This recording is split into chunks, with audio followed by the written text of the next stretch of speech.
Jonathan sat in the interview and began to have his own thoughts. While he was sitting and thinking about something, he was asked how he purifies drinking water. To this, the hero replied that he uses a special cleaner developed by the state. The next thing the boy was asked was why he chose this particular company. Jonathan started to get worried and was told that his resume had already been reviewed and the hero had not indicated any talents or anything else. The guy was then asked to answer, honestly, whether he thought it was a waste of time. This made the hero feel even more uneasy, and he asked to repeat it. He was told that he came for an interview at a large company and that he didn't know how to do anything. The boy said that he came because they were required to, by the law against discrimination against the untalented, but in reality, things are different. After the world learned about the dungeon, people discovered unprecedented potential within themselves.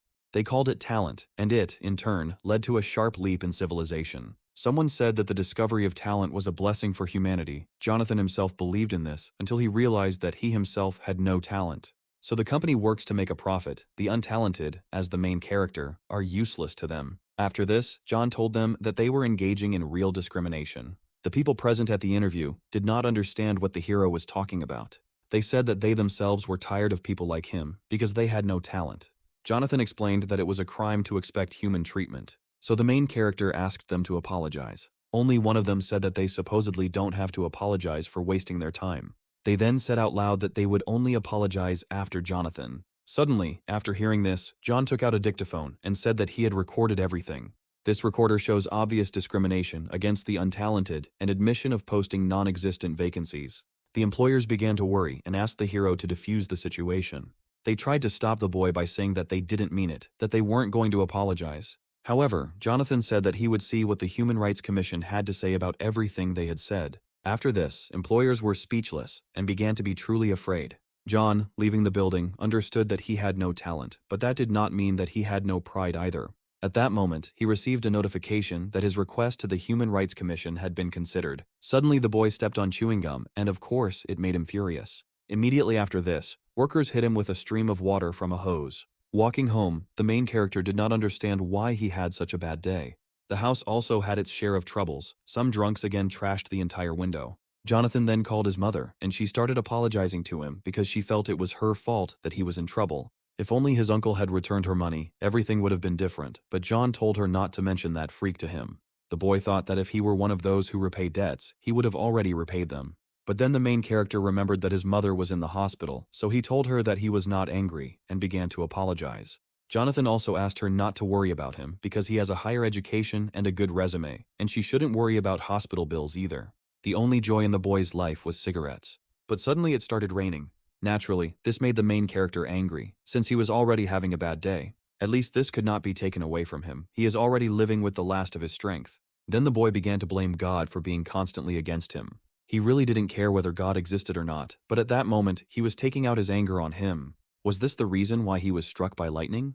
Jonathan already thought that his worthless life had come to an end.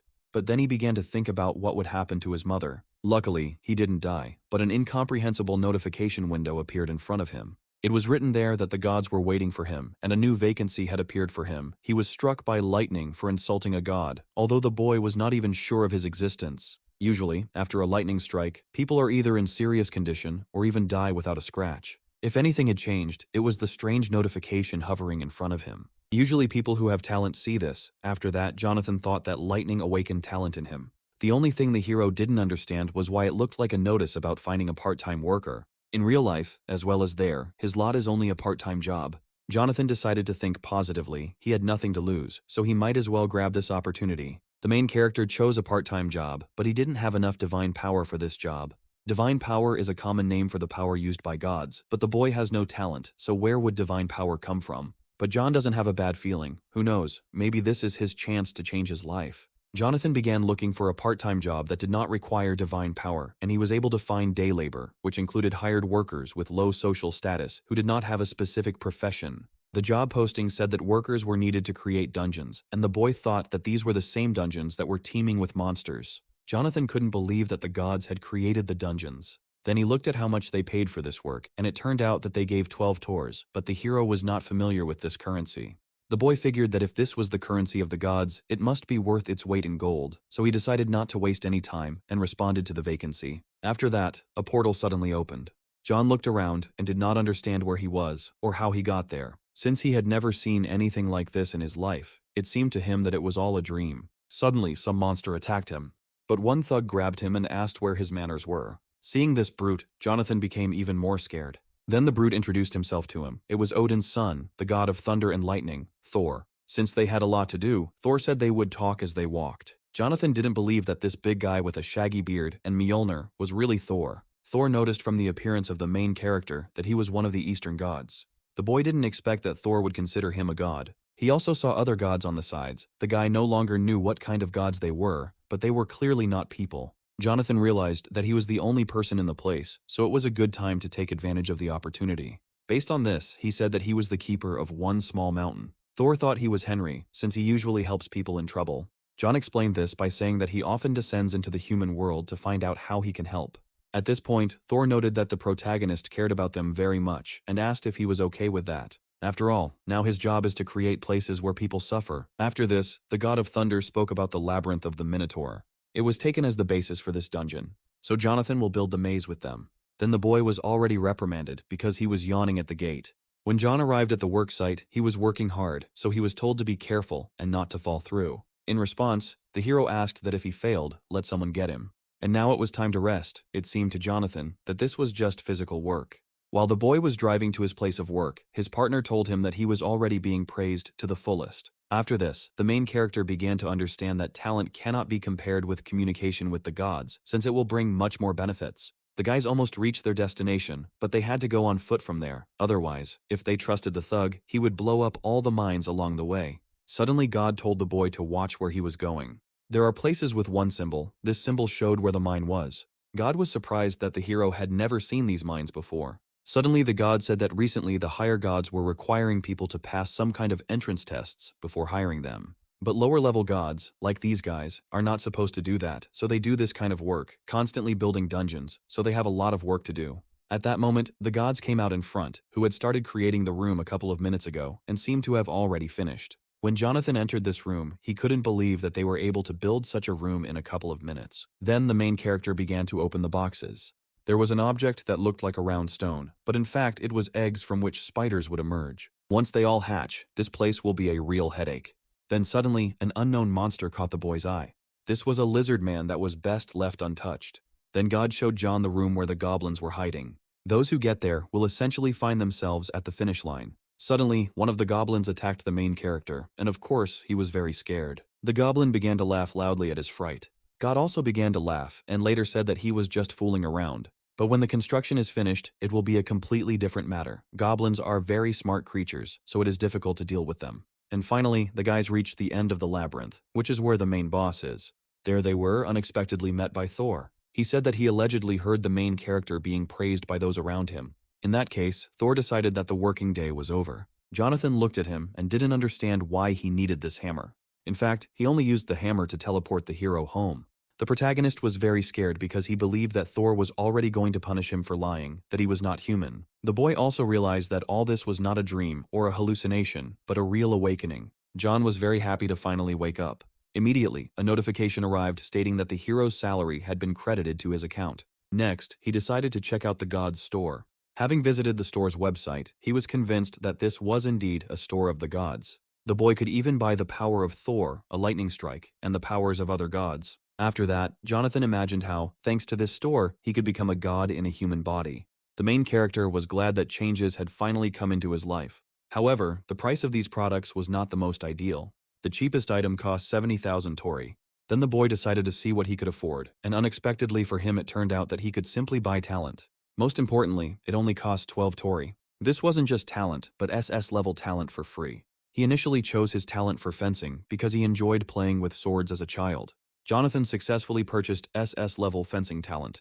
He went out of his way to get at least an F-level talent, and he got this one so easily. Suddenly, the hero received a notification. Supposedly, there was a 1+1 promotion. As a gift, he receives a product of the same level as the purchase that the boy made. In addition, Jonathan chose the fighting talent, and now he was doubly happy. But suddenly, the boy fell, and his whole body began to hurt. The strengthening of his body to use his talents began.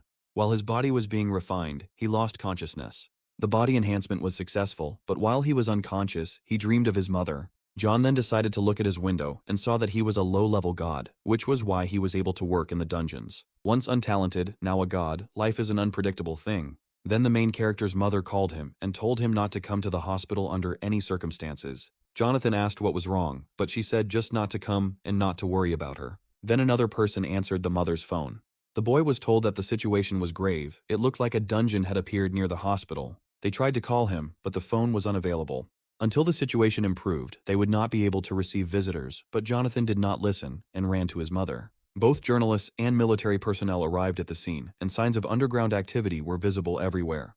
The soldiers shouted to the citizens that they could not go any further, so they had to turn around. Jonathan stood to the side, not knowing what to do. Suddenly, the hero's concentration skill worked, after which he began to clearly see the soldier's face from afar. The boy also heard the conversations of other citizens and did not understand whether it was concentration or whether it was due to the talents that he had bought before.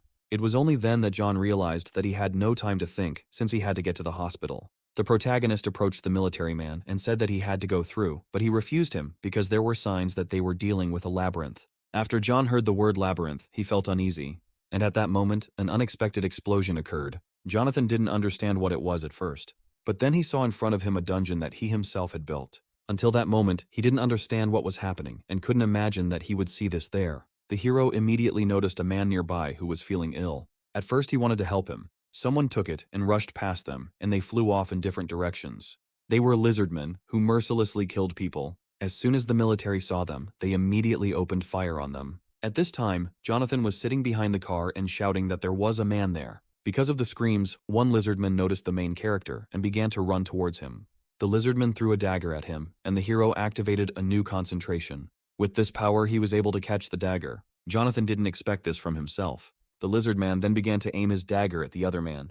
The main character noticed this and began to attack him. At this point, the military commander ordered the firing to stop as he saw a civilian. But Jonathan stood and trembled with fear because before this, he had acted on emotions and he did not understand what to do next. After that, a lizard attacked him and the boy successfully dodged its attack. John didn't expect this from the concentration skill. It felt like he had drunk 100 cups of coffee. The boy clearly saw the movements of his opponents, so he decided to act. Jonathan was able to activate the SS rank battle talent skill and beat the lizardman. After that, he still had 2 more lizards to beat. The boy started fighting with them like never before. The military watched him and couldn't believe their eyes. Suddenly, a man approached Jonathan and asked him what guild he was from. This man also added that the boy's face was unfamiliar to him, but he was good. By the way, it was the head of the Sangan Guild, Logan. Logan said that they came to clear the dungeon and also invited the hero to go with them. At that moment, John realized that he was no longer an ordinary person, and if the monsters are not stopped now, they will continue to appear.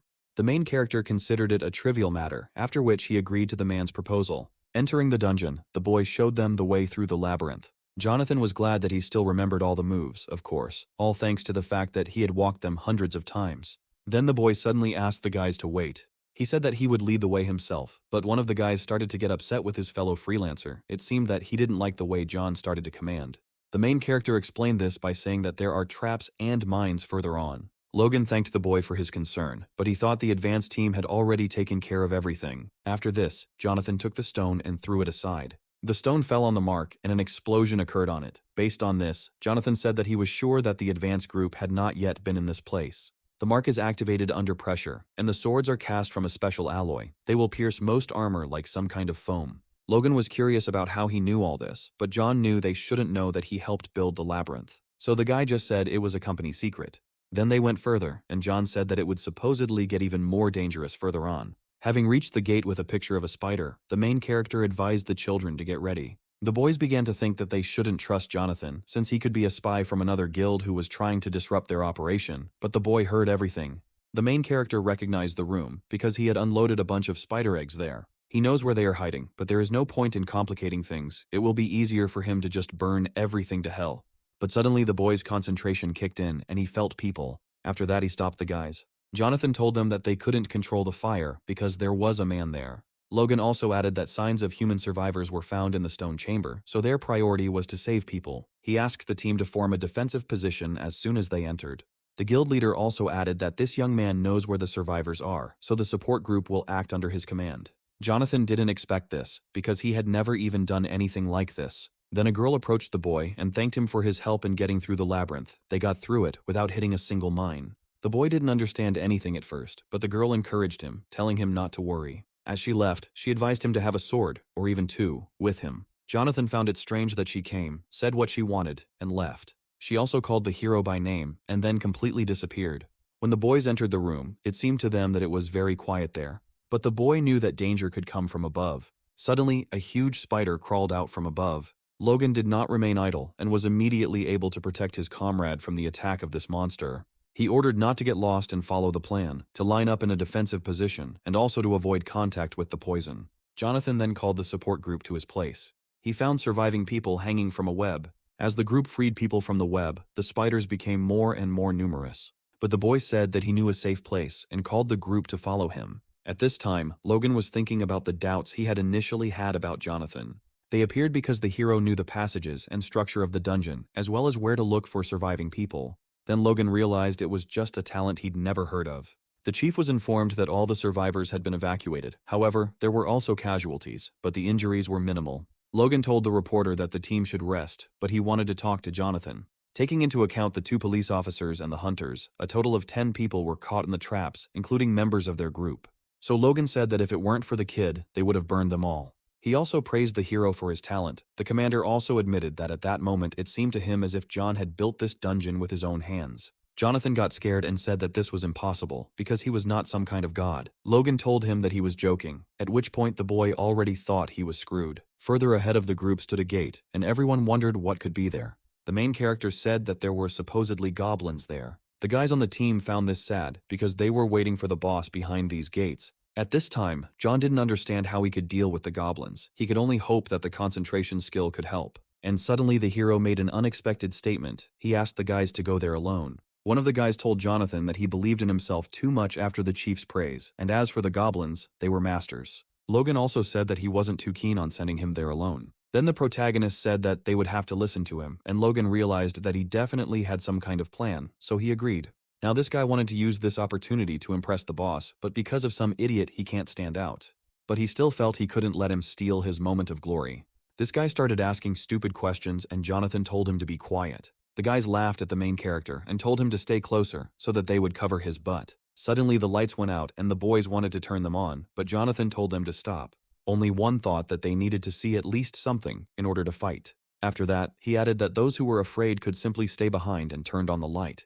Because of this, Jonathan started shouting for everyone to get down immediately. At first nothing happened, and one guy said to get up. But suddenly the guy holding the flashlight was shot with arrows. After this, Logan ordered the team to stand still. Jonathan explained that the goblins were attacking in the direction of the light, but the leader thought it was strange because they heard the guys come in. And then John also explained they are playing with their victim. These goblins seem to want to enjoy the children's fear of the darkness. Only Logan said that they can't fight without seeing the enemy, even if it means they have to take losses. At that moment, the boy asked the chief what would happen if they fought, even if they couldn't see anything. The protagonist asked him to just rely on him. Jonathan told the boys that he knew they couldn't see anything and were nervous, so he promised to do his best, but they just had to be still and not make any sounds until he said they could. And then the hero tried to concentrate and remember this feeling again. By activating the concentration skill, the boy could sense the presence of every goblin. After a few seconds, John told the team that they could turn on the lights. Logan was amazed by the boy, because he had been doing this all his life, but this was the first time he saw a hunter like Jonathan. And so they came to the end of the labyrinth, to the boss room. Entering the gate, the boys noticed the lord of this dungeon in the distance. As expected, he looked impressive. Logan had a feeling that the boss wasn't going to attack first, so they had time to strategize and explore this room. The hero immediately received a notification saying that the sacrifice of the Minotaur had begun and that 5 victims had to be chosen. Jonathan believed that there must be a clue on how to get out of there safely, so he should share what he learned. And he decided to say something that might be related to the passage of the dungeon. However, one of the guys is still angry that Jonathan is supposedly taking his laurels for himself. Based on this, he decided that this time he couldn't just stand there with his arms hanging out. He also believed that strategies were for losers who begged for mercy and fear, and he was not going to dance to anyone's tune. The guy wanted to show off his F-level shooting talent, and he thought that with one shot, he would get a promotion in his pocket. Jonathan noticed this guy by chance. He shouted at the guy to stop immediately. The guy said that he knew that the hero wanted to take all the laurels for himself. Jonathan tried to stop him, but he didn't have time and the system was activated. 5 victims would be determined randomly. The commander called this guy an idiot because of his actions. Jonathan already understood that they did not have time to discuss the correctness of the decisions. When the boss got angry, he began to seem much scarier, and the guy asked to quickly release him from this trap. Logan told the team to take positions and act calmly. He ordered to continue the attack with the current number and also wanted to buy some time. First, Logan delivered a fairly powerful blow to the monster. It was a good hit, but the boss remained intact. Suddenly, John shouted to the commander to be careful. Logan knew it wasn't that he couldn't dodge, he just didn't need to, and all he had done was hook Logan. He also began to think that he would have to be put back together, piece by piece. Jonathan could see how Logan was instantly aware of his surroundings and was giving commands, a true dungeon veteran, but this was clearly the best they could afford. The boss didn't even intend to go towards them, as if distance meant nothing. Suddenly the boy noticed the power of Thor in the monster. Logan thought it was a good moment to attack and went for it. But the main character shouted at him to stop because it was dangerous. However, it was already too late. This boss beat the commander. His team wanted to do something to help before it was too late, but one of them said it was impossible since even the commander couldn't do anything. But Jonathan hit him with all his might, but he didn't care. After so many years at the bottom, John finally got his talent, saw the light at the end of the tunnel, and will die ingloriously like this. But suddenly, the main character remembered that they had something else. He didn't try so hard to die in a place like this. The boy told the boss to get ready because he was not going to die so easily and activated his fencing talent. Logan couldn't even scratch him with his axes and believed that a man who had never held a sword in his hands would not be able to put him down. He wanted to tell the hero to run away, but he couldn't utter a word. The commander began to feel guilty towards the boy. But something happened that no one expected. The main character was able to cut off the boss's horn with the help of his sword.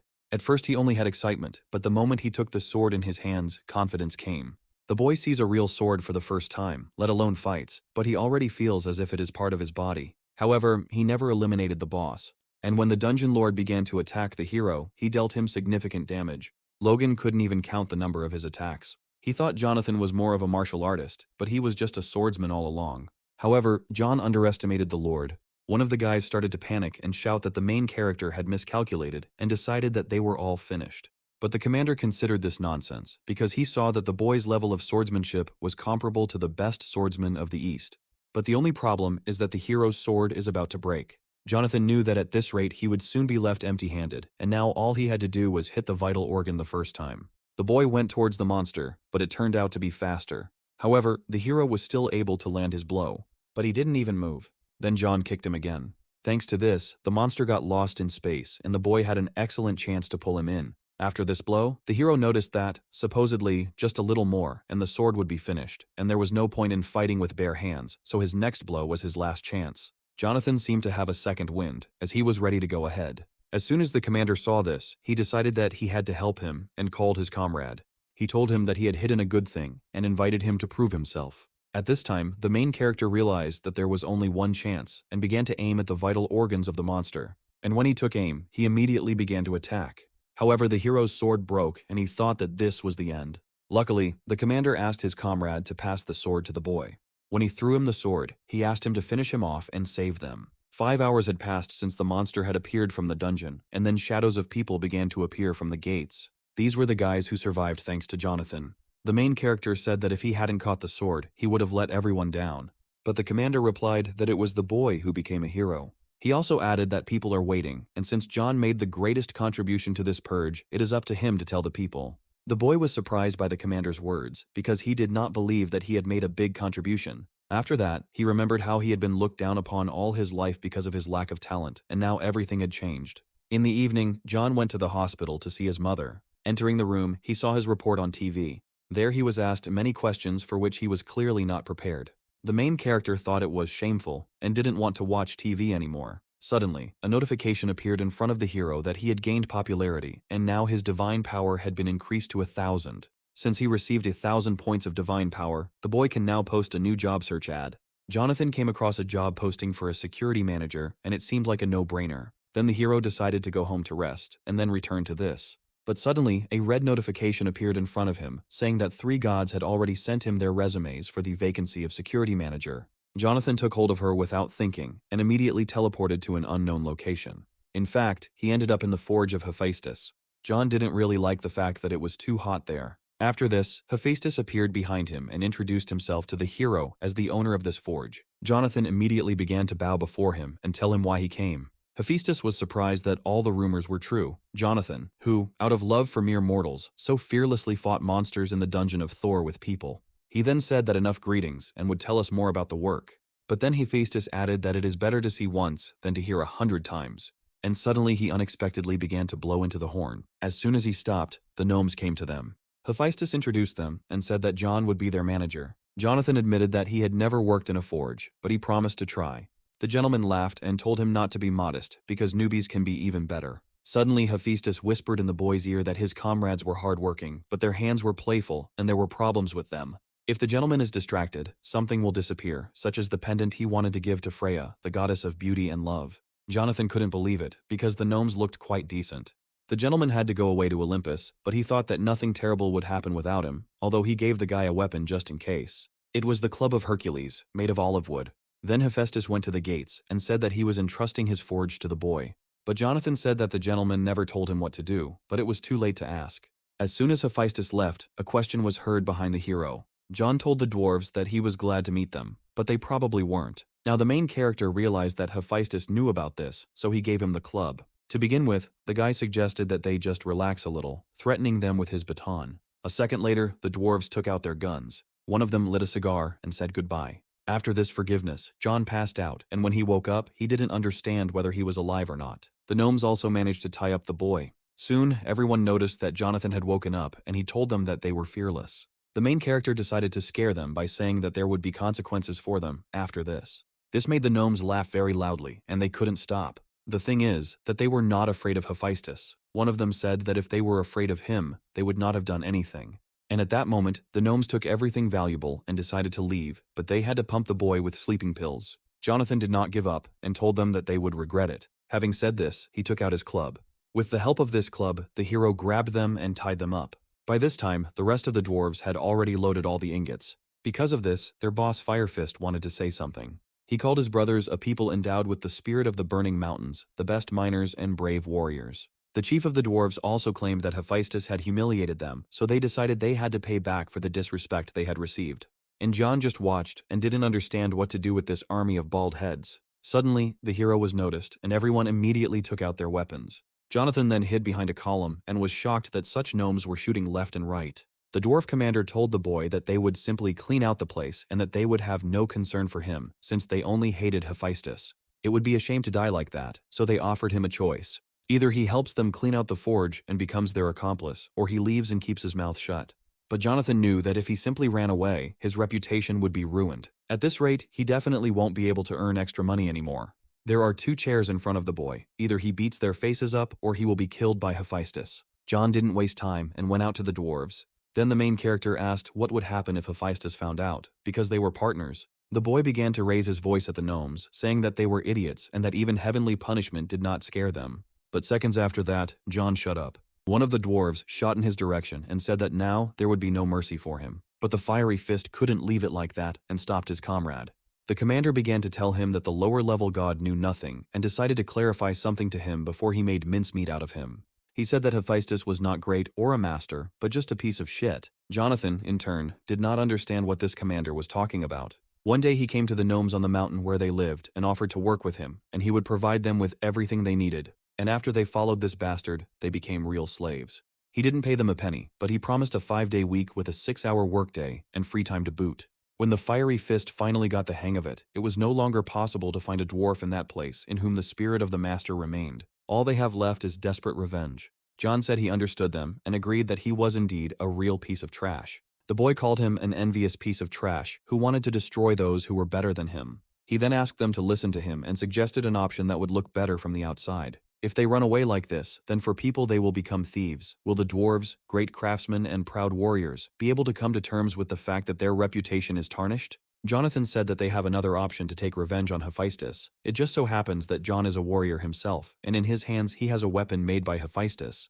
And since they called themselves warriors and craftsmen, they will have to leave these games and instead fight with him, the real weapon that they themselves created. The protagonist convinced them that defeating a warrior who fights with the weapons of Hephaestus would be the perfect revenge. One of the gnomes didn't like what the boy was saying, and he pointed a gun at him. But these words touched the fire fist. Based on this, the commander noted that the boy had the gift of gab. He agreed to fight the protagonist, but he warned him to take responsibility for calling himself a warrior. And if the boy couldn't hold out long enough for them to prove that their weapons were superior to his, for suggesting that the dwarves run, the fiery fist would beat him until his bones were ground to powder. Having attacked the boy, the commander was pleased with his own strength and believed that the enemy could not compare with him. And then Jonathan told them to watch out, lest he surprise them. Then John launched an attack, but the fire fist was also able to defend itself. The commander praised the boy and said that he immediately found the hero's stance strange. But it's even good that the boy immediately demonstrated his limit, counting his fist. He explained this by saying that he had never seen a man hold a blunt weapon the way John did. The commander also admitted that such precise strikes gave him goosebumps. It had been a long time since his heart had pounded like that, and from this he concluded that the boy was either his equal or even superior. Fire Fist sincerely apologized for calling him a low-level god and for underestimating him, and in order to prove his sincerity, he decided to respect his strength this time and fight with all his might. Jonathan really liked it and was completely ready. In this battle, the two heroes got nothing but pleasure from the fight. Suddenly the dwarves felt the sound of a forge, the vibrating air, and the rumble of metal. After that, the Fire Fist said that the boy had the spirit of a blacksmith. He had nothing to say in response to him, because it was easier to blame the capable than to admit his own incapacity. On the day they received Hephaestus's proposal, they were like frogs emerging from a well for the first time, faced with a storm of emotions and inflated dreams. They constantly reminded us that the dwarves weren't good enough. Everything that happened after the boys came out of the well turned out to be a waste of time. Based on this, the commander realized that this was truly a complete defeat. Suddenly, Hephaestus appeared and stopped the carnage. He said that as soon as he walked away, real chaos began in the forge. The gentleman even thought at first that he had gone to the wrong place. Hephaestus really wanted to know what happened in full detail. The gentleman, of course, suspected that there would be a fight, but this was already some kind of end of the world. Then he asked the Fire Fist to tell him everything. He, in turn, fell to his knees and said that it was all his fault and that his people had nothing to do with it. Now the Fist understands that he can be punished for the wrong decision, but his guys, their only mistake is that they trusted such a brainless commander. And so the commander began to tell his story, when suddenly Jonathan grabbed him by the shoulder and began to talk to the gentleman. The boy said it was like he made him do it. Hephaestus was surprised by this, because he had entrusted the hero with guarding the forge, and Jonathan explained to him, showing him that very pendant. Fire Fist recognized the necklace immediately, because he had given it to his boys. And then I realized that if John told me where he found this pendant, the matter would not end with him. And something unprecedented happened. Jonathan said that it was not he who found him, but a fiery fist. All the gnomes were amazed by the boy's actions. Hephaestus was pleased because John had kept an excellent eye on the forge and even found the necklace. After this, the gentleman once again understood why John was to Thor's liking, and he told the gnomes that he always looked forward to the work and asked them to continue in the same spirit. The gentleman also did not forget about Jonathan, because not only did he cope with the main tasks, but he also found the necklace. For this, he presented him with a small reward. The boy's eyes sparkled, because at first he thought he would receive a club as a reward, but here was some kind of special prize. It would have been impolite to refuse, so the hero accepted the reward. As soon as he opened the box, there lay an unknown creature inside. Hephaestus told the boy to try to take a closer look. It was a fox cub, but he thought it was strange to take a monster as a pet. And then Hephaestus thought that the boy didn't need her. Then he said that he was sad and turned the fox into a sword. As it turned out, this fox could turn into a sword. The gentleman also said whether it is a sword or a scythe, it doesn't matter. This little one can become any weapon in the world if it is about her size. In other words, she is a real treasure. Then Hephaestus said that he felt sorry that John did not want to take the fox cub and decided to give her to the dwarves. And at that moment, Jonathan said that he couldn't refuse such a gift. The main character promised him to look after her well. Since this pet was white, John decided to name her Snow White. Snow White liked the name and began to lick her master. Then Hephaestus began to entrust him with the moon fox, the treasure of Selene, the goddess of the moon. Now the main character has a baby on his neck, and the gentleman also wanted to give him some other stuff from the warehouse. Jonathan packed a whole bag of things and headed home, thanking the gentleman. But suddenly the boy was stopped by a fiery fist. He asked him why he decided to help them, since they were going to kill the hero. John explained this by saying that they reminded him of himself from the past. The guy also said that it seemed to him that Mr. Hephaestus knew everything from the very beginning, but simply did not interfere. The commander then expressed gratitude on behalf of the entire tribe. And although they could not wash away this shame, he hoped to someday repay his debt. Returning to the city, he headed to the hunter's shop.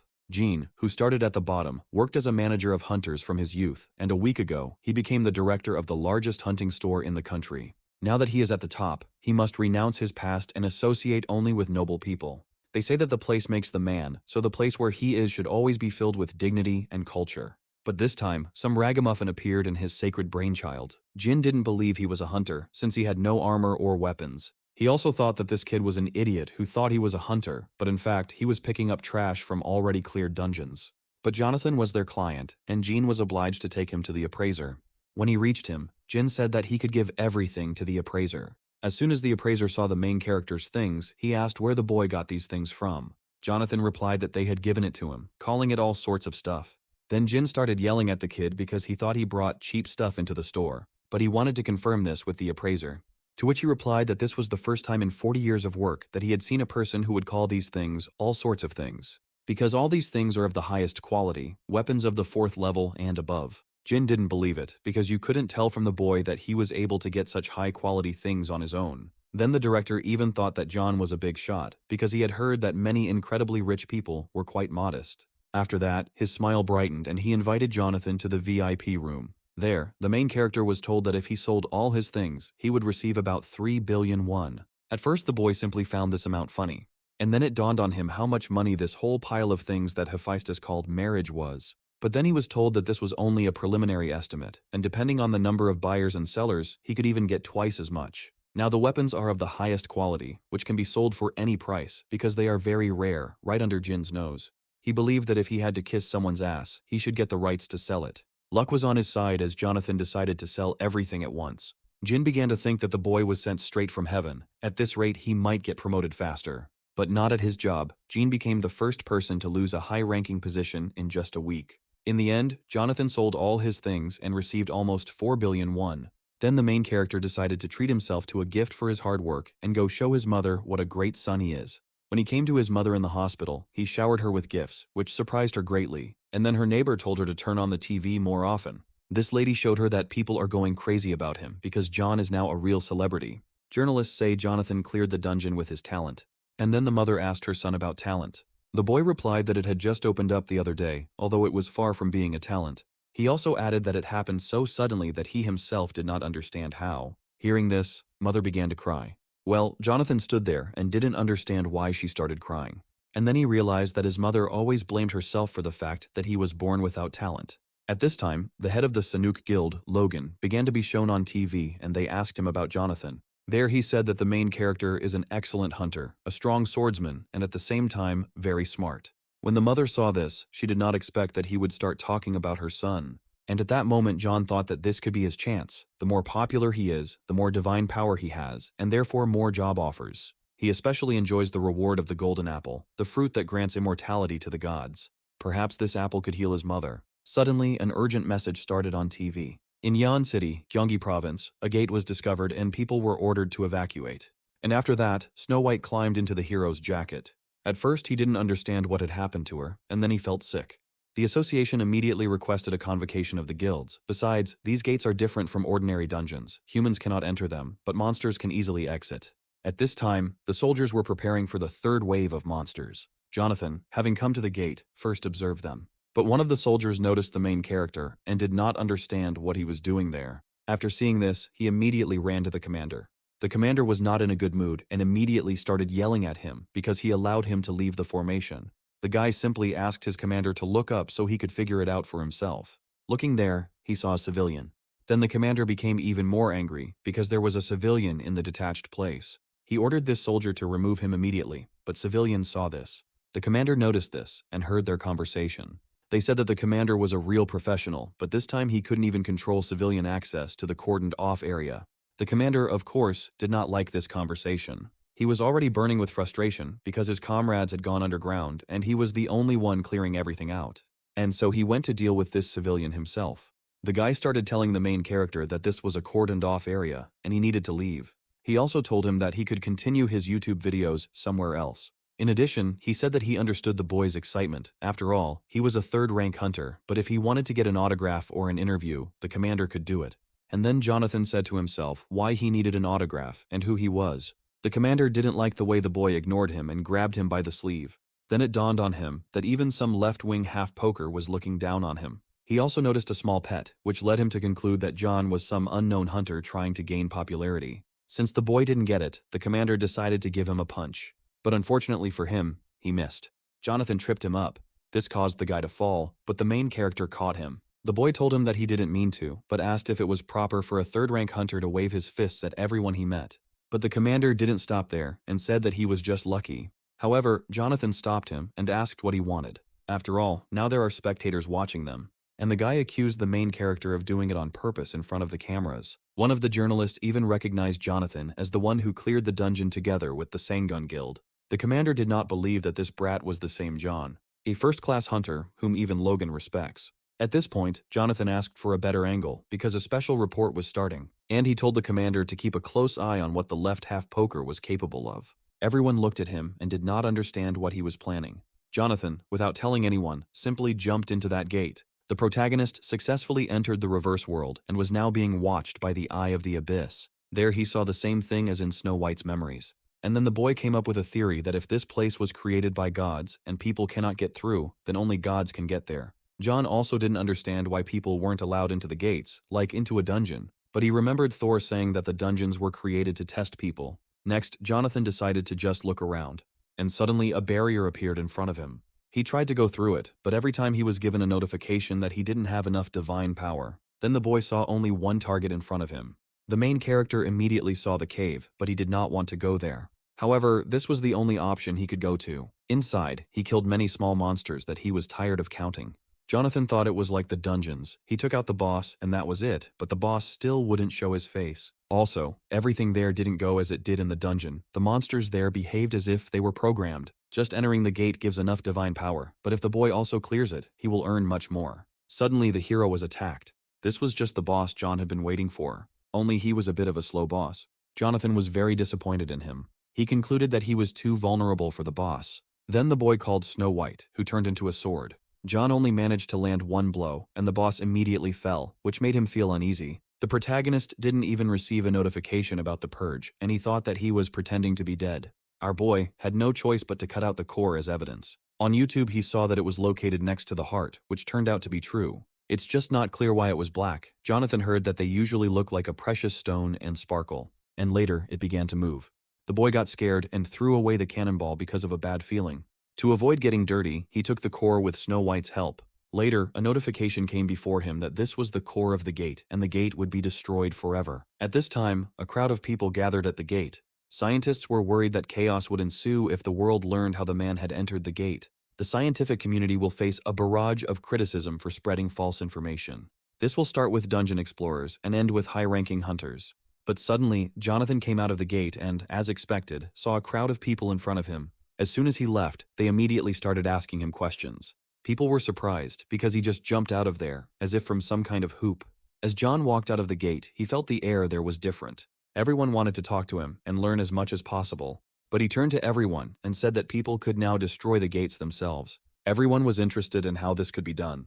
And then John began to take out his sword. He also took out the core he extracted from the gate boss.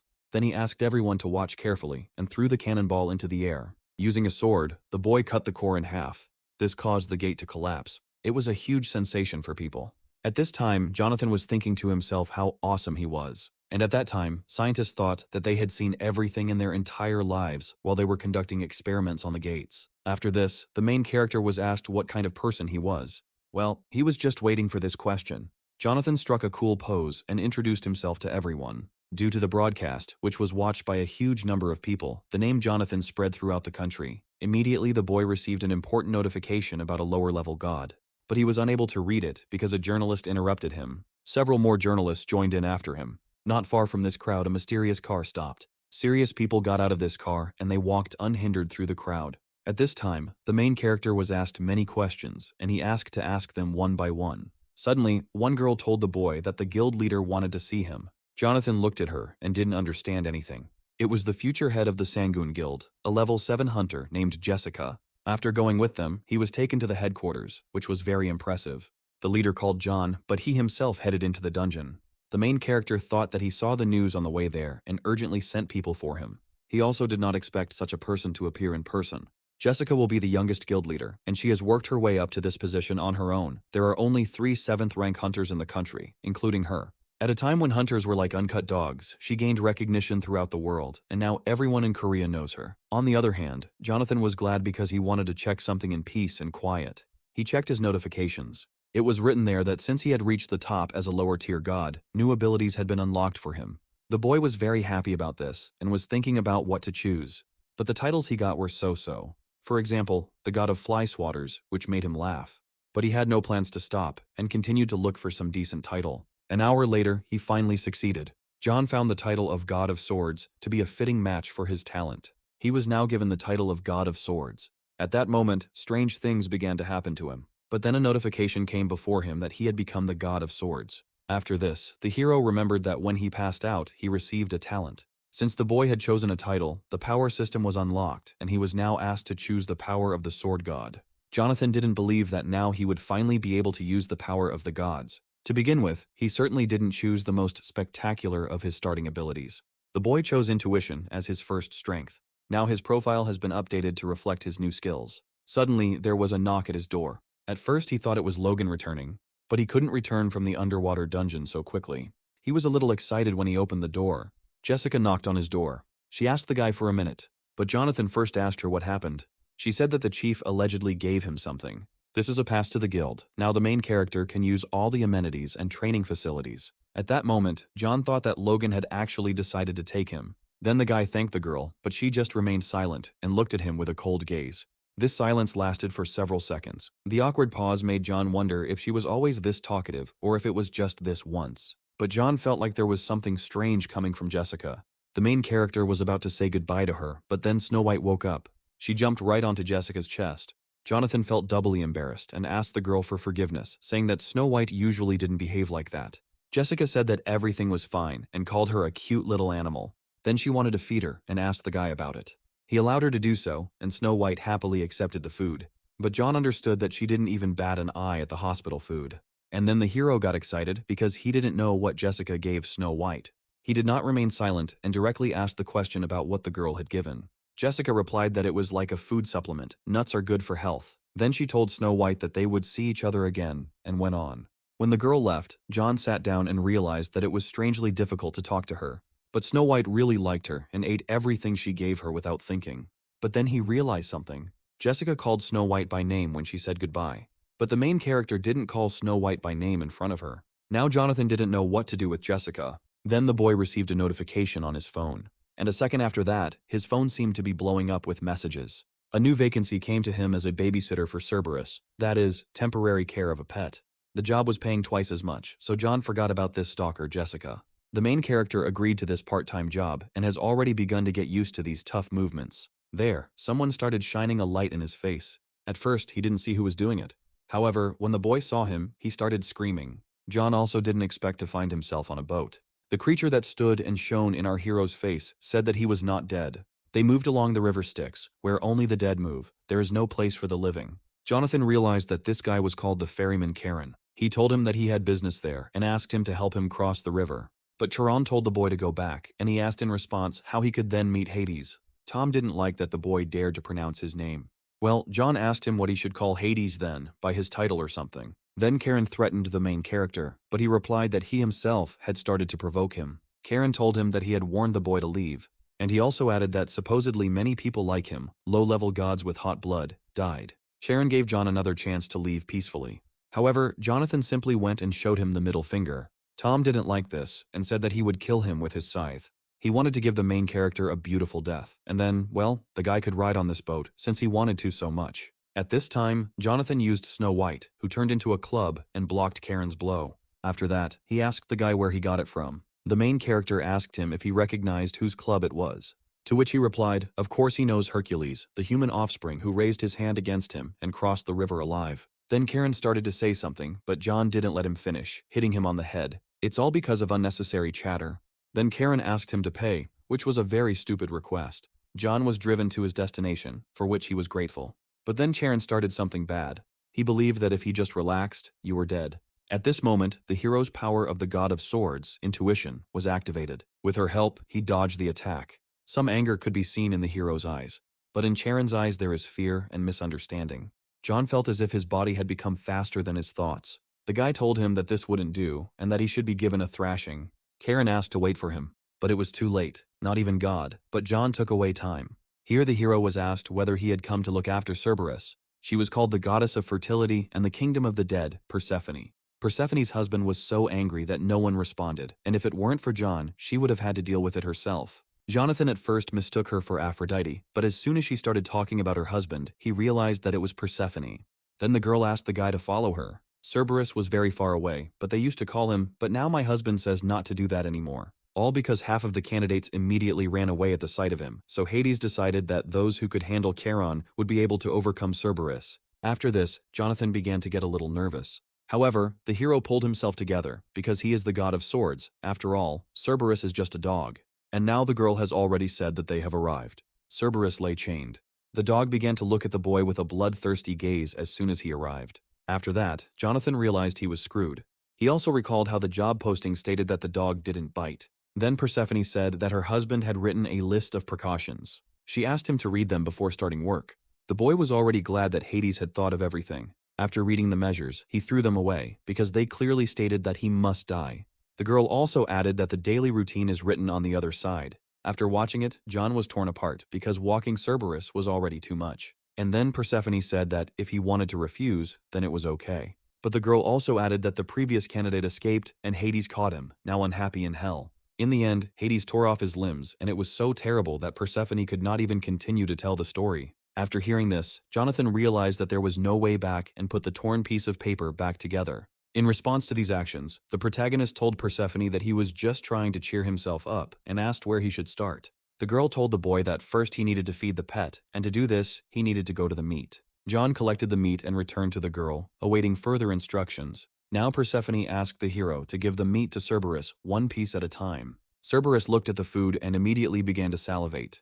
Jonathan noticed that before this, the dog growled, but when he saw food, he became a normal dog. After this, the main character was flooded with memories of when he worked in a pest cafe. If you look closely, Cerberus was even a little cute. Then the boy ordered the dog to sit. But this suddenly made Persephone laugh. The thing is, it is useless to give him commands, since Cerberus only obeys Hades.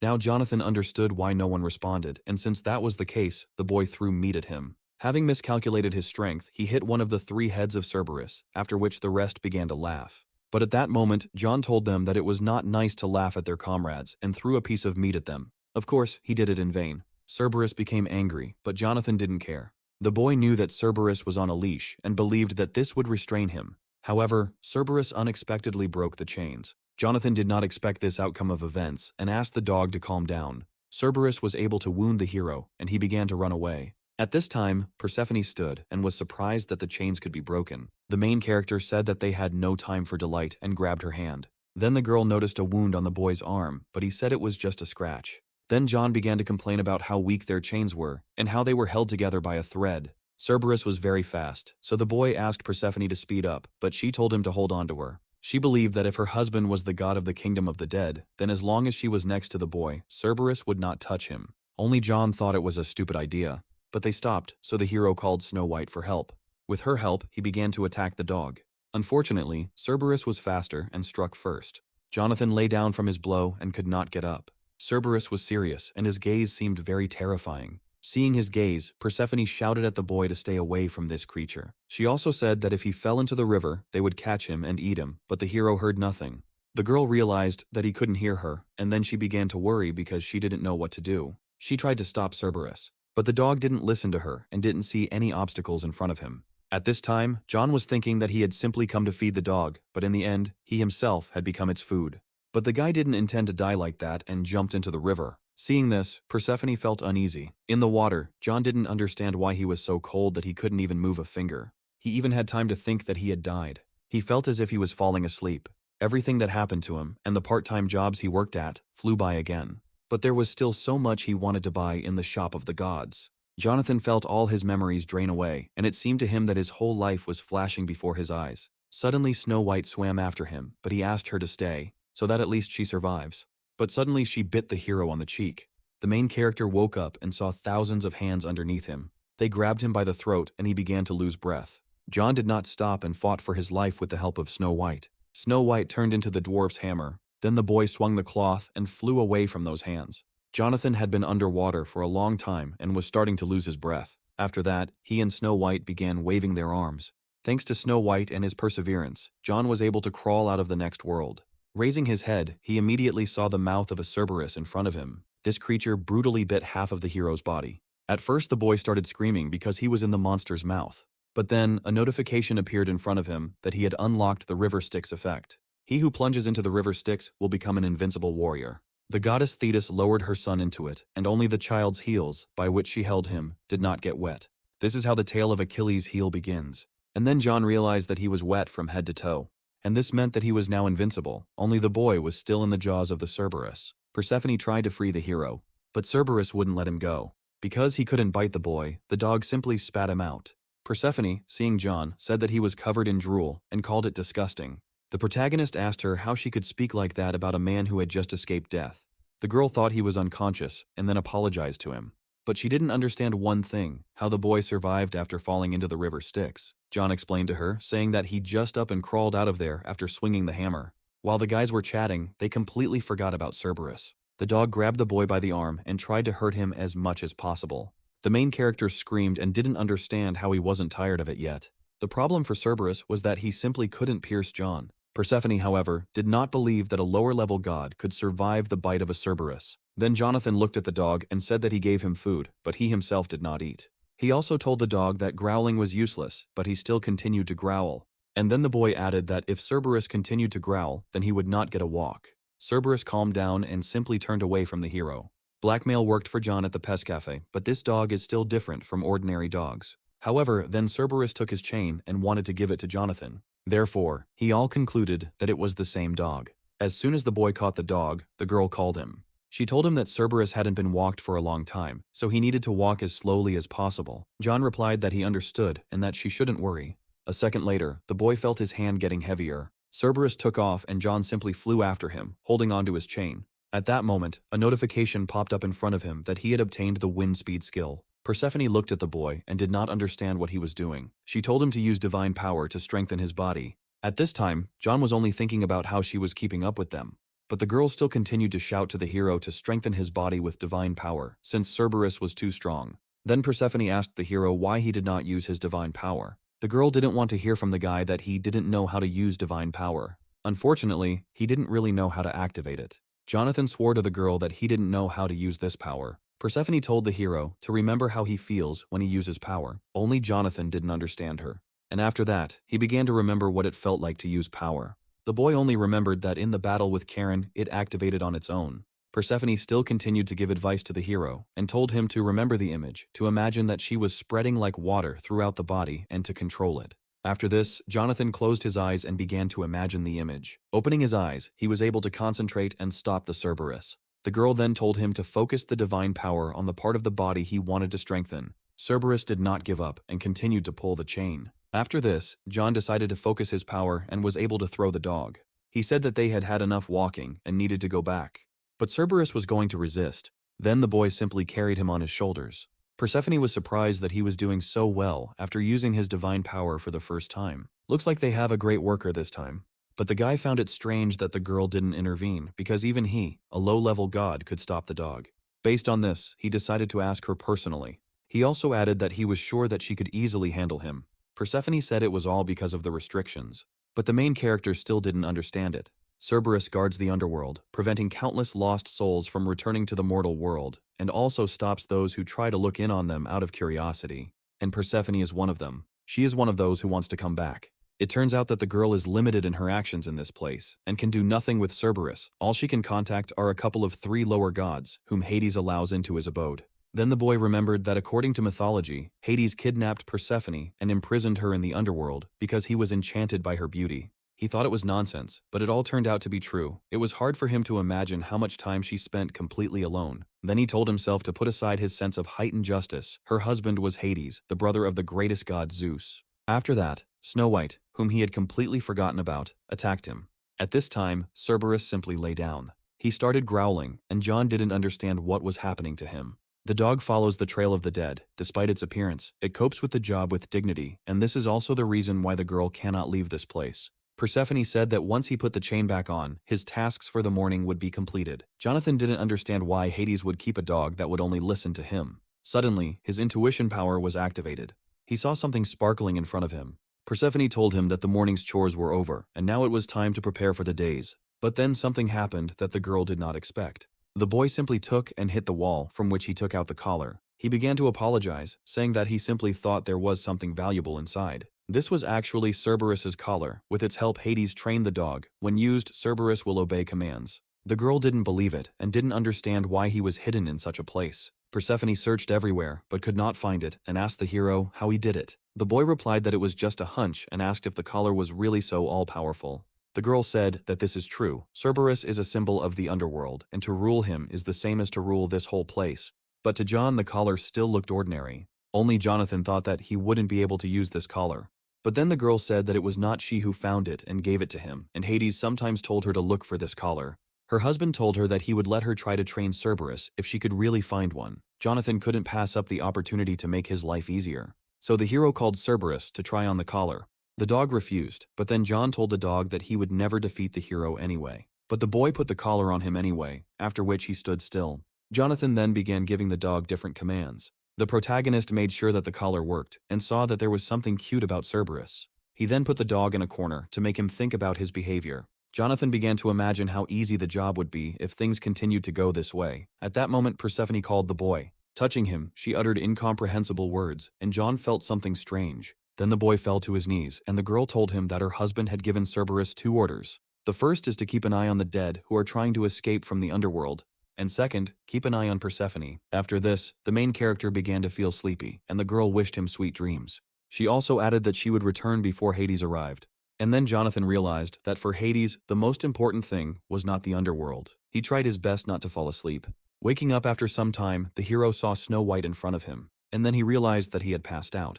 The boy began to look for Persephone, but did not see her anywhere. After that, he realized that he was screwed. He also didn't know how long he had slept, so he decided to look at the notification line. He slept for no more than an hour, so he decided to go in search of Persephone as soon as possible and left Cerberus to guard the gates. Previously, the girl could not leave the underworld because of Cerberus. If it becomes known that she ran away because of the boy, Hades will beat the crap out of him. Based on this, he needed to find her and take her back as soon as possible. Here the hero remembered the wind speed skill he had acquired.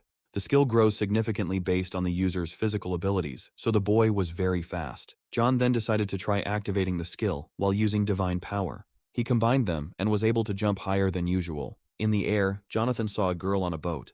While she was swimming, she felt something wrong in the water. At first it seemed to her that she had simply run over a rock, and then Jonathan swam out of there, which really scared Persephone. He asked her if she was in a hurry to go somewhere. Before this, she told the hero that even the dead are not allowed to cross the river Styx. But Persephone explained this by saying that she simply really wanted to see her mother. The girl told the hero not to worry, since her husband would only return in 2 days. She also added that John was the first one to catch her, after which the boy was shocked that this was not the first time she had done this. While they were swimming, they didn't notice how they hit a rock. Because of this, their boat cracked. A hole appeared in the boat, from which water splashed. Jonathan knew the boat wouldn't hold up, and he knew they had no choice. He dived into the river and began to push the boat towards the shore. Having reached the shore, they passed through a cave and came out into the sunlight. Then on the way, John asked Persephone to promise something. He asked her to come back immediately after she saw her mother. She replied that he was too worried, because she had never been caught before. Jonathan thought he was doomed if she was ever caught. Persephone said that everything would be fine and led him into the cave. Her mother, the goddess of fertility, Demeter, was there. Her mother didn't even understand what was happening at first. When she saw Persephone, she couldn't believe her eyes, but she was very happy about this moment. At this time, Jonathan felt like he was there like a fifth leg to a dog. Then the main character noticed something. In myths, the earth withered from Demeter's grief for her daughter when she was in the underworld. If we talk about the ordinary world, we can say that winter was beginning.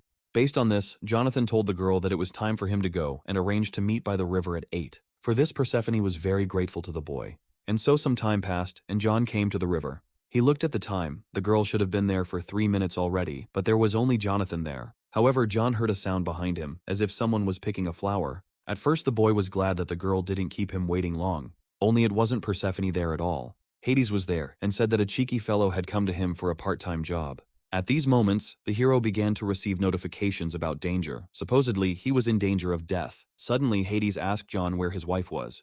The main character trembled from the words alone and did not believe that it was Hades because Persephone said that he would not return soon. Because of the long silence, Hades noted that it was not nice. He also didn't understand how someone like Jonathan could find Cerberus's collar and help Persephone escape. Then he said that, however, it didn't matter. After that, Hades told him to die. Jonathan almost shit his pants when he heard a voice. It was Persephone who was outraged that Hades wanted to kill an innocent man. Hades then asked her where she had been. She began to tell him that he constantly told the workers to try to find the collar.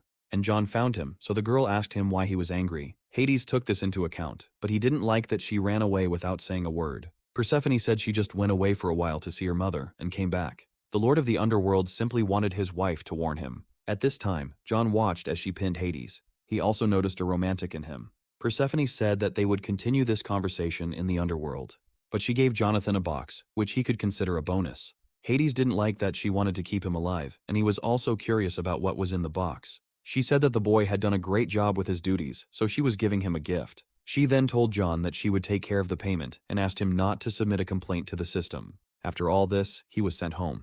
When he got home, it seemed to him that each time years of his life were being taken away from him. Next, the hero decided to check the gift he received from the girl. There were 2 apples lying there. The forbidden fruit, which grants the ability to distinguish good from evil, and the golden apple, a symbol of immortality, the fruit of the gods, which grants eternal youth. The golden apple immediately reminded John of his mother, because this apple could possibly help her recover. Only he didn't know whether people could eat the fruits of the gods. But Jonathan decided to keep the forbidden fruit for himself. Already in the hospital, the doctor told them that all the cancer cells had disappeared, and this surprised the doctor very much. He also added that there is no explanation for this in modern medicine. After this, Mother began to cry from happiness and did not understand how such a miracle could happen. Well, John understood that the golden apple worked. The doctors said that his mother was ready to be discharged, so Jonathan called his mother to come home. They decided to go home by taxi. But there, the driver said that they would have to make a big circle. He explained this by the fact that there is complete chaos on the streets now.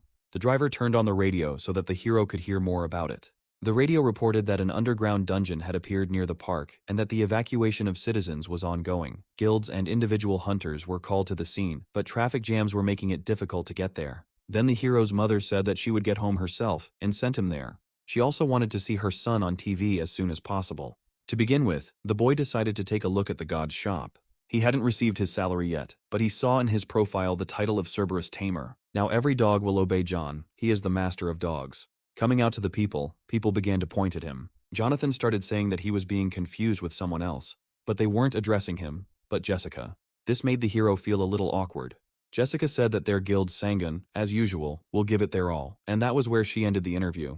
The protagonist was delighted that she simply ignored everyone. The boy didn't have time for this, because he needed to catch up with her, and so Jessica and her team entered the dungeon. Suddenly the girl noticed something and told the team to shut up. One of her comrades noticed that she was behaving differently this time. She's not a talkative person, of course, but she usually doesn't get angry over such nonsense. At that moment, Jessica said that they were coming. It was a pack of dogs, deadly hounds. When the team saw them, they were scared because they had not been told about such a thing. The slightest bite from their poisonous fangs, and in 10 minutes, you are a corpse. Then the girl said that those who are not strong in close combat should step back, and she called the rest to follow her. Then Jessica heard someone making faces behind her. Her comrade told the team to stop fooling around, but it wasn't them. The sound came from a pack of hounds. There they saw a man and were surprised that he was standing next to the dogs. One of Jessica's comrades told her to move away and called out to a man from the shadows. Jonathan started to come out from there and asked to put away the sword. This guy never expected that a person would come out. At this time, one of the dogs, which did not obey the main character, crept up to the girl. He noticed this and, using the speed of the wind, began to fly towards Jessica. Her comrade even thought that the boy had started attacking their commander, but John flew at the dog and hit him, calling him a bad dog. The team was surprised that John had no intention of attacking Jessica. The girl didn't react to his actions in any way. Suddenly the boy noticed a bracelet on the heroine's hand. He had no doubt that Persephone had the same bracelet on her hand. Jonathan then asked her where she got this bracelet.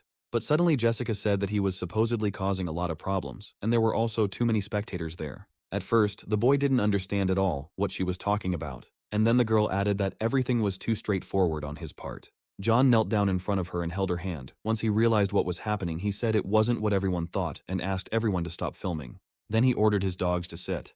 The first 10 dogs were supposed to dig through the area, and the rest would help.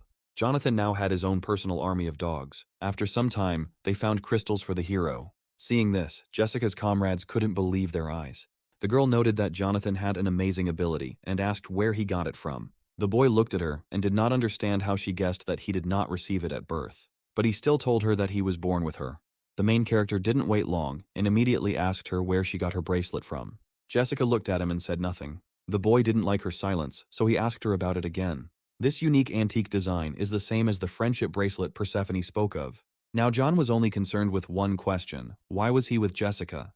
But at first the boy thought she was just a creepy stalker. Jessica replied that she bought it online. After this, a notification popped up in front of the hero. It said that the forbidden fruit would allow the hero to distinguish truth from lies. Then he received a notification that the target's intentions were close to good. Jonathan felt awkward, so he said he wanted one too. At this time, Jessica's friends looked at the guy and did not understand why the guy needed a woman's bracelet. John thought that he had completely lost his mind with these trips. Now everyone would think that he was a pervert. Now his image is definitely ruined. While we were at it, he went on to ask the girl how she knew Snow White's name. To this, she responded that she had simply heard it from others. Near the gates, someone then called out to Snow White. The target's intentions were close to good the second time. The protagonist was shocked when she told the truth for the second time. And only after that did it dawn on him that all this time he had been behaving like a madman, because he himself had understood everything incorrectly. After a while, the boss of the hounds came out. He told the boys that they had brought themselves to certain death. But then Jonathan just went and hit him. The guy knocked him out with one hit, which was quite unexpected. John then turned to his comrades. He asked them to keep the fact that he had been in this dungeon a secret. The hero also asked to keep everything he said a secret. Coming out of the dungeon, they were met by a crowd of people. They were asked to share their impressions, while John tried to hide from attention as quickly as possible. The boy's abilities developed unexpectedly, and he suddenly became a hunter. Previously, he didn't care, but to be a hunter in their country, you need to officially pass a test and get a hunter's license. Armed formations of hunters and guilds need management. In this world, anyone can search the internet for information on any hunter. Since John, not being an official hunter, was entering the dungeon, it gradually began to attract attention. Again, if public opinion about this is bad, then Jonathan's divine power may also be diminished. Based on this, he left the journalist to Jessica, and it was time for him to get out of there. But suddenly, on the way, he came across a man who recognized the boy. This guy asked him what such a talentless bastard bug was doing there. After this, there was some controversy in the crowd, because someone saw on TV that John was not really like that. Jonathan recognized the guy immediately when he looked at him. It was his old enemy, Charlie, a bully from the Chable house who casts a shadow over John's school years. The boy even began to wonder that it was not God who ruled the world, but the rich Chable families. But now everything is different. The situation has changed. Jonathan is going to surpass his family. Charlie told the hero that he saw him clear the dungeon labyrinth and some other gates there, but he found it strange. This guy remembered Jonathan as untalented, so he thought that he just made up a legend for himself. Because of his words, people began to gossip and believe Charlie's words. After this, the boy's situation became even more complicated. Then Charlie just took and brazenly threw the cap off John's head. Suddenly Jessica stood in front of the boys and they fell silent. She handed Jonathan his cap. Charlie didn't understand why Jessica was defending this trash with no talent. Well, she responded as if people without talent were not trash and asked him if he could answer for his words. Charlie still insisted that John was just a dumb idiot with no talent. Jessica didn't respond to the guy's provocation in any way. She just looked at the main character and remained silent again. Jonathan looked at her and did not understand what she wanted him to do. After a while, it dawned on him that she wanted to see the boy demonstrate his abilities in practice. Based on this, he jumped high into the air, which greatly surprised Charlie. John looked at him as if he were a pathetic creature, while Charlie was indignant that he was definitely untalented. The boy simply felt sorry for the time spent on him. He didn't stay long and went about his business. After this, the main character realized that after the incident with his old friend, he needed to get the qualification of a hunter as quickly as possible. And the news just reached him that a hunter qualification test would soon be held in Dokdo. When he left the house, there was a black car in front of him. At first he intended to go alone, without attracting attention. But suddenly Jessica met him and invited him to go together. Having reached his destination, John thanked them for the comfortable ride. But the hero didn't understand why Jessica dragged him there. To which the girl replied that she simply had nothing to do that day. Jonathan also asked her why she suddenly switched to informal forms of address. Jessica noted that John was the same age as Charlie, which meant he was the same age as her, so she suggested that they be friends. After some time, Jonathan's number was called to undergo a physical strength measurement. He couldn't leave Snow White alone, so he asked the girl to look after her. The boy concluded that this was why she came. Also in the window always shows good intentions, so there should be no problems with her if he leaves her. During the test, only equipment provided at the test site is allowed. So John had nothing, and he relied only on his own strength. Its difficulty was adjusted by the system. It was given a high difficulty level. And suddenly Charlie approached the hero, from whom a window appeared with a note that the target was apparently emanating obvious hostility. Approaching the boy, he immediately began to provoke him. Initially, John wanted to quietly get his license and get out of there. But this enemy changed everything. He told him that a piece of trash like John shouldn't be sticking his head out of his corner. This had a good effect on the hero because he channeled his negativity into this barbell, causing him to gain the strength of the 6th rank lower body. Then he gained upper body strength of the same rank, and the main strength was equal to the 5th rank. After that, he started the reaction, and it was also of the 6th rank. Charlie called it nonsense after seeing it. He then walked up to the judge and grabbed him by the shirt, demanding that he stop. But he replied that the test could not be stopped until there was an error. At this time, Jonathan completed the basic physical fitness test. He was then asked to move on to the next test site. There he approached a crowd that, like him, had passed the first test. John's next test was a test of teamwork. The use of personal equipment other than that provided is prohibited. Also, defeating monsters from other groups will not count towards this team. Having gone to the monsters, one of the creatures attacked John's comrade. Luckily, he was lucky because the boy managed to protect him. He then told him to leave the monster to him. A second later, he simply pierced him with his sword. However, there were other people on his team who needed help.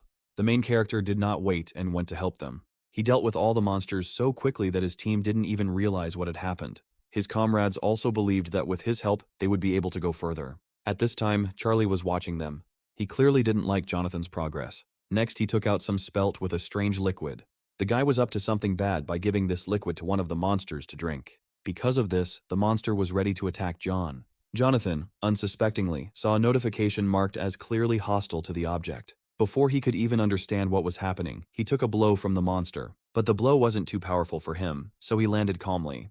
His comrades looked at the boy and were shocked that he was able to survive. However, this creature was too bloodthirsty, so it killed all of Jonathan's comrades. The main character did not expect that his comrades would die so easily from some monster. Then he saw Charlie and realized it had something to do with him. Charlie started making fun of John, saying that he was alone now, and the boy didn't like it very much. He also added that it was useless if you didn't attack with your comrades. And then a strange aura began to emanate from Jonathan. He sat down and said that a capable person will always find a way. After these words, the hero took and chopped up all possible monsters in that place. John believed that if he didn't get points for teamwork, then he should get individual points as well. If the maximum is 100 points, then he should have scored somewhere around 200 points and asked the judge if he was telling the truth. Only the judge and Charlie looked at him and were surprised by his abilities. The judge felt awkward and didn't even know what to answer. But suddenly the loudspeaker announced that an emergency had occurred. All people undergoing testing were asked to evacuate immediately as a major tsunami had occurred and the water was heading towards them. The main character decided that he needed to check what was happening. Then he stood on Charlie's platform and jumped over him. The guy got angry and started yelling at him, but John didn't give a damn. When he went outside, he saw the aftermath of the tsunami. Based on this, he understood that at this rate, all the people there would die. At that moment, he received a notification that Persephone had sent him payment. He did not hesitate and began to look for something useful in the god's store. Luckily, John was able to find the wave-cutting skill, a sharp sword that could cut through even the waves. Suddenly, Snow White appeared out of nowhere with John's jacket. The boy didn't understand how she found him and where Jessica was, but he didn't have time for that. John also asked Snow White to help him. Activating the wave-cutting skill, he struck one at a time. He was successful in stopping this tsunami. However, a loudspeaker announced that all examinees were to be moved to a shelter. All this is because there was a high probability of a second tsunami. Jonathan wasn't sure he could stop her a second time. At that moment, he received a notification about an urgent order from Poseidon. According to the announcement, the tsunami will continue until repairs are completed at the Dragon King's palace. Jonathan concluded that all the gods were becoming more and more troublesome. The boy had no choice but to take this part-time job. Having teleported there, someone met him. It was Hephaestus, whom John had not expected to meet. Hephaestus noted as if he knew that they would meet again. He also noticed how much Snow White had grown. Just after touching her, Snow White turned away from him. Hephaestus felt uncomfortable, so John said she was just shy. Jonathan then asked Hephaestus what business he had come to the palace for. To which he replied that he was supposedly a blacksmith and he could not be absent from repair work. To begin with, Hephaestus offered the guy to explain something. Approaching the place of work, he told him to look around. In one place, the barrier was broken and water is leaking into the human world. Even if it looks like a wave in a pool to them, for people it is a huge cost. Then Hephaestus showed him the huge gates. It is because of them that all the headaches occur. The guys get rid of them, and they appear again. Before this, the main character thought that they were like dungeons created by gods, but in fact, this is not the case. Suddenly, Snow White started acting differently. And after that, something strange began to happen near the gate. Jonathan was tired of nothing happening normally in this damn world. Hephaestus then said that he would deal with them, and ordered John to hold on tighter. If he was sucked into the gate, it would be the end for him. At that moment, Snow White managed to hold on and flew towards the gate. At this time, Hephaestus was dealing with the gates. He showed the true power of a high-ranking god. As Jonathan expected, the higher-ranking gods are on a completely different level. Suddenly, monsters began to emerge from the gates. The main character was surprised that even in the world of gods there are gates with crowds of monsters. Then Hephaestus snapped his finger and called Jonathan. After that, a sword appeared in front of the boy. Hephaestus told him to take this sword and deal with the enemies while he closed the gates. Before this, John thought that this would be a barrier repair, but it turned out to be another job that required combat skills. Because of this, the hero decided that he would need to ask for additional payment. Having attacked one enemy, he thought he had killed him. However, his intuition worked. The monster was able to survive the boy's blow. John didn't even understand what happened because he had hit him quite hard. He hit him with divine strength, but he withstood it. Then this monster began to speak, and John realized that these creatures were different. Up until this point, the gate monsters were very weak. But this time, Jonathan felt like it might be dangerous to fight them alone. Suddenly, the boy felt someone else approaching. It was exactly the same army of creatures. They then started running towards John, causing him to become confused. But they were not running towards him, but towards their own kind. Jonathan stood there at the time and didn't understand what was going on. But then I saw a badge on one of them and realized that Poseidon's reinforcements had arrived. The main character was already afraid that he would have to deal with everyone alone. Based on this, he thought that it would be quite possible to try it with reinforcements. The boy began to inflict many cuts on the enemies, but all to no avail. Then he realized that not being able to cut it in one blow was not a mistake. John cut them with all his might, but only scratches remained. And suddenly the monster said that he was tired of playing with the boy. At this point, Jonathan asked the enemy to endure something. He activated his wave-cutting skill and sent it towards the monsters. All creatures froze in space. Then they just broke into pieces. John beamed and called the next monster to him. They were very angry after the hero's attack and wanted to take revenge on him. The boy was no longer afraid of anything and waited for them to come closer. However, a notification suddenly appeared in front of him that he did not have enough divine power to use wave-cutting. After this, the boy understood why he was so good at it. Jonathan used too much force at once, so he did well, but there was nothing left. The monsters saw the hero's weakness, and he asked them to stop. But suddenly shooting started in the palace. The main character also heard very familiar voices. These were the same gnomes who wanted to take revenge on Hephaestus. They were able to stop the monsters for a while, but they were still alive and evil. One of the creatures began to attack the gnome. He thought he could deal with her with his pistol, but she threw a stone at the pistol. Thanks to this, the monster got closer to him and struck him with his foot. The gnome flew between his comrades with relish. Seeing this, Fire Fist called this creature a bastard. Then he took the dwarf's hammer and chopped it up. As expected, the dwarven hammer is very powerful. If you think about it, when John fell into the river Styx, he accidentally used it once. Because of this, he decided to use the dwarven hammer skill since the divine power requirement was low. Suddenly, Jonathan noticed how one of the monsters grabbed the gnome. He activated his dwarven hammer skill and flew towards him. However, the skill's use was cancelled as it can only be used with blunt weapons. It was a very big mistake for him.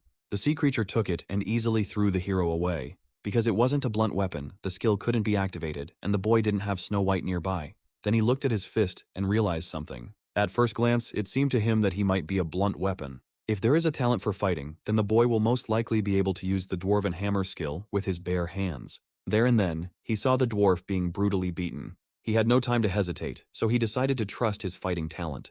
Then he ran towards this fish. At first the monster caught the boy's hand and considered him a weakling, but John didn't finish his attack. He successfully used the dwarven hammer skill to break through the monster. The main character was glad that he managed to do it. At that moment, Snow White came running to him. The boy picked her up and a smile appeared on her face. Then Jonathan told her that he was counting on her help. With its help, he dealt with monsters without difficulty. With a little effort, John scattered them all. But then a bigger problem appeared.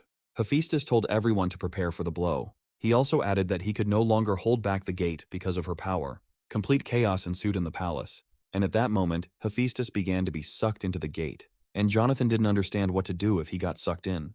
Then the hero saw a window, as if something big and dangerous was approaching. And then an unknown creature emerged from the gate, emitting a very dark aura. The main character felt it on himself and became a little worried. But suddenly some of the creatures began to scream and rejoice, because it was Lord Poseidon who stopped the whirlwind. Jonathan didn't believe that it was Poseidon. He asked one of the creatures if it was really Poseidon. He still didn't like the fact that he had such a creepy aura coming from him. From what the boy heard, he sounded strange, and he looked different too. The pressure on the back of the hero's head became stronger and stronger. He also noticed an ugly mark on his forehead, the same pattern engraved on the fish from the gate. His intuition was screaming at him that he was dangerous. Then, the creature said that the boys had done a good job trampling his cute subordinates. John sensed something bad was coming and warned everyone to hide. After that, the fake Poseidon started doing terrible things. With just one blow, he killed all the fish. Jonathan took Snow White and miraculously survived. After killing everyone, the fake Poseidon suddenly began to laugh. At this point, John's intuition began to tell him that he would not be able to defeat him. Then this enemy noticed that the boy was able to survive. He didn't bother to chat with him and immediately shot him.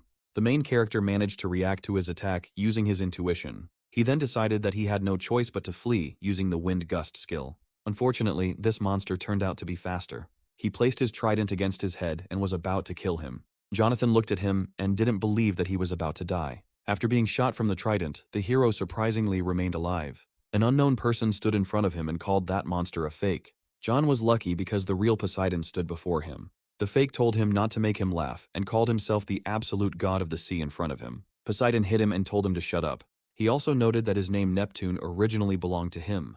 Then they started grabbing each other's hair and arguing. The main character sat at this time and could not believe that he was seeing with his own eyes a battle between two gods of the highest level. He also noticed that they fought like little children. After this, Poseidon told the fake that this time he would kill him. To which the other replied that he had not yet been able to do so, since his plans had already failed 78 times. Poseidon said that this time he had called a very great god. By the way, he was just approaching. Jonathan was surprised that Poseidon personally hired a god and had no idea how great this god was. A certain god had already begun to emerge from the gates, and he was muttering something to himself. Surprisingly, Hephaestus came out from there. Coming out of there, he sat down and finally exhaled. Hephaestus then told his comrades to take care of the rest. At that moment, gnomes and one girl began to crawl out of the gate. At first, the main character did not see her, but then I was shocked when I found out it was Jessica. She was able to destroy this gate with just a wave of her hand. When the false Poseidon saw this, he was speechless. He was very angry because he was deprived not only of his servants, but also of his home. Jonathan remembered the enemy's attack and told Jessica that she was dangerous. He shouted at her to leave immediately, but the girl, as always, remained silent. She was absolutely calm and did not run away. On the contrary, Jessica went for this monster. Then the fake began to attack from behind. However, Jonathan protected her with his sword. His intuition wavered, so his body acted on its own. The monster was fed up with Jonathan, whom he called a bug. Because of this, he began to attack him, but Jessica suddenly grabbed the hero. She pushed the boy away, and thus protected him. Then the giant joined the work. At that moment, the girl asked the guy why he was interfering unnecessarily, to which he replied as if he just wanted to help. She said that it was unlikely that something like that would affect her. Jonathan was irritated that it was true, but he couldn't admit it. Jessica then noted that Jonathan seemed to be faster than before. Neptune at this time was already in an unstable state. She could see from the boy's face that he had a lot of questions. She promised to tell him everything as soon as it was over. After that, she threw him a flask with an unknown liquid. He received a notification that the description was limited due to lack of information. Suddenly, Jessica told the hero to drink it. She also added that he should keep in mind that it was he who had to interrupt Neptune's last breath. The girl had hopes for him, but he didn't understand anything. Because of all this, he started to go crazy. Jessica then headed off to battle Neptune. They laid him down together with the giant. But suddenly some micro-magician appeared. He approached Neptune and wanted to finish him off, but something gave him strength. After that, he hit the ground and a strong shockwave was heard. This blow was so powerful that it scattered the gods in an instant, and Jonathan was shocked that Jessica wanted the boy to deal with this monster. Just a few days ago, the boy was a nobody. Even though he was a low-level god now, John didn't see how he could deal with this creature. And suddenly Neptune said that the hero had dared to interfere with him earlier, so now he was ready to tear him to pieces. Jonathan didn't know what to do and just stood there, watching as Neptune was about to kill him. But then Jessica approached him. She looked at him and then asked why he froze. The girl was able to protect the boy with her body, but she herself was injured. Neptune took advantage of this and stood on the girl. He called her stupid because she could have easily run away and stayed alive. Jonathan looked at her at this time and did not understand why she did this. To this, Jessica said that everything was obvious. The girl noted that John was supposedly much more likely. And Neptune will eventually die at the hands of a low-ranking god who underestimates and despises him so much. Jonathan looked at her and didn't understand what she was talking about. After that, she said that she knew that the boy could do anything because she believed in him. At that moment, a notification appeared in front of the guy, saying that the target's intentions were good. People who live with worthy talent live in the same place as others, but their world is completely different. But there was one person, John's mother. She believed that talent was not so important, and believed that her son would succeed. Jonathan used to struggle to keep up with those who had talent. And then the day they were in debt because of his uncle, his mother told him that it was because of her that he had no talent. He realized that this man's trust was only a consolation to remove the guilt from himself and his child. What the boy felt then was not anger or sadness. Then the first thing he thought was, thank God, because now he could give up, and he felt disgusted with himself. But now everything is different. Now there are people who believe in him.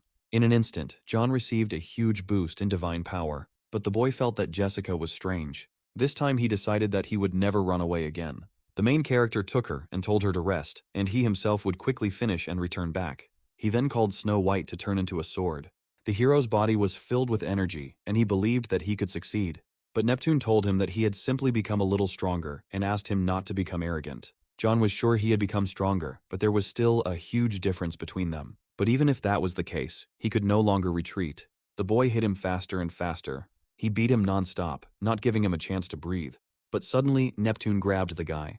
This battle was very tough, and there could be only one winner. Neptune promised the hero that this time he would put an end to everything. He began to use his most powerful attack. When she threw it at the boy, there was a powerful explosion. But John was lucky because Snow White returned to him and turned into a shield. Then Poseidon finally showed up. He strengthened the water dragon and sent it to Neptune. Thanks to this, they were able to catch him.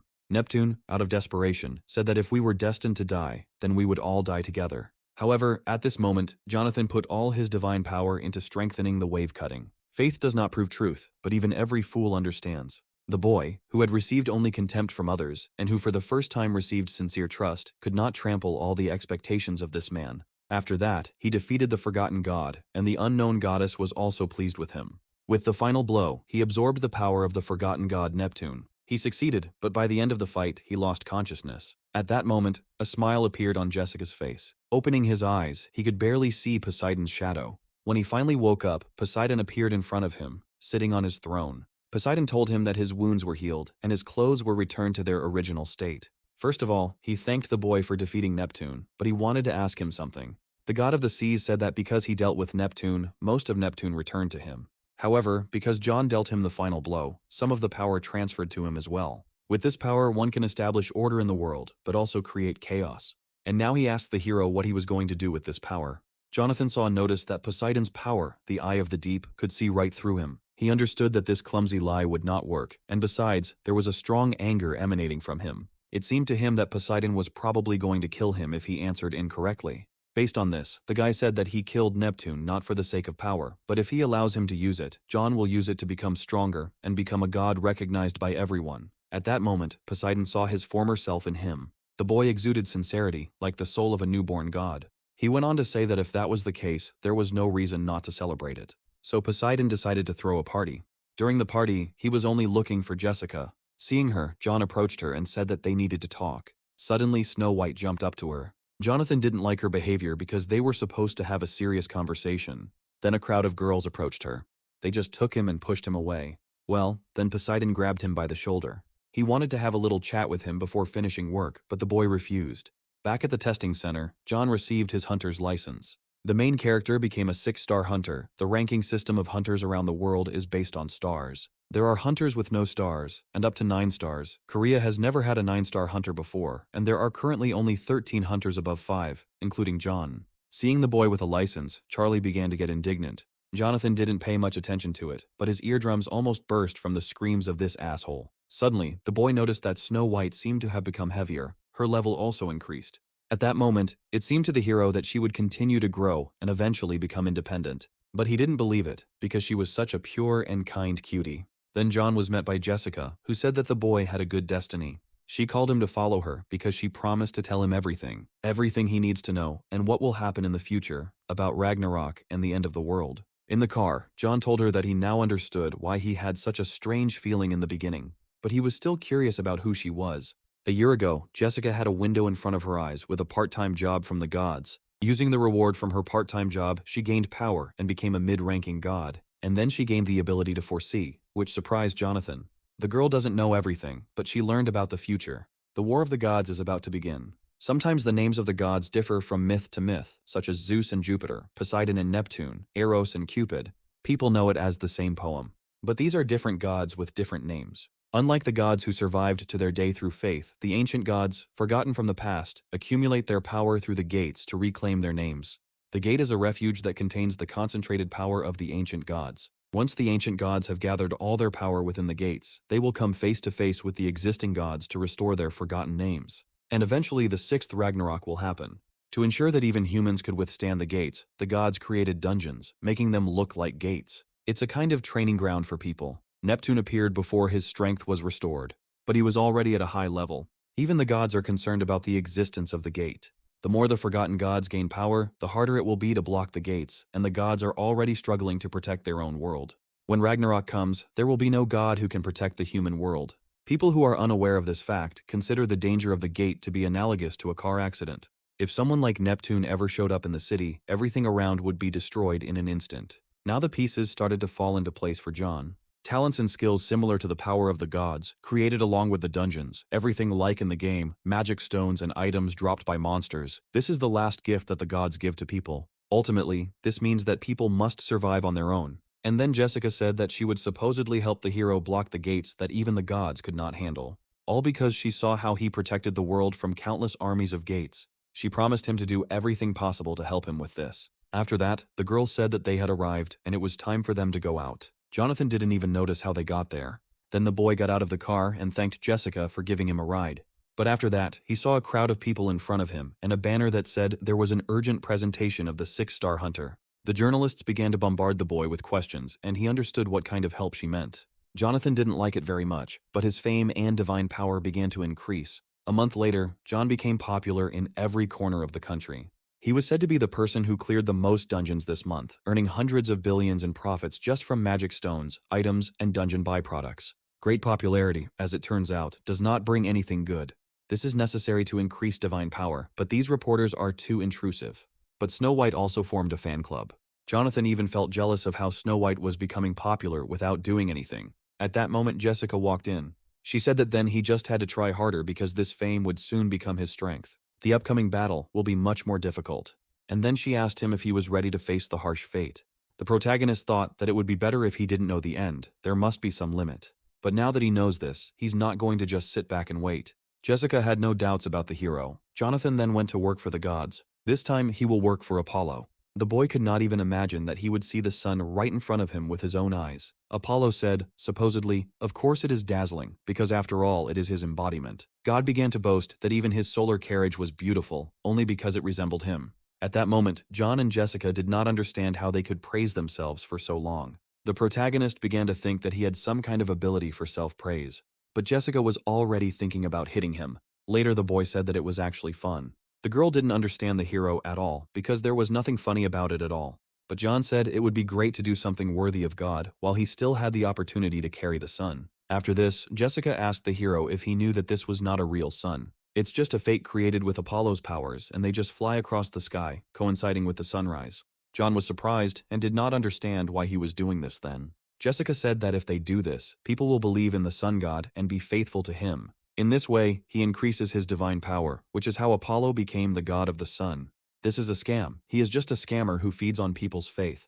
However, Jonathan has nothing to worry about. He just needed to focus on his work, because the reward for it would be considerable. So the girl said that they needed to finish this nasty job quickly, and sped up.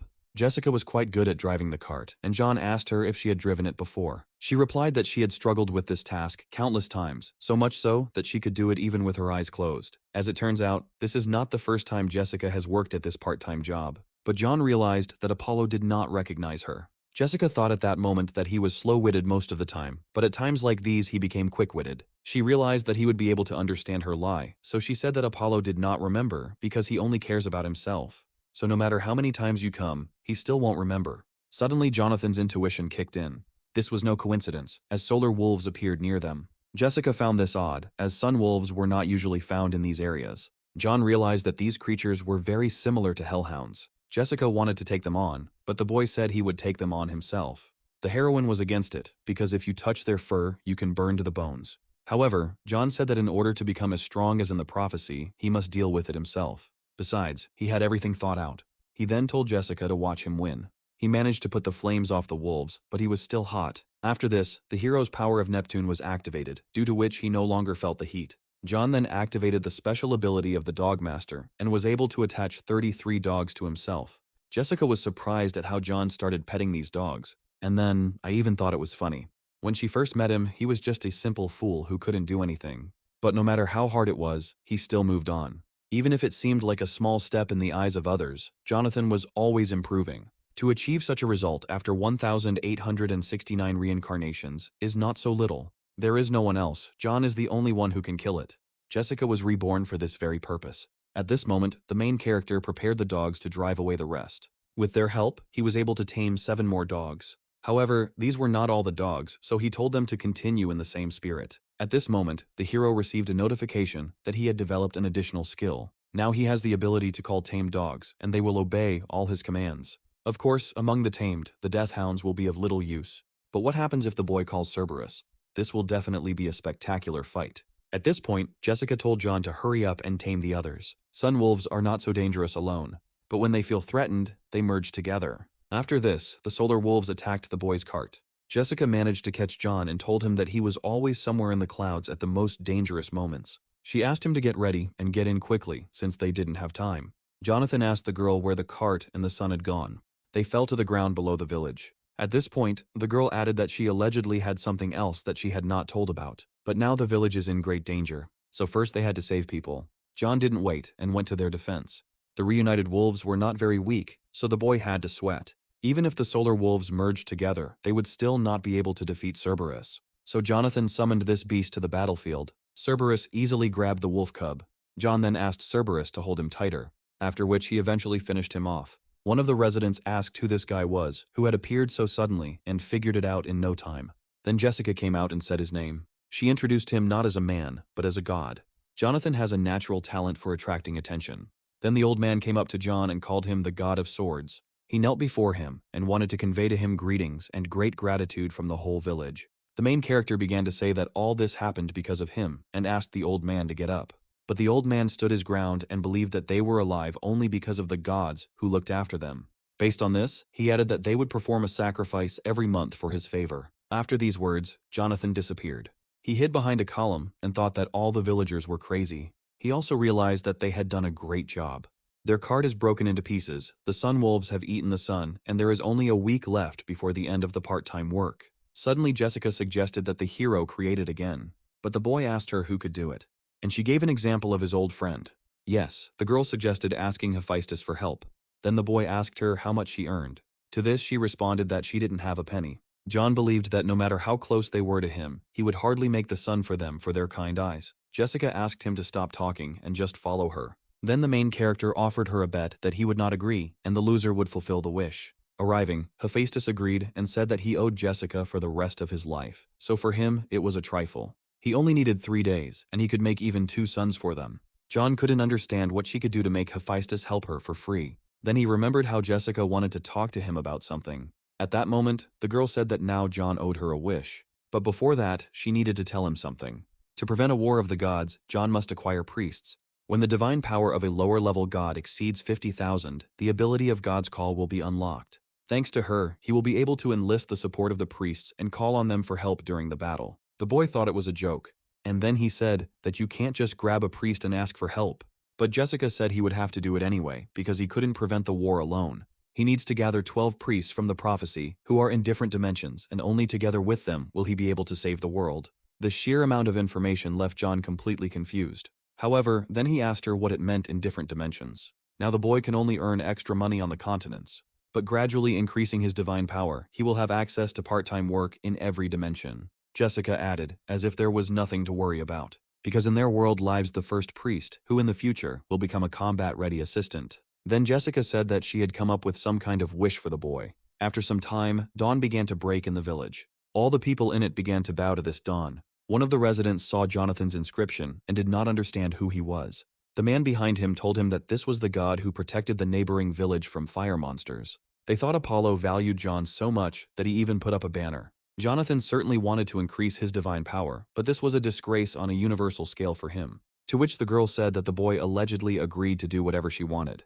Therefore, his goal is to unlock the power of the call of God, and he must do everything possible to ensure that as many people as possible learn about him. Or at least he needed to make himself useful. Then the boy bought an SS-level shooting talent from the god's shop.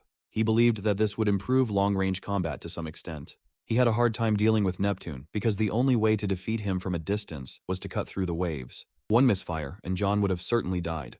Then he decided to see how much his divine power had increased.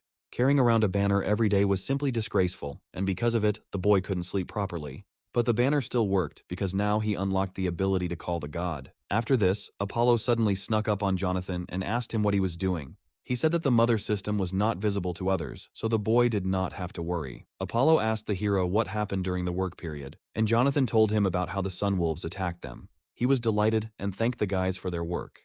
Then, in addition to his salary, Apollo decided to give him a small bonus. John now had access to Apollo's self-healing ability. Apollo noted that this ability could only be obtained from his part-time job and suddenly began to laugh. He also added that people are lining up to get this ability. At that moment, Snow White woke up.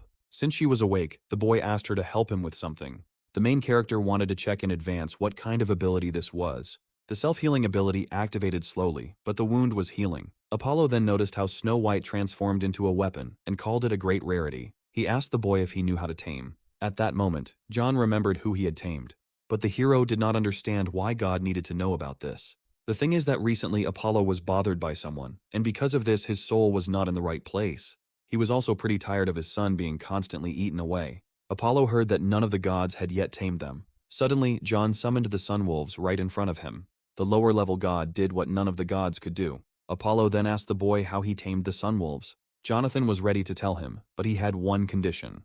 The boy asked to be taught how to shoot a bow. To most people, Apollo is the god of the sun, but he is also the god of medicine, the arts, the muses, and the god of archery to boot. During the lesson, Apollo began to tell us that in order to create an arrow, we need to concentrate our spiritual power on our fingertips. Then you need to hold your breath and pull the bowstring. This is basically the basics of archery. But John found his actions rather primitive, but his god-level shooting ability looked really cool. Surprisingly, Apollo was quite a strict teacher. And a month has passed since the boy began practicing the basics of shooting in the world of gods. Now John knew exactly what archery was. Until now, he has been honing his skills with the help of video tutorials on the internet. Either he copied the movements of the dwarves or the monsters from the palace of the Dragon King. But as expected, studying the techniques of the gods themselves is a completely different matter. If John combines his talents with the teachings of the gods, he will reach a new level. At that moment, Jessica came and said that it was time to return to the human world. There is not much time left before the meeting with the first priest, but the boy decided to say goodbye to Apollo before leaving. At this time, Apollo was playing with the solar wolf like crazy. John told the girl that he learned a few things while working part-time at the dog cafe. Jessica was glad it worked, otherwise things could have turned out badly. She told him to think before he acted, because someday it would end badly. To this the boy replied that he had improved his divine powers, gained abilities, and learned techniques. At this time, people in hell began to suspect that someone had summoned Cerberus. Ida's assistant reported to him that the dog had indeed been summoned a month ago. The god of the underworld considered this a brave act, but he clearly didn't like the fact that someone dared to touch the symbol of his kingdom. Whoever it was, he was ready to get it out from under the ground. Having committed such an act, a person must understand what the price is for the courage to insult the god of the kingdom of the dead. After working part-time, the main character went to the Sangun Guild. There he honed his fencing skills. Then the boy asked Jessica if the priest would definitely come to them. To this, she responded that they just needed to wait. It's been a week since he swung a sword alone, so his skills are improving more slowly than when he was working part-time. Jessica didn't answer and just looked at her phone. While the boy was telling her something, she found a part-time job. Jonathan wanted to go with her, but the girl said that this time he would have to wait. Naturally, the main character didn't like this. He had been waiting for a week for the priest to deign to come, so he wanted to take on a part-time job instead of wasting time waiting. Suddenly Charlie came out and called the hero poor, so he needs to earn money. Jonathan, hearing this voice, hoped to see anyone but Charlie. The unexpected guest said that John had made the right decision to take on a part-time job. He believed that untalented people should take up mediocre part-time jobs. The boy didn't understand why he came to the Sangun Guild. John also didn't want to believe that he could be that priest. But that's not why he came. On that day, a training tournament was taking place there. Charlie pointed out that a washcloth like his Snow White wouldn't get him very far. He then showed off his dog, which allegedly had the blood of a deadly hound from the dungeons of Germany. It was a big day for Charlie, so he told Jonathan to go and do his part-time job. At that moment, the boy began to think about the training tournament. Charlie competed under number 9. and he was able to score 39 points. This was the highest result ever achieved. Charlie admired himself and thought that this would earn them a few more points. This time, he wanted to show his father what a wonderful son he had. His father was the president of the #1 guild in South Korea, which was called Iris, and his father's name was Ermac. Suddenly, the judges announced the last contestant. He was number 10 and was also the most popular person in Korea. It was Jonathan who came with his beast. The jury was shocked because they had never seen such an animal in 10 years. Charlie, seeing this, did not understand what was happening. But suddenly the boy grabbed him by the shoulder. At that moment, he asked him to agree that the solar wolf was really awesome. John told him that no matter how much he asserted himself, he would never succeed. Charlie then grabbed the hero by the shirt and asked why he was always one step ahead and constantly putting spokes in his wheels. At that moment, Ermac came out, not liking his son's behavior. He told him to shut up and participate calmly without any problems, otherwise he would have to send his son abroad. Ermac also apologized to John for his son, saying that his son does not know manners. The main character said that everything was actually fine. Ermac noted that they had not seen each other for a long time and noticed how the boy had matured. He also asked not to waste his nerves on Charlie, since his son is a brainless idiot. At that moment, Charlie broke the vase. He was infuriated by the fact that his father only compared him to a brat who didn't have a drop of his blood in him. This really pissed the guy off. He felt like his life had gone downhill ever since that bastard showed up. One of Charlie's friends asked him why he was so irritated. But Charlie responded by asking him where he had been all this time. His friend told him that he had simply gotten carried away and that it was already the last day of the event. After this tournament, John and Jessica went about their business. The boy was happy with how he was able to beat Charlie. It was a beautiful sight for him. At that moment, the girl felt someone's presence. She immediately informed John about this, but he didn't understand what she was talking about. After this, the main character's intuition kicked in and a danger notification was issued. A guy called him and said that he was supposedly in big trouble because he crossed Charlie. The guy asked the hero not to get too angry and attacked him. It was the elite hunter of the Iris Guild, White Cloud. White Cloud was an elite member of Iris's guild and one of Charlie's father's favorites. He was born with SS-level swordsmanship talent, an amazing genius who developed his abilities to master level by the age of 10. Due to his arrogant and ruthless nature, he beat his opponents half to death. For this reason, he received the nickname White Demon. When the guy attacked, Jonathan blocked his blow. The White Demon did not expect such an outcome of events. After that, the main character threw the guy back a few meters and called his sudden attack weak. The demon became truly interested. Before that, he just wanted to finish quickly. However, the guy did not give up and believed that John was now definitely screwed. At that moment, the blonde man suddenly became active. The white demon approached the hero and asked which hand should be cut off first. John realized that it would be clearly difficult for him to fulfill even the first condition. The first condition was to instill in the enemy a pious fear mixed with worship and deification. There are many ways, but the simplest is to show overwhelming superiority and strength. Suddenly, the blonde man launched a powerful attack and dealt massive damage to John. At that moment, the hero did not understand how he could instill fear in him and surpass him in strength if he wielded a sword better than John, who was the god of swords. You could see a real demon in the guy's eyes. Obviously, he cannot be defeated with just a sword. But why should the main character fight only with swords? He decided to activate one of his skills, and the white demon started to get confused. Because of this, the white demon missed a blow from Jonathan. However, he didn't even move after this blow. Based on this, the blonde man called John a coward who uses his fists to fight swordsmen. To this he replied that there were things that could not be achieved with just a sword. But the demon is still very green, since he doesn't understand this. The white demon replied that he had simply let his guard down, in which case John simply offered to continue.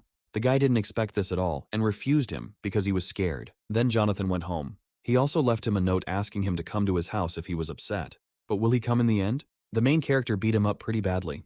Jessica was sure that if this was the white cloud, then it would definitely appear. After all, John had bruised his ego badly. Now the hero began to feel that this was even more tiring than the part-time job, and he needs to fulfill all 3 conditions. In order to gain the support of the priests, it is necessary to fulfill the conditions. The first condition is to earn the respect of the priest whose support you wish to have. The second condition is that the priest must make a clear-headed decision to become your patron. The third is that the priest must take an oath. Therefore, it is often impossible to use the power of the call of the gods, even if it is unlocked. Jonathan then asked Jessica if she could use this power. It's just that, due to circumstances, she can't use the call of the gods. The boy asked why, but she remained silent. Jonathan felt bad because he just asked. The girl said it as if she had a long story to tell. At that moment, the long-awaited guest arrived. John told him to come in since he had shown up, and not to stand there like a statue.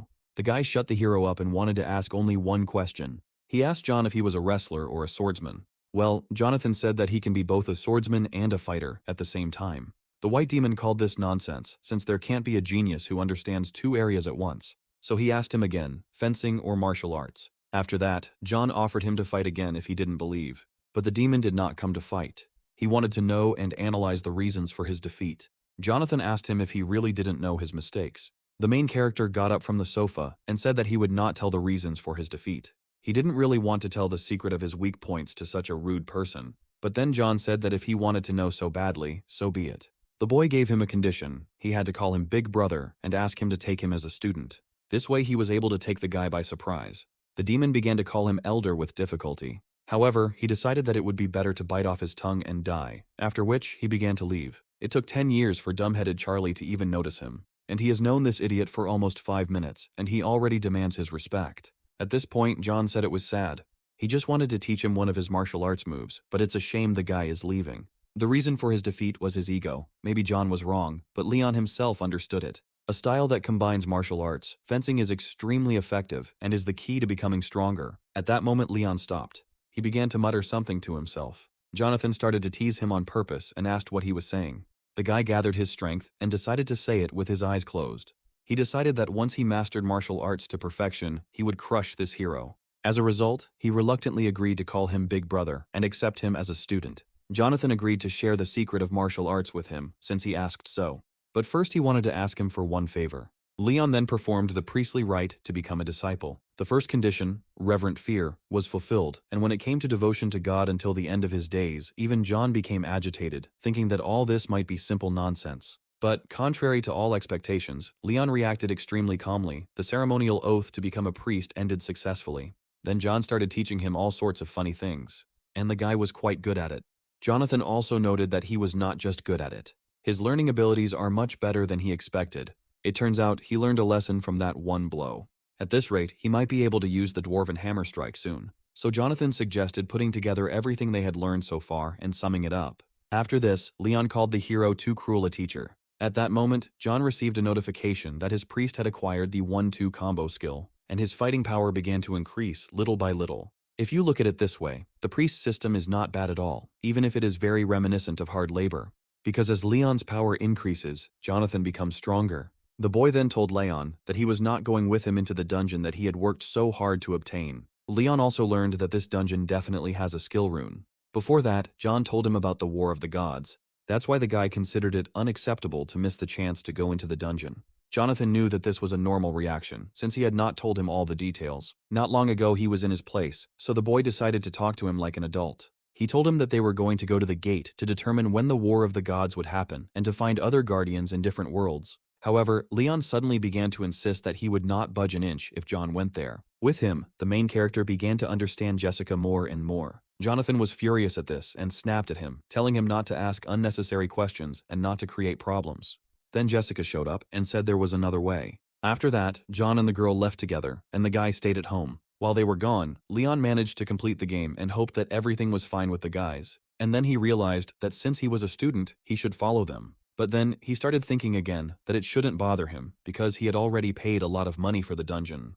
The more the guy thought about it, the worse he felt. Leon sat at home and just grumbled. But suddenly something happened that he could not have expected. At this moment, a bright light could be seen from the windows of John's house from the street. The main character teleported him to himself. Leon looked at the guys and didn't understand what it was. Jonathan told him to calm down and said that he simply used his powers to summon him. And then he showed him the monster and asked him to deal with it. After this request, not even a minute passed before Leon destroyed this creature. Jonathan was amazed by his abilities. Based on this, he called him to deal with the others, but Leon said that he would not budge. The main character did not object and simply moved on. However, John began to summon Leon, after which the boy agreed to follow him, asking him to stop summoning him. In the end, everything went better than John expected. Leon has just learned martial arts skills and already feels more confident. Did the blow from the dwarf's hammer really sink into his soul? Leon thought it was the end, but John said they were just getting started. The gate was just a stop, but they had a real destination. After that, they all went into the portal. At that moment, Leon realized that he had signed up for the wrong place. Fortunately, the teleportation was successful. Leon was shocked because he found himself in a magical world. But Jonathan imagined this world completely differently. He didn't understand how it was possible to find the next priest in such a large area, especially without knowing what he looked like. But Jessica said he needn't worry, because finding him would be easy. This priest was right in front of them on the banner. This priest was an actress, and John could not imagine what he could offer a celebrity to become his priest. The girl said not to get upset, because with the rest of the priests it would be even more difficult. It won't be as easy as with this simpleton. But she shouldn't have said this in front of Leon. He didn't like it at all. He started yelling at her, after which the girl knocked him out. And Jonathan warned the guy that Jessica was much stronger. At that moment, the girl told the boy not to worry about meeting her. According to the prophecy, Adela goes to magic school every Friday. Then the girl told the boys to follow her. They needed to go somewhere. After that, they headed to the magic academy. When he arrived there, John introduced himself as an exchange student. He didn't believe that at that age he would become a schoolboy again. Suddenly, the boy heard someone discussing him. This place is no different, still the same terrible place. There was an atmosphere of dividing people according to their talents. At that moment, the teacher came and told the students to be quiet. She said that there were plenty of seats in the auditorium, and he could sit wherever he felt comfortable. He already had a place in mind. If you are physically close, you also become mentally closer to each other. So he decided to sit next to Adele as naturally as possible. The boy came up to her and asked if he could sit next to her, to which she replied that he could sit down if he wanted. John sat down next to him and started asking where the magic lab was, since he still didn't know much about the academy. The hero decided to start with small talk. He never thought that his part-time job as a consultant would come in handy in such a situation. Then he suddenly started talking about how they had a very spacious and beautiful auditorium, after which he suddenly called the girl also beautiful. Because of this, Adela stood up from her seat. She asked him not to pretend to be friendly. The girl believed that he came because he thought that being in the same class with a celebrity would help him become friends with her. After this, Jonathan realized that he had screwed up completely. Then he needed to find Building A, but he was doing a poor job of it. Suddenly he heard Adele talking. She promised that if she didn't finish school, she would drop out and focus on acting. The girl herself understood this, but continued to be stubborn. The lack of mana could not be cured. John also learned that if you imagine a fiery clot while feeling the flow of mana, you can use a fireball. The boy was very surprised by this. He liked it and decided to try it too. He tried to do it in different ways, but nothing worked. John wanted to see if he could use divine power instead of magical power, but apparently, magic requires mana. Then the other students started laughing at John trying to use magic. They called the hero a clown and did not understand where he came from. Suddenly Adela noticed this. After that, she suddenly called the boy. The girl said she had something to talk about, so she suggested meeting after class. The school day ended, and the guys actually met. Adela said that even without mana, it was improper to act like an idiot, so she suggested that he just give up magic. John didn't like the girl's mood. But he answered her that it was a bit of a shame to take out one situation on another person. Adela didn't understand what he was talking about. She called it nonsense, but John said she was running low on mana, a rare disease that prevents the use of mana, regardless of its amount. Mana deficiency disease is a rare, incurable disease that once destroyed Adele's dreams. Perhaps that was why, when a boy appeared in front of her, who found himself in the same situation as her, instead of feelings of kinship due to the similarity, she was overcome with a feeling of disgust.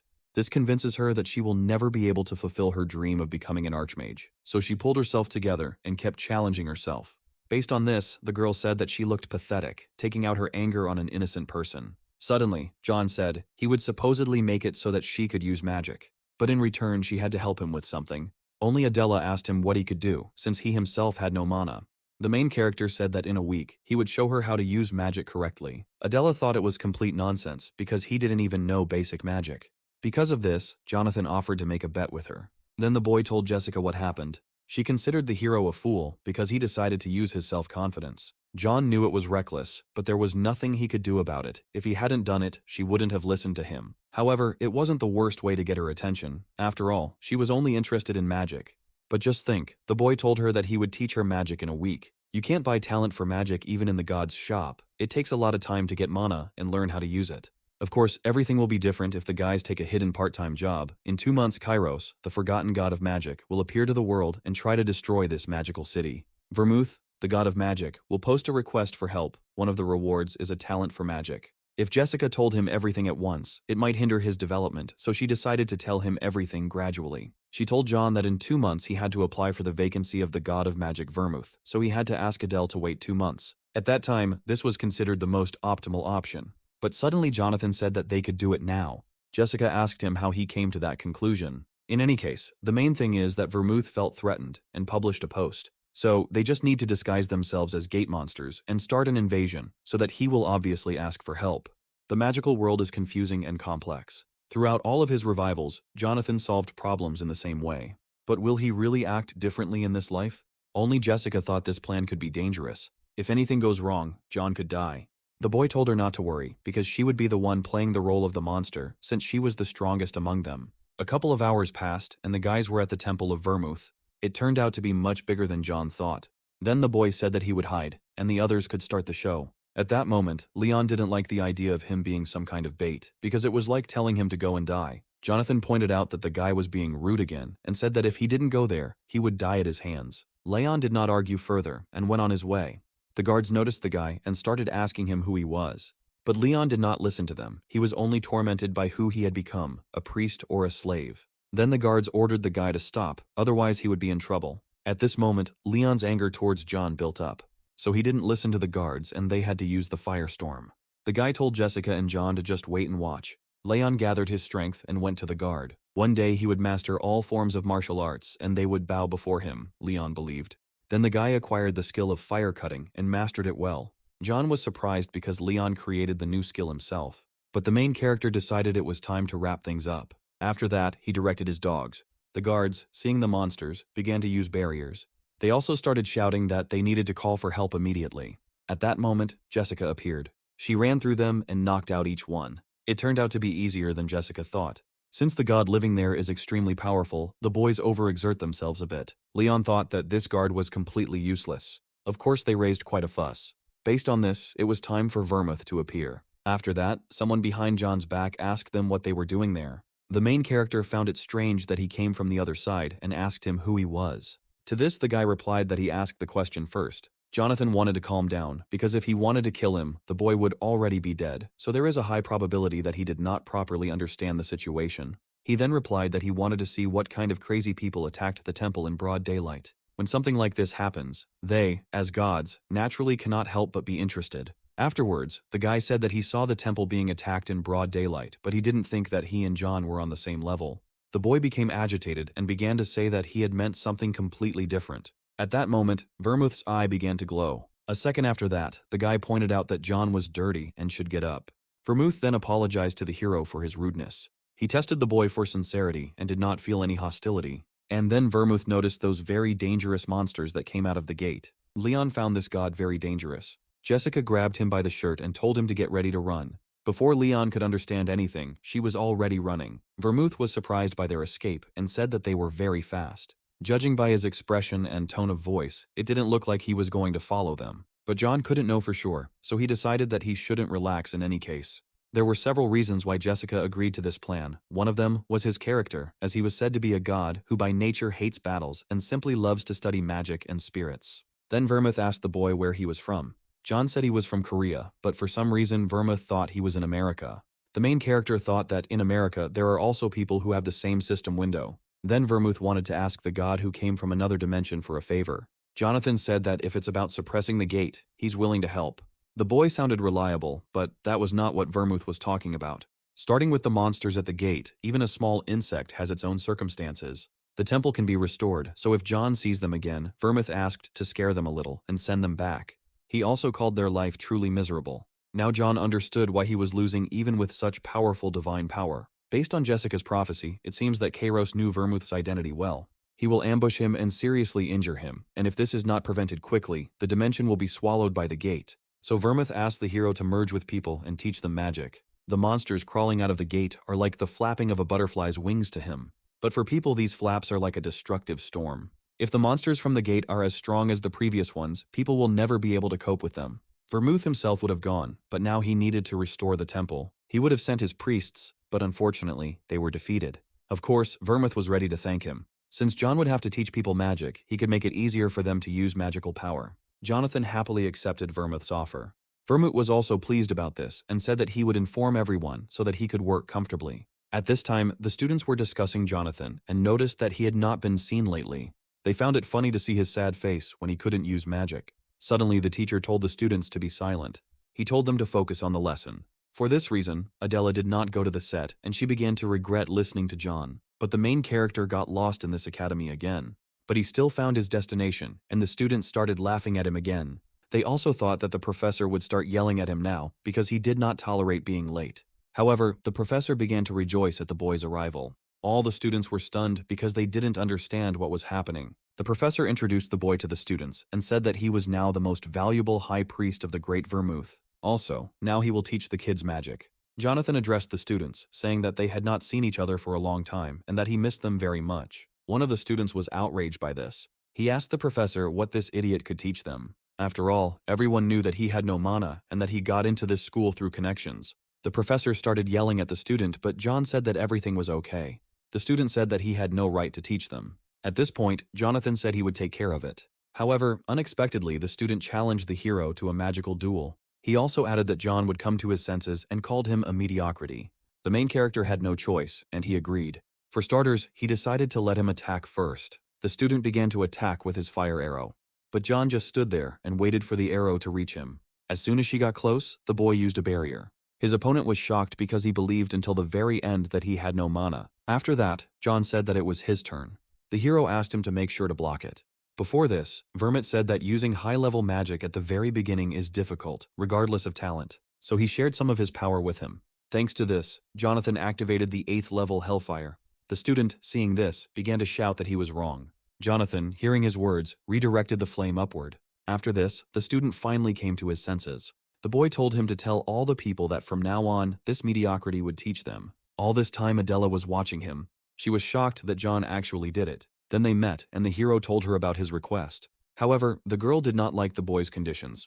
At that moment, John remembered that it was much easier with Leon. Jonathan asked her to calm down, and then he would be ready to tell her everything slowly. The girl listened to him and sat down on a chair. Then the boy asked her what exactly she didn't like. After this question, she started screaming again because this contract was more like slavery. At first, John called himself a god, but in fact, the girl called him a fake. The protagonist said that they just need her power to stop a disaster that will happen in the future. And for the upcoming battle, he was willing to do whatever it took to help her cure her mana deficiency so that she could master magic. Only Adela said that this could not be fixed, even with millions of gold. She asked him how he would do it, to which he replied that there was no way yet, but John wanted to do everything possible. Hearing this, the girl called it a pure scam.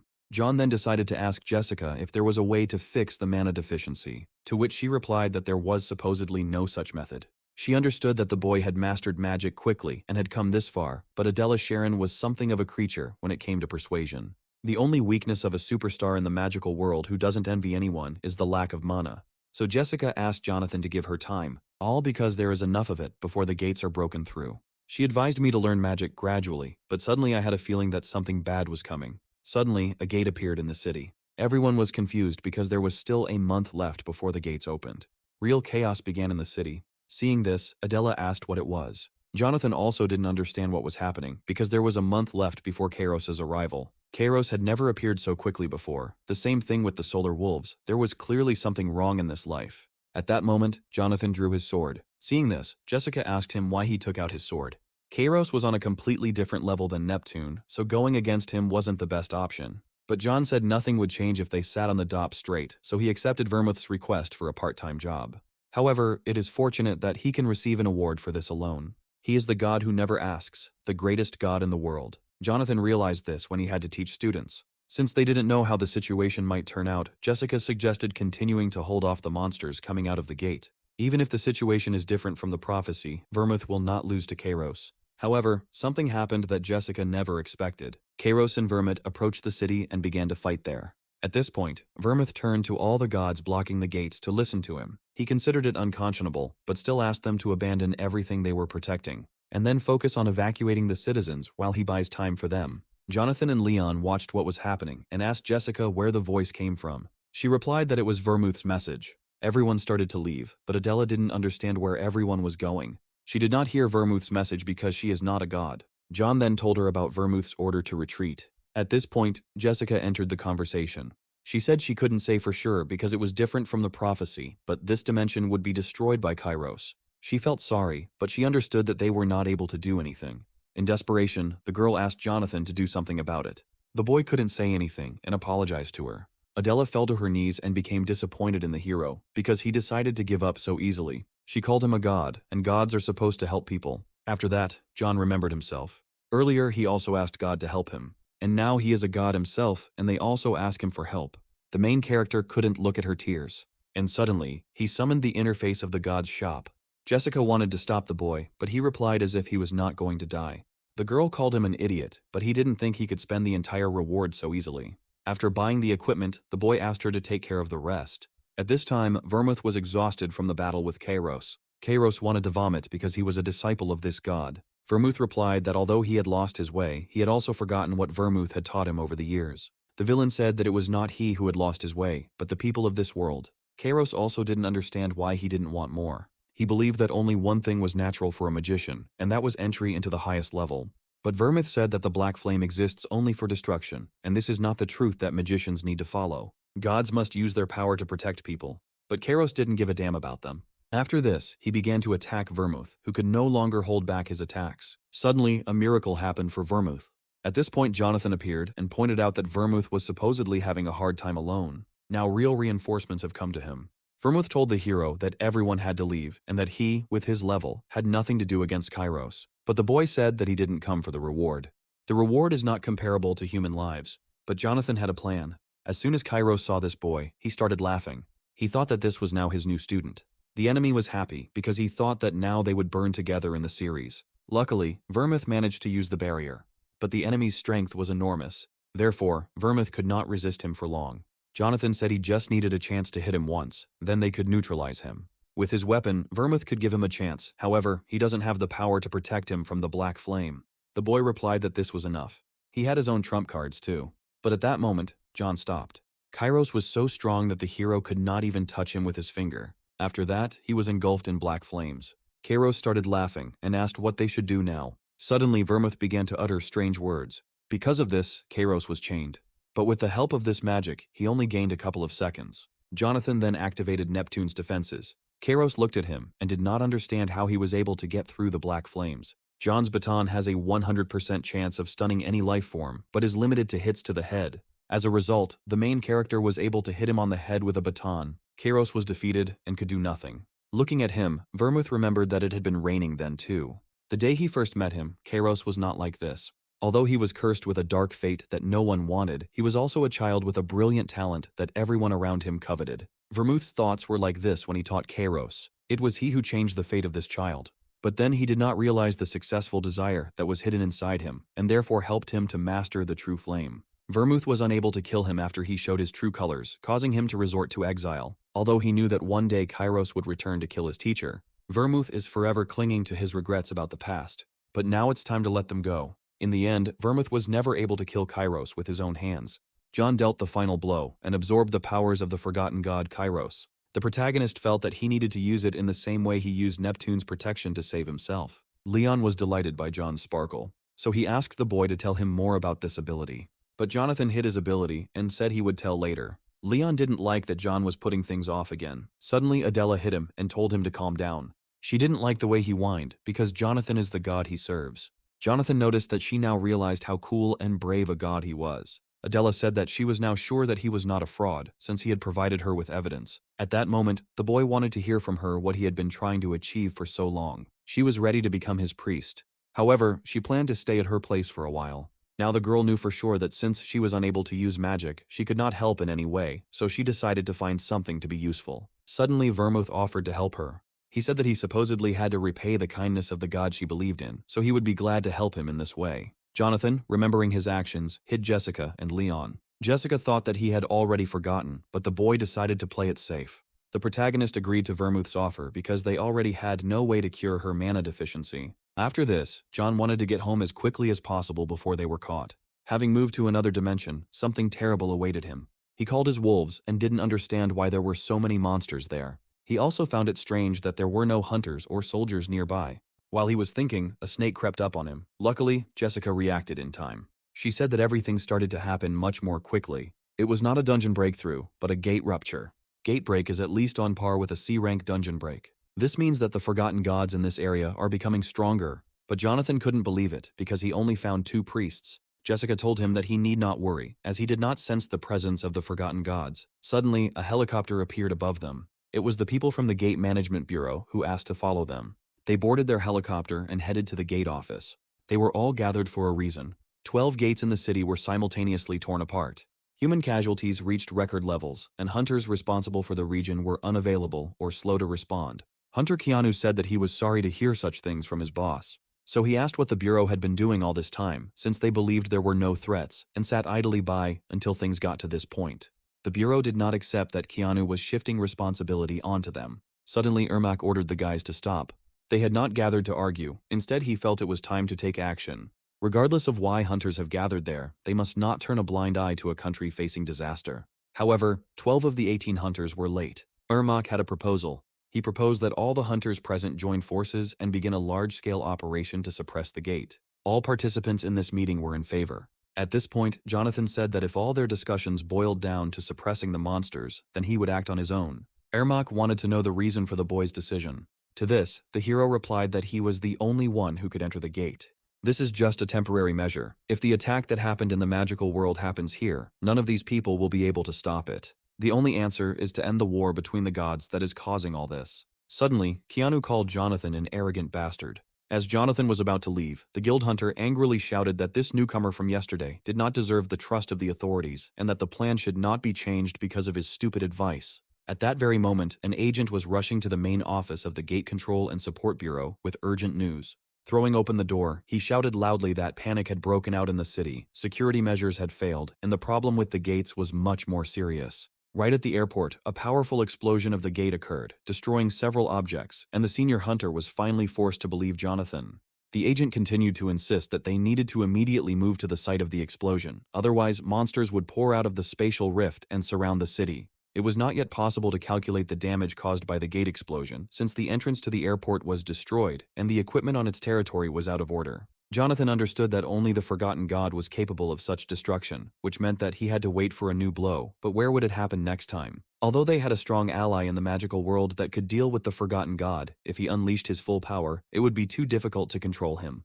There was no time to waste, and Jonathan was about to head to the airport, but Jessica suddenly stopped him, wanting to tell him something. Turning around, Jonathan asked the girl not to detain him unless she had important information that would help him in the upcoming fight. Jessica immediately calmed the guy down, saying that it was not the Forgotten God at the site of the explosion, and there was no need to ask anyone for help.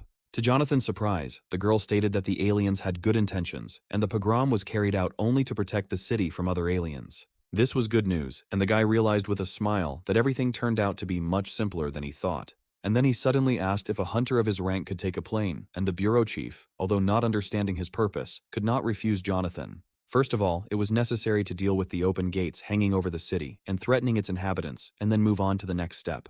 He soon arrived at the airport, from which all the personnel who managed to escape after the monstrous explosion had fled. The monster, still there, was quickly neutralized by a creature summoned by Jonathan so as not to waste energy fighting the mutant. Cerberus quickly attacked the mutant, knocking him off his feet with one deft movement, and he fell to the ground with a crash, raising clouds of dust around him. To summon Cerberus, Jonathan had to use some of his divine power because he wanted to get this over with as quickly as possible and get back to training. It was a handy ability that allowed the guy to simply watch as another mutant destroyed an alien. Before leaving, Jonathan wanted to regain his strength, but at that moment someone else appeared nearby, who had been watching him from afar for a long time. The system immediately activated its premonition ability, and without even turning around, Jonathan realized that they were not alone here. But besides Cerberus, Jonathan had other allies who were ready to join the fight if he was in danger. It turned out that Jessica had noticed the stranger even earlier and had rushed to attack him before he could attack Jonathan. Jonathan wanted to stop her, confident that he could handle it himself, but it was too late, and the girl came face to face with this uninvited guest.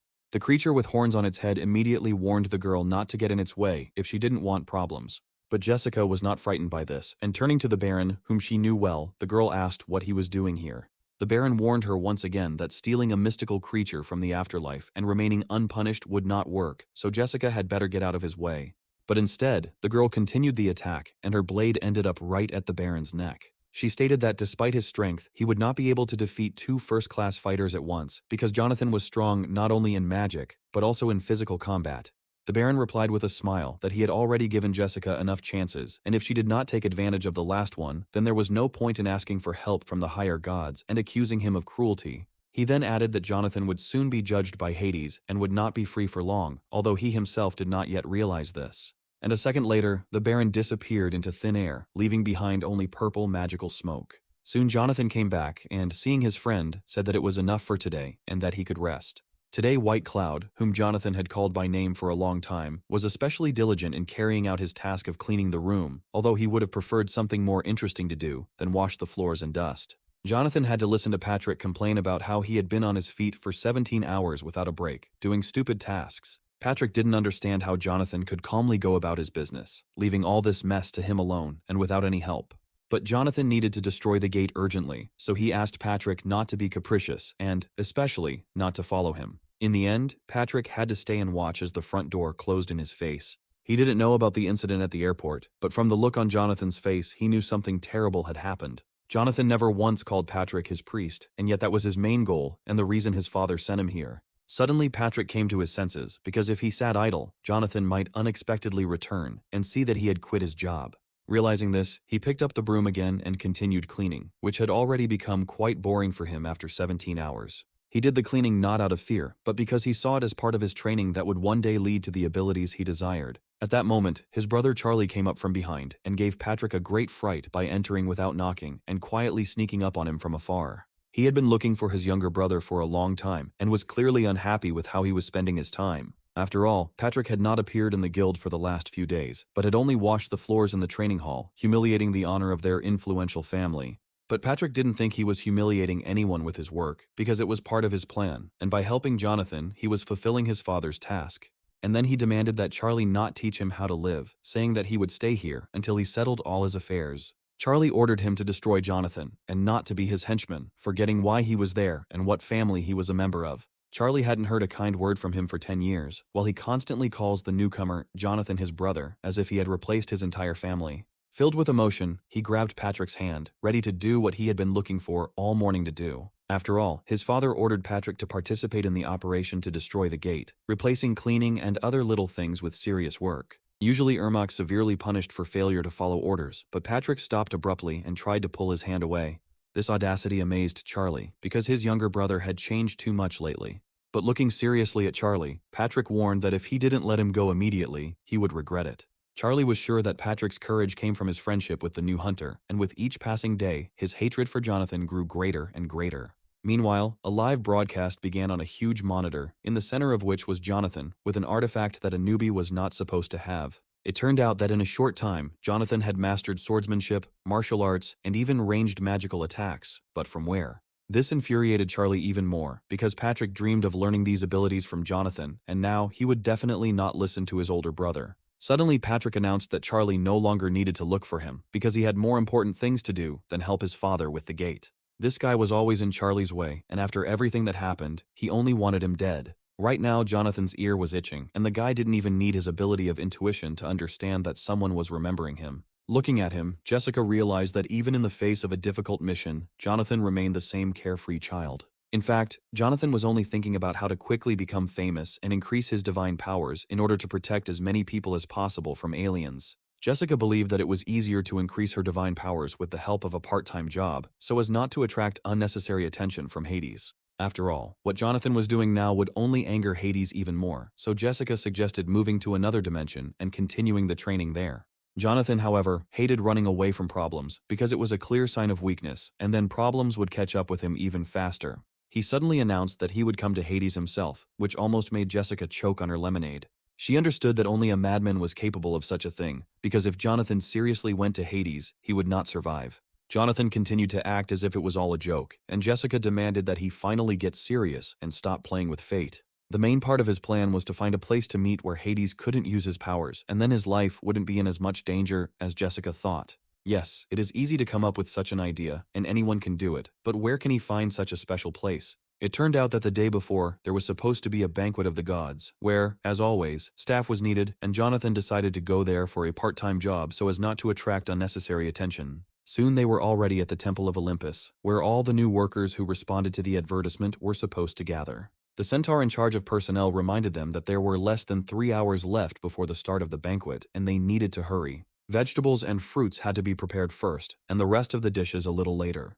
The centaur told them to move on to the next task immediately after they finished with the fruit in the baskets, reminding them that there was little time left. It seemed that Patrick and Adele had a lot of work again, which they clearly didn't like. Only Jonathan was in a great mood, because all this work would be done by his assistants, and he himself had more important things to do. At first, however, he had to listen to the angry protests of his assistants, who had planned to spend the day differently, since they already had a lot of things to do. Suddenly the centaur's voice was heard, announcing that the banquet was about to begin, which meant that Jonathan had the opportunity to do what he had come here for. Raising his hand high, Jonathan declared that he was ready to work, as the centaur was just calling the waiters to serve the guests. It was clear from the faces of Patrick and Adele that they already regretted becoming Jonathan's priests and getting involved in this adventure. All the guests had already gathered in the main hall and were chatting loudly, enjoying the meeting after a long break between the banquets of the gods. Jonathan understood perfectly well what kind of meeting awaited him at this banquet, but it was precisely for her sake that he took this step, not wanting to run away from problems. Many guests immediately noticed a lower-level god in the distance, who, without wanting to, attracted everyone's attention with his appearance.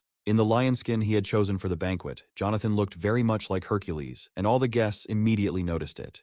Jonathan looked around, trying to figure out if Hades had shown up yet, and hoping that today's meeting would go well. Of course, he couldn't remain unnoticed, and the very next second, someone grabbed his neck from behind in a friendly manner. It was Apollo, who immediately declared that his student looked great in a lionskin suit, and that he found it funny to see Jonathan dressed as a waiter. Poseidon also seemed to find it funny to watch the new guy sign up as a waiter, but he had long suspected that Jonathan was not quite right in the head. Poseidon did not expect that, after the meeting in the underwater palace, they would see each other again at the banquet of the gods, and reminded Jonathan of his offer to join the ranks of the knights of the underwater palace. It was an interesting start to the conversation, but Apollo reminded Poseidon that his favorite student was busy right now, since he was the one who started the conversation with Jonathan. However, Poseidon had long wanted to talk to Jonathan about something important and asked Apollo to leave them alone for a while, so as not to interfere with the serious conversation. Now the guests watched as two supreme deities loudly argued over a waiter who had recently become a god. Two celestials tried to win the right to communicate with the newcomer of Olympus, and it was unclear what attracted them so much to this very ordinary guy.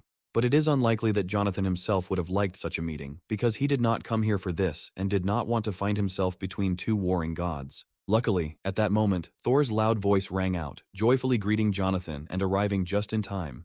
To escape the clutches of the two gods, Jonathan rushed to Thor, apologizing for the incident in the dungeon, but Thor asked him to get up and not to worry about anything. However, another god present in that place today believed that Jonathan was apologizing to the wrong deity. It turned out that Hades had been watching Jonathan from the depths of the guest room for a long time, as he tried to get lost in the crowd, pretending to be a waiter. And this was indeed the very deity that Jonathan wanted to meet, but he did not expect it to happen so soon. Hades didn't care why this guy came here himself, because he was going to end his miserable life and was already ready to use his deadly magic. If everything went according to Hades' plan, Jonathan would not have a single chance to resist the sinister power of the god of death, and the guy was already mentally preparing for the worst. This dark energy could destroy any lower god, because during his existence, Hades defeated even higher level gods. But at that very moment, someone's hand grabbed his wrist, and someone was not going to calmly watch as the highest god attacked the weak. That someone was Thor, who believed that a fair fight was only possible with an opponent of equal strength and mastery of similar magic. Hades knew that it was better not to mess with Thor, but he still warned that it was none of his business and he better not interfere. However, the main deity at this banquet was Zeus, so Hades should not attract unnecessary attention to himself and anger the one who deserved the respect of everyone present. It became clear that they would not be able to disperse peacefully. The power of each of them did not allow them to retreat before the enemy. The guests at the banquet understood that a battle of the higher gods was beginning, and if they did not escape, they could end up buried under the rubble of Olympus. Luckily, they were not alone, and right between Thor and Hades, the trident of the third god, who decided to stop them, was thrust into the stone wall. Poseidon declared that on such a beautiful day, there was no point in shedding blood and angering Zeus, who hated fighting at his banquets. Hades had just tried to kill a weaker god, and Thor couldn't stand to watch. In addition, Hades managed to insult Thor himself, and this was already unforgivable for anyone in this world. As Hades continued to challenge Thor to a duel, he suddenly turned towards the entrance to the main hall, hearing approaching footsteps. Poseidon slammed his trident into the floor of the guest hall with all his might to distract the angry gods and prevent bloodshed. Covering Jonathan with his body, Poseidon once again warned Hades that if he continued in the same spirit, he would have to fight two gods at once. Even Hades couldn't stand up to such a fight, and it seems he has now decided to hold back his hatred for a while, in order to let it out at a more opportune moment. However, if these fools decided to die along with the waiter, Hades was ready to give them such an opportunity. There will always be room for new corpses in his underground kingdom, even if not two gods, but 2,000 come out against him. And the very next second, creatures bringing death and destruction poured from the dark kingdom of Hades straight into the banquet hall. Hades accepted the challenge, and Poseidon watched in horror as many small black creatures rushed at him. It was all really about Jonathan. Hades had been waiting for a long time to meet this lesser god and did not want to miss such an opportunity. It seems he has seen so much death during his existence that the death of another lesser god will not change anything. But the place for this long-awaited meeting was chosen extremely poorly, and among those present was someone who would never have allowed this to happen. In the main hall appeared someone whom even Hades would not dare to contradict, because it threatened imminent death. It was Zeus who immediately asked who had started this fight, knowing full well that the host of the banquet would be displeased. Noticing Hades, Zeus reminded him that this was a festive banquet, not a funeral, and that there was no place for the god of death here. Only now Jonathan noticed that in the presence of Zeus, Hades' strength weakened, as if he feared him more than all the other gods of Olympus. Hades claimed that a sacred relic had been stolen from his underworld and that he was simply doing his duty. Zeus could hardly believe that anything could be stolen from the god of death, so this excuse seemed unconvincing to him. However, judging by the commotion caused by Hades, the loss was indeed valuable, and Zeus became curious about what exactly was stolen. After a short pause, Hades admitted that Cerberus had been stolen from his dungeon, which came as a complete surprise to everyone present. Many have already heard rumors that the main guardian of the kingdom of the dead has recently disappeared. Imagine everyone's surprise when it turned out that Cerberus had been stolen by Jonathan, who had recently become a minor god. Jonathan immediately began to justify himself, saying that it was not theft, but that he simply used Cerberus for the common good, and then sent him home. But Zeus was no longer interested in sorting out the details of their argument. In front of him stood the same guy, about whom so many rumors had been circulating lately. Looking closely at Jonathan, Zeus asked what kind of deity he was and what creatures served him. The question was unexpected, because it was the first time Zeus had asked something like this of a lower god, which meant that he showed a special interest in the young man. Jonathan unexpectedly admitted to everyone that he was the god of the sword, and for the first few seconds Zeus could not understand since when gods, even the lower ones, command swords. In addition, it was unclear what element this young god controlled, since he couldn't control all the swords in the world at once. Zeus understood that he was dealing with a lesser god, which meant that many abilities were not yet available to Jonathan. It is even more strange that this young man managed to steal a dog that was capable of striking fear into even Zeus himself. This question only made Jonathan smile, because remembering the details of that day, he realized that it was better not to talk about it yet. When Jonathan first met Cerberus, who had guarded the underworld for 1,000 years, he almost immediately tamed him like a mongrel. To do this, he used a collar found in one of the columns at the entrance to the kingdom of the dead. Zeus had never heard of a story about how a lesser god could infiltrate the abode of a high-level deity and pull off such a trick. Zeus's reaction was unexpected, and Jonathan realized that with his help he could resolve the conflict with Hades. Suddenly he declared that the best way to resolve their conflict was a duel, which Zeus would arrange in the near future. This was the most unexpected answer, because the guy clearly had no desire to fight the powerful god of death. Fortunately, Apollo intervened, warning that Jonathan was a lower-level god and the duel could end in his death. Turning sharply towards the exit, Zeus added that the duel would be limited to magic, that is, without the use of divine powers. Jonathan could only accept the decision of the chief deity, and Thor and Poseidon could only sympathize with this newborn, lesser god. Only Hades was eager for this fight and was disappointed that he couldn't finish Jonathan right now. The execution was postponed, and Hades mockingly advised Jonathan to enjoy life while he still could. Jonathan could only hope that there would be a way to avoid going to the next world prematurely. Jessica knew the situation was out of control, as she had warned her friend about the dangers of this idea. Now he had to fight the god of death himself, and only a miracle could save him from this new threat. Suddenly, someone's voice was heard, and the guy turned around, trying to see who was calling his name. Right in front of him stood Hercules, who suddenly decided to help him in the upcoming fight and offered to go to the stadium for training. Soon they came to the huge Colosseum, where training sessions were constantly taking place, often visited by the higher gods. Along the way, Hercules explained that it was on this training ground that he had mastered the most complex techniques since childhood, which had helped him in many battles. Jonathan did not expect that Hercules would agree to help him, and was glad to find such a strong mentor. In response, Hercules smiled and said that the guy's best gratitude would be victory in the upcoming fight. Who would have thought that the greatest hero of Greek mythology would pay so much attention to a newcomer who had not even become a full-fledged god? As Jonathan walked deeper into the Colosseum, he saw two celestials sparring and realized that the most powerful gods were training here. The gods wore magnificent armor, as if it had been forged especially for them to enhance their abilities.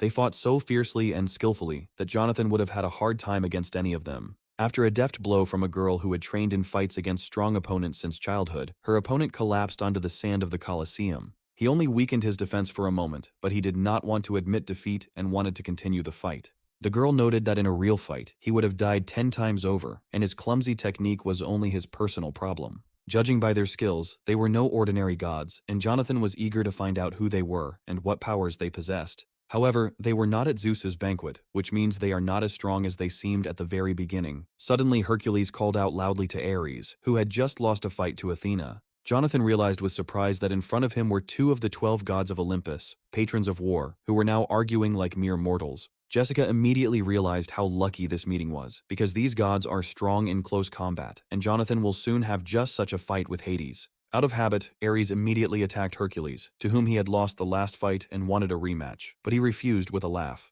Today, Hercules did not come to the Colosseum alone and wanted to introduce his new student. Turning around, Ares saw the lesser god and did not understand what this runt was doing in the Colosseum. Hercules explained that at the banquet, they missed some hot news that they would discuss for a long time, because Jonathan had to fight Hades.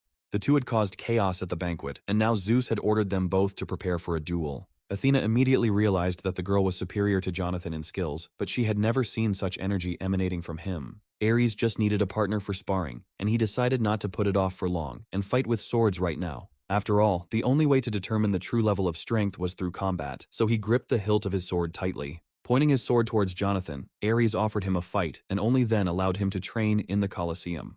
Jonathan only wanted to watch the training and never expected to have to fight one of the gods. As luck would have it, Jessica informed him that she needed to return home to help open the gate, meaning Jonathan would have to fight alone.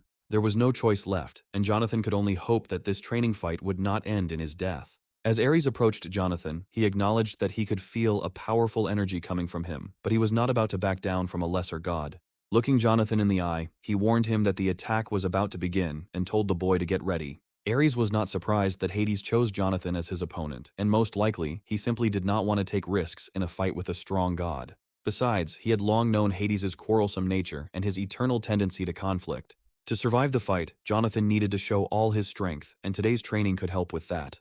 Having said this, Ares quickly rushed at his opponent, ready to fight with full force, without any concessions. Ares' blow was so powerful that the shockwave scattered stones across the entire sandy arena of the Colosseum. The god of war was in his element, and didn't seem to realize that his opponent was not prepared for such tactics. For a long time, no one could see Jonathan in the thick dust that rose in the arena of the Colosseum after the blow. It turned out that, having missed the blow and almost breaking through the wall of the Colosseum with his back, Jonathan still remained on his feet in a fighting stance. Ares was clearly pleased with his blow, but he was eager to see how the newcomer handled the sword. With these words, he rushed into the attack again, swinging his sword with the clear intention of ending the duel. The blow was crushing, and it seemed that Jonathan would not be able to reflect it, but the guy, to everyone's surprise, fought on equal terms with the supreme deity. And even though Jonathan was only defending himself, not counterattacking, his eyes burned with the rage of a lower deity, eager to prove his right to be in this arena. He parried blow after blow, and, although he did not carry out any attacks of his own, he did not miss a single truly dangerous attack. Athena, watching the duel, noted to herself that this lesser god was doing a good job of repelling the attacks of the mighty Ares. But even with such skills, they were completely different in speed and strength. However, one should not have expected a different outcome in the battle of gods of such different levels, because Ares had long established himself as a formidable fighter. However, he was not going to stop there, and, having warned his opponent, began a new attack. It seemed Ares was so carried away that he forgot that it was just a training fight, and fought Jonathan for real. He pushed off the ground with such force that a crater seemed to form under his feet, and the sand in the Colosseum arena was thrown up into the air. Jonathan, realizing that he couldn't withstand a few more such attacks, decided to give up because the difference in their levels was too great. But Ares did not accept his surrender and wanted to continue the fight because only now did he begin to truly desire victory over this boy. An hour passed, and Athena noted with surprise that the guy lasted longer than she expected. Hercules understood that it was time to stop the fight. Ares was so carried away that he lost all sense of proportion and seemed to have ceased to be aware of what was happening. But Athena, for some reason, did not interrupt the fight and suggested that Hercules watch a little longer. Jonathan had been dodging Ares' continuous attacks for the second hour now, and it was clear that the situation was unlikely to change. Everyone understood that no lesser god could stop Ares' sword, although, of course, miracles sometimes happen. Suddenly, after his next blow, Ares felt that something had changed. The longer the fight went on, the better Jonathan blocked his blows, and Ares began to doubt his victory. Looking at Jonathan, it was clear that he was determined to continue the fight and was getting stronger with each passing second. Only now did Ares realize that his opponent had been hiding his true strength all this time, and this was seriously driving him crazy. And so, after almost 2 hours, Jonathan finally struck his first blow, but it was this blow that proved decisive.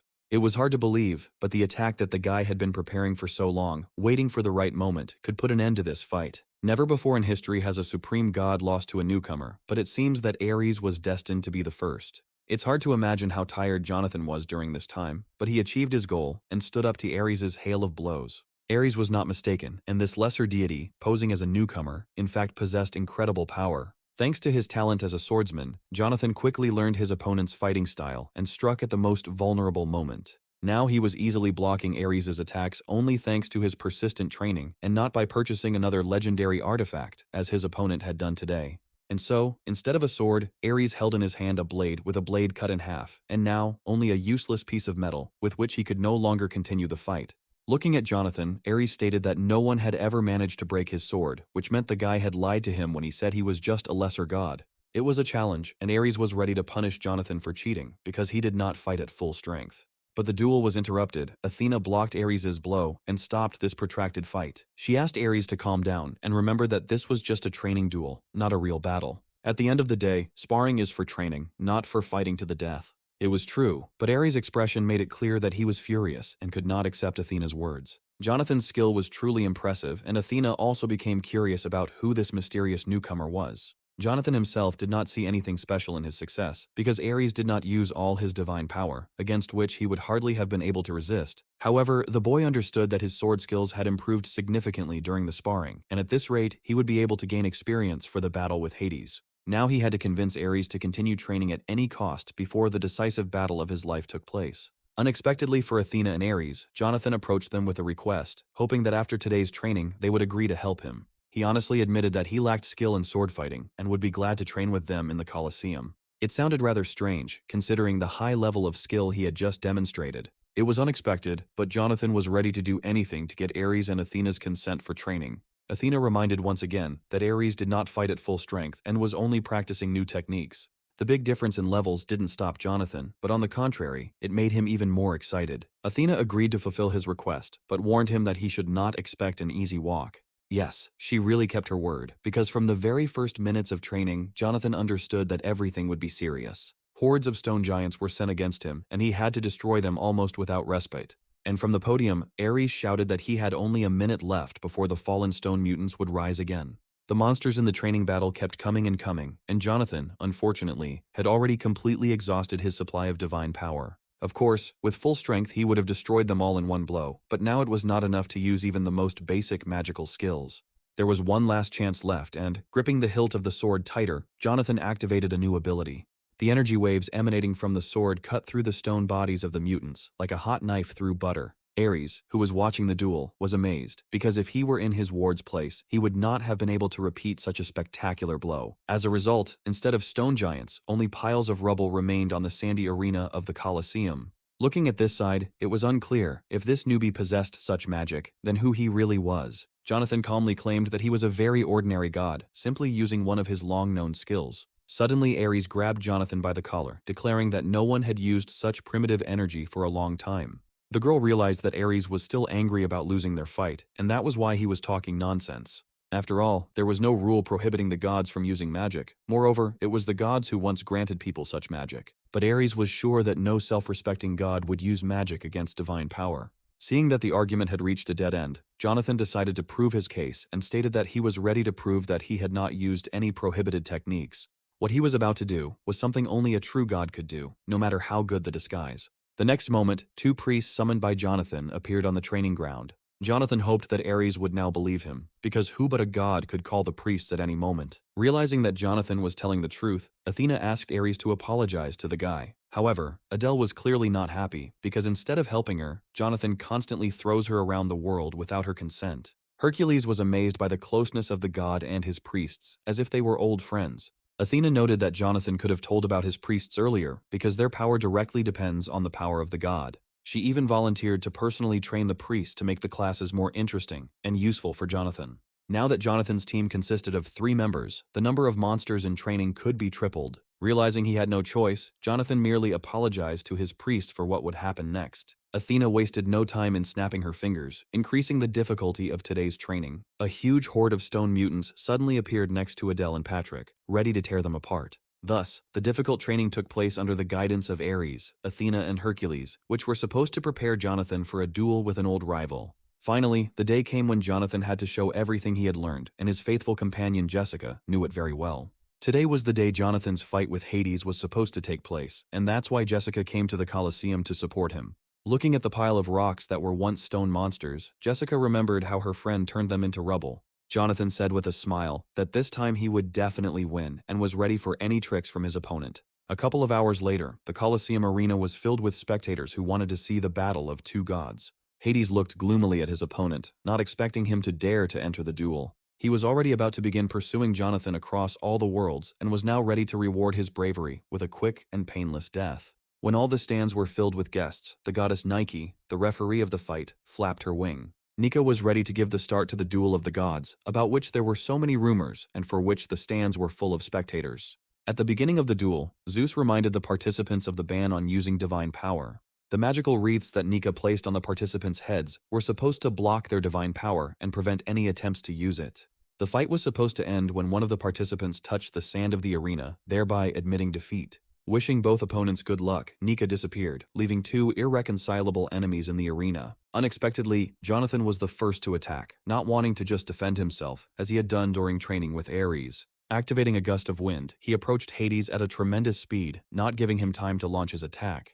From the outside, it might seem that this quick attack and the first swing of the sword were decisive in this battle. Training with Ares and Athena was not in vain, because Jonathan's sword skills reached the level of a supreme god. But suddenly, a quiet laugh was heard from Hades, for whom all these attacks seemed like just child's play. The next moment, Hades stabbed Jonathan in the neck, and blood gushed out, horrifying the spectators. Looking at Jonathan, Hades thought mockingly how someone with such childish skills could call himself a sword god, as he bragged to his new friends. He wanted to destroy this false myth and send his opponent straight to hell with one blow. Now it was Hades' turn to show off his skills, accumulated over countless years. It became obvious that Jonathan was losing, once again taking a defensive position, as in the fight with Ares. Yes, Jonathan seemed like a good fighter at first, but everyone understood that he remained just a low-level god. Ares, having experienced the power of his new student, was sure that this guy would still make a name for himself. Ares' presence at this duel may have seemed strange, but how could he miss the most important fight in the life of his first student? Today's fight was Jonathan's first serious test and his exam before the upcoming fights. Ares remembered well the rapid growth of Jonathan's strength right during their sparring, when for the first 2 hours, Jonathan only defended himself and then almost defeated his own teacher. Watching Hades, Jonathan studied all his movements but still felt something was wrong. He was haunted by a strange feeling that prevented him from fully realizing his potential. Hades continued to rain down monstrous blows on Jonathan, deciding that his opponent had gone mad before his death. Without a shadow of regret, Hades rushed towards Jonathan to finish the fight with his quickest victory over the Olympian newcomer. Hades' movements in this fight were different from those Jonathan had seen during training within the walls of the Colosseum. What Hades was demonstrating now seemed incomprehensible to Jonathan, as if he had been fighting with the wrong weapon all this time. Although at first glance it seemed that his mentors used different fighting styles, the true reason was different. Already after Ares' first blow in a training duel, Jonathan realized that he needed to use a different skill against him. By activating the formless sword skill, Jonathan turned the tide of the fight and snatched victory from Ares. Now he was going to repeat this trick with Hades, because only a shapeless sword could catch him off guard. The confidence in Hades' gaze, unshakable just a minute ago, was replaced by despair after Jonathan's first attack.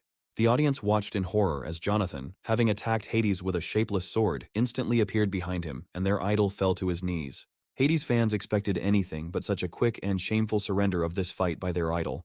Jonathan himself did not expect that the activation of the skill would decide the outcome of the battle so quickly, bringing him a well-deserved ovation. Zeus, who was the first to congratulate the winner, could not hold back his laughter, admiring the dexterity of his new acquaintance. Zeus, of course, invited Jonathan to the next banquet, and he hoped that it would be as fun as the previous one. Jonathan happily accepted the invitation, because last time he tried to sneak into the banquet unnoticed, and now the host himself invited him.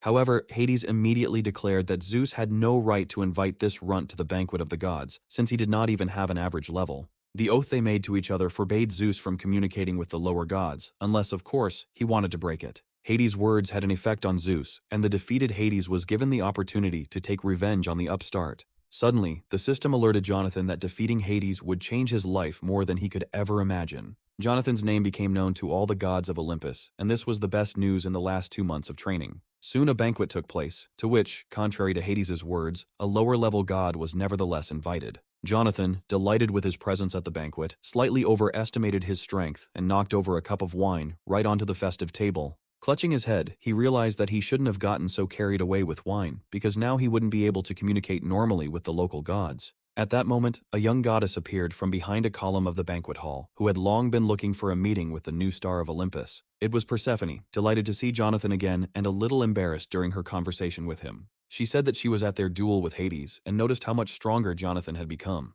Jonathan modestly replied that he was simply lucky and apologized to Persephone for the past inconveniences. Persephone added that she had already told Hades many times about his bad character and that one day he would have to humble his anger and accept defeat. Suddenly, Persephone remembered that she had not come empty-handed, but had brought a box specially prepared for the meeting with Jonathan. The box contained a gift from her mother, which she asked to be given to the winner of the duel. Inside the box was a golden apple, and Jonathan could not understand why Persephone's mother decided to give him such a valuable gift. Persephone needed to hurry, so she asked Jonathan to simply accept the gift as a token of gratitude and respect for his abilities. Soon, a girl appeared in the same place who was more worried about Jonathan than anyone else in the audience. Seeing Jessica, Jonathan said that she had come just in time because he had noticed an interesting ad for a part-time job that morning. He offered to work together with Jessica, although he doubted that she would be happy with this news. Jonathan decided that the banquet was the perfect time to ask one of the higher gods to help him with his problems. Jessica noticed the golden apple that Persephone had given him in Jonathan's hands and couldn't understand how he had come into possession of such a valuable relic.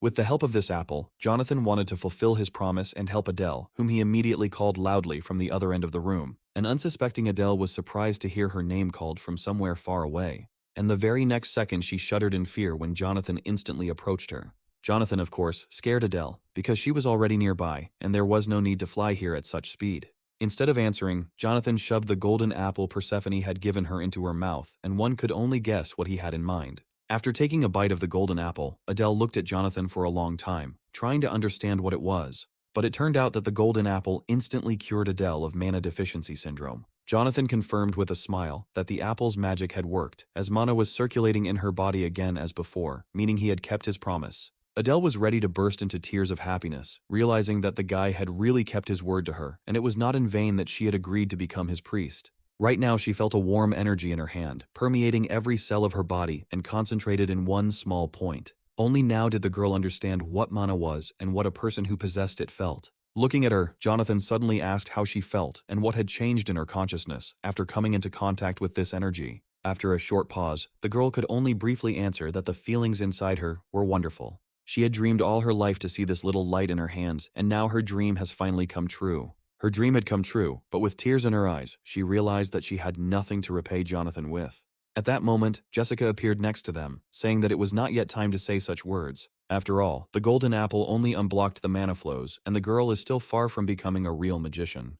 And although these words sounded cruel and could demotivate anyone, Adele understood that Jessica was right. But there was still something Jessica had to say, because the result was worth celebrating, and she congratulated Adele for finally being able to use mana once she felt it inside her. Adele did not expect such a confession from Jessica, accustomed to the strict tone of this young girl. In response, she thanked Jessica, calling her sister, but it seemed that the girl herself did not really like this address.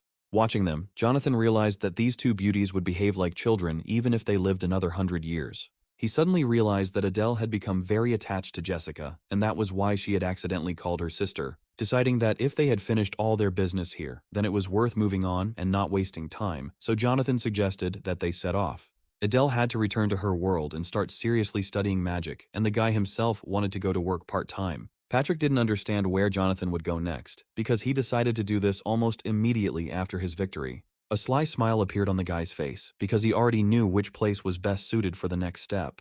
It turned out that he wanted to go straight to hell for a part-time job, but for some reason, the system did not immediately move him to the right location, as before. Standing on the roof of one of the houses, the guys looked down and heard the noise echoing throughout the street. Strangely, there were no problems with all the other worlds, and it was unclear why the system only gave them directions, but did not move them to the desired point. However, the task that Jonathan had to perform was also serious, because right in front of him, he saw a huge open gate. This gate was no different from all the others, but the size of the huge circle in the sky was truly astounding. At this moment, one of the agents loudly transmitted information to headquarters that the medium-sized gate had suddenly increased in size. Realizing that his message would reach headquarters much later than the agents could escape, the man ran for cover. Luckily, at that moment Jonathan noticed him from afar, and he could not allow the gate to suck the agent in or let the alien get close to him. Before the danger became real, Jonathan rushed to the agent, who probably did not expect that he was not alone here. The next second, Jonathan saw a guy lying on the asphalt right in front of him, whom he immediately ordered to leave immediately and save his life. But by saving the lives of individuals, he could not save all the city's inhabitants from danger forever, so Jonathan headed to where the evil spirits from another dimension were approaching.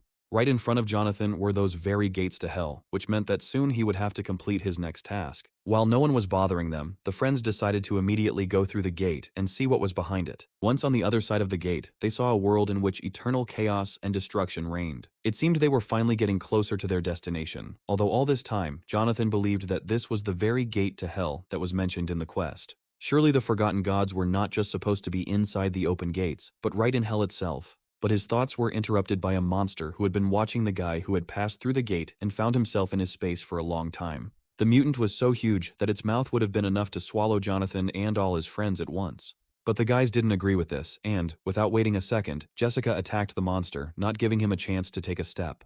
Now they had to clear this entire space of monsters, so the girl asked her friends not to get distracted. Instead of one mutant, 3 open, toothy mouths appeared right in front of Jonathan, which needed to be closed forever, as quickly as possible. It was the right decision, and Jonathan decided to follow Jessica's advice with a smile, because besides the monsters, they had more serious problems waiting for them. After a few minutes, all the monsters were finished, and instead of the frightening open mouths, only carcasses of rotting meat remained. The fight with the monsters was very brutal. All of Jonathan's shoes were stained with dark blood, but they chose this path themselves. If the mutants had just let them pass, they would still be alive. Seeing the main obstacle right in front of him, Jonathan realized that there was only one obstacle left in their path. Right in front of him was a protective barrier, similar to an energy shell, and now Jonathan had to find out what was on the other side. Every gate Jonathan had been through over the years had the same barrier, so he put his hand on it out of habit and activated his magic. Until recently, he had not had the strength to overcome such barriers, but now it was clear that this obstacle no longer presented a serious problem for him. And now the moment came when the guy had to use all his hard-earned abilities, honed in battles with strong opponents. The next moment, Jonathan sent such a stream of destructive energy into the energy barrier protecting Kever that it seemed that no barrier in the world could withstand it. And although the barrier in this place was quite strong, the guy understood that it would not last long, which meant that his efforts would not be in vain.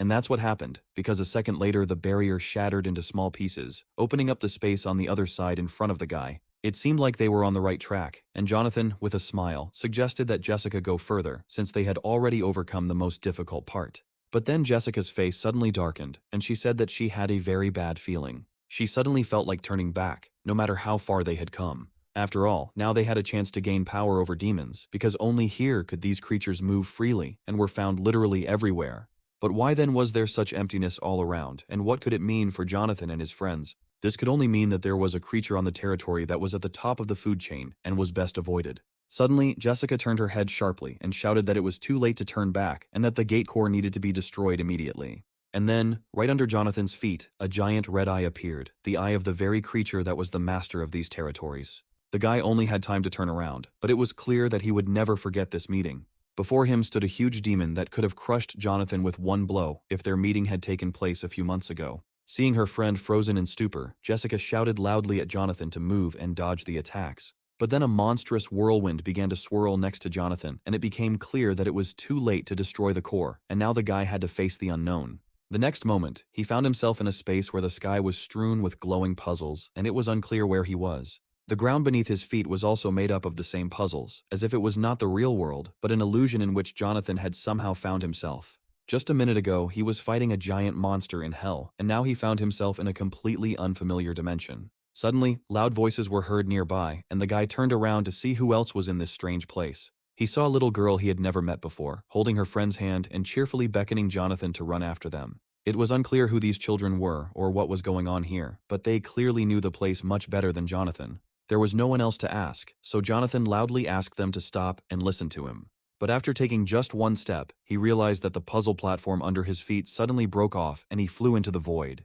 The next moment, his body began to be enveloped by some kind of dark matter, which seemed to rule this space, subjugating all living things. It was unclear whether his battle with the monster was still ongoing, or whether it was already over, and everything around was the beginning of his new life after death. Otherwise, it was difficult to explain how he ended up here and what was happening in this new dimension. After walking a few more steps, Jonathan suddenly discovered someone's body lying under his feet, which he accidentally stepped on. He realized that the guy lying on the ground was not moving, and all his clothes were stained with blood. Anyone would have been numb from such a terrible picture, but one detail immediately caught Jonathan's attention. The green jacket the dead man was wearing was painfully familiar, and a terrible guess came to the guy's head.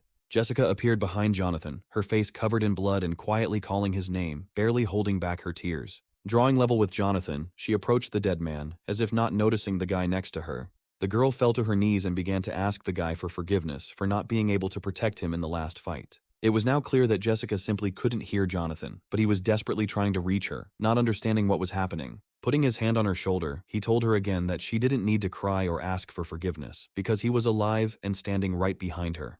But instead of Jessica, the next moment there was emptiness, and all that remained of her image were fragments floating in the air. It was hard to believe, but Jessica, too, turned out to be an illusion, just like all this space around Jonathan. But that was not all. Turning around, he saw a picture that he could not have dreamed of even in his worst nightmare. Right in front of him he saw himself, pierced on all sides by swords and clearly long dead. Is he really experiencing a second life after dying in that fight and simply doesn't remember the details of the fight with the demon? Such a sight could drive anyone crazy, especially someone unprepared for such tests and meeting their own dead body in another dimension. At some point, Jonathan's patience snapped and he screamed loudly, unable to hold back his tears, trying to comprehend what was happening. He collapsed onto the puzzle platform, which still seemed to be floating in zero gravity, and begged them to stop it if anyone could hear him. Suddenly, opening his eyes sharply, he realized that everything he had experienced in the last minutes was an illusion, and he returned to the familiar real world.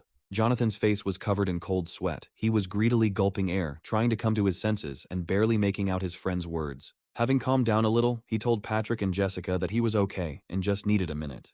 And then, turning to Jessica, he said seriously that he needed to tell her something that she might not even suspect. He saw that the magical barrier that separated the two spaces was still in place. And then he confessed that in his vision, which had been just a few minutes ago, he had seen her, Jessica, and the sight had been terrible. And then he asked her directly if they had met in past lives and if there was something that Jessica was stubbornly hiding from her friend. Jonathan's memories began to return after an encounter with a demon that had killed him many times in past lives, and Jessica noticed this. It was no surprise that the memories surfaced after the encounter with this monster, but Jessica didn't know how to answer Jonathan, who was demanding at least some kind of answer to his question. After a short pause, Jessica lowered her head and said that she simply had nothing to say in response. Not understanding what the girl was talking about, Jonathan asked her to explain herself and stop evading the answer with cryptic phrases. Jessica then explained that they were still being watched by the Eye of the Abyss, and that they were under its close surveillance right now. She believed that it was better for Jonathan not to know everything that happened to him in his past life, otherwise he might go crazy. The truth is not always useful, and Jessica, knowing much more than one might think, chose silence rather than telling the whole truth. Jonathan trusted her, and therefore did not pry, because she knew more and probably made the right decision in hiding the truth.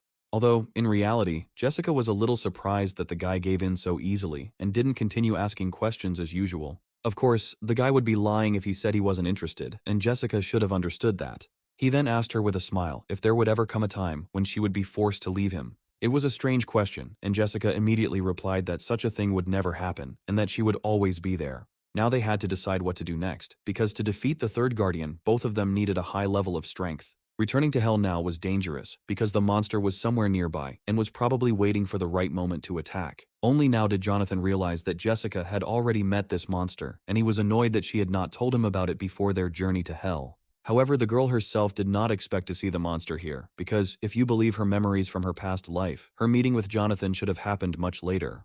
Now that Jessica couldn't fully use her gift of foresight, they needed to find another way to complete this mission. The next day, Jonathan took part in the filming of a commercial in one of the office buildings. The main camera was pointed at him, and the director had already explained his role to the guy. At one point, the director stopped filming and yelled at Jonathan to stop talking nonsense and just recite the script. Coming up close to him, the director once again read the text, according to which they advertised a bulletproof vest from a major manufacturer, and Jonathan was ruining everything, making up the text on the fly. Also, instead of just lightly attacking the dummy, Jonathan actually hit it and made a huge hole in the plastic. The guy thought it was unfair to play according to the script, and he told the director with a smile that this doesn't happen in life. The director, who had seen many such upstarts in his time, warned Jonathan that he might regret it if he continued to behave like an idiot.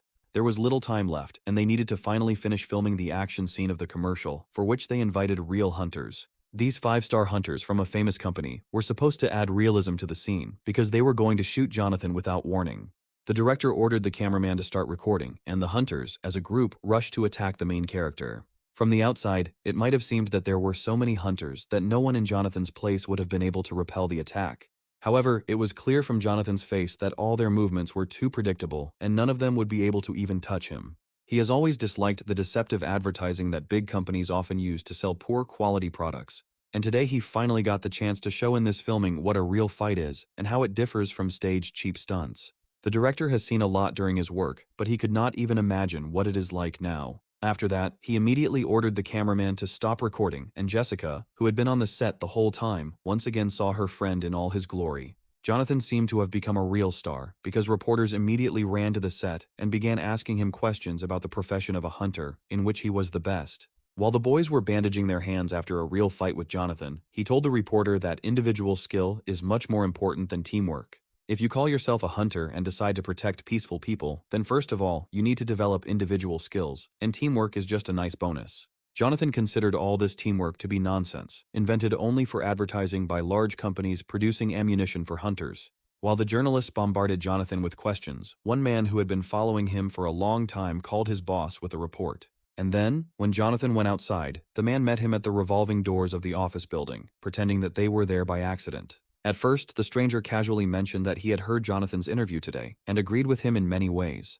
But then, turning to Jonathan, he said that he had been sent by the president of a large company who wanted to meet him personally. A couple of hours later, they were already at the office building, where the office of the director of a company producing ammunition for novice hunters was located. Jonathan was met in the office by a man named Bruce, who greeted him at his desk with a wide smile. Jonathan smiled back, but immediately warned him that he had no time for long conversations unless they were business-related. It was a great conversation starter, and Bruce got straight to the point by asking Jonathan to apologize for what he said on set that was now costing the company money. This young upstart immediately seemed to Bruce to be just another stupid hunter who cared only about his own glory. Bruce then promised that if Jonathan made a formal apology, the company would provide him with unprecedented financial support. The man continued to calmly drink coffee and smile affably, confident that everything was going according to plan and the day had begun with good news. Meanwhile, Jonathan was talking about a magnificent weapon that he had long had his eye on and that he could get thanks to Bruce's company. The man knew nothing about the rare sword and wanted to ask the guy more about it. When Jonathan admitted that the sword was Excalibur and that he was going to go to the place where the artifact was hidden, Bruce almost choked on his coffee in surprise. He reminded Bruce with a smile that he had promised Jonathan to fulfill any of his wishes, and promises must be kept. Even Bruce knew that Excalibur was considered the most powerful sword on the planet, and no one could find it for the last 20 years. It was Bruce's company that got hold of the sword, but all information was kept a closely guarded secret. He pretended not to understand what was being said, but his lie was revealed by the cold sweat that covered his entire face. The guy said that he had known everything for a long time and would only accept Excalibur and nothing else as payment for his services. He knew not only about the sword itself, but also about the brutal methods Bruce used to obtain it. The director, loudly banging his fist on the table, warned the guy that he was too young and was crossing all boundaries with his statements. Jonathan hastened to calm the director, explaining that he did not want to take the sword for himself, but only to look at it and return it to Bruce. He promised to take back his words spoken at the conference if the director agreed to this simple condition. Not wanting to continue the conversation, the director turned his chair, considering that the young upstart wanted too much. He said that the guy was talking nonsense and that they would not be able to have a productive conversation. In fact, he knew he couldn't agree to the young hunter's terms, even if Jonathan really did know where the sword was. Jonathan had hoped that this conversation would be a success, but the director turned out to be smarter than he had expected. Although he expected such a reaction, he still hoped that Bruce would at least show him the artifact so that he could take it himself later. Jessica had just heard from Jonathan about his attempt to negotiate with Bruce about Excalibur, and the idea seemed strange to her. She was amazed by the courage of the guy who personally asked Bruce for a rare artifact that had disappeared a long time ago. He knew at what price, at the cost of how many human lives, Bruce had acquired this rare sword, and without thinking, he would have taken it for himself if he had known where it was. Jessica understood that such an act was entirely in the spirit of Jonathan, who would stop at nothing to achieve his goal. Even though his current level was not enough for the next promotion, he was going to visit a few dungeons while they had some time. The guy explained with a smile that this was why he was going to the dungeons and asked the girl to wait for him in the guild. A month later, Bruce, in the same office, saw news that made him change his mind. His tablet was broadcasting a live news feed, reporting that a young, famous hunter had cleared the dungeon in record time. Understanding the threat this presented, the director could not contain his hatred for the upstart, realizing that Jonathan had been playing his game for a long time. In addition, Jonathan cleared previously impenetrable dungeons within a month using the same strategy. The guy was undermining Bruce's business by declaring in every interview that equipment didn't matter and that success depended only on the skill of the hunter. Fearing a drop in sales, Bruce ordered his assistant to find Jonathan and agree to his terms. When the assistant left the office, Bruce was already anticipating the surprise he had prepared for the hunter and was looking forward to the meeting. The meeting took place very soon in the deserted mountains, near an unknown dungeon, where they planned to go down for the sword. Excalibur was located deep underground, and they had to walk a long way down the stairs, leading to the secret room. As agreed, Jonathan had only 5 minutes to look at the artifact, after which they had to leave the place. Jonathan remembered the condition very well, but was ready to do anything to see Excalibur with his own eyes. Entering the secret room, the guy realized that his goal was already very close. And then he saw Excalibur standing on a golden dais, and he couldn't wait to take it in his hands. The sword was truly a legendary artifact, and Jonathan was likely the first hunter to come this close to it.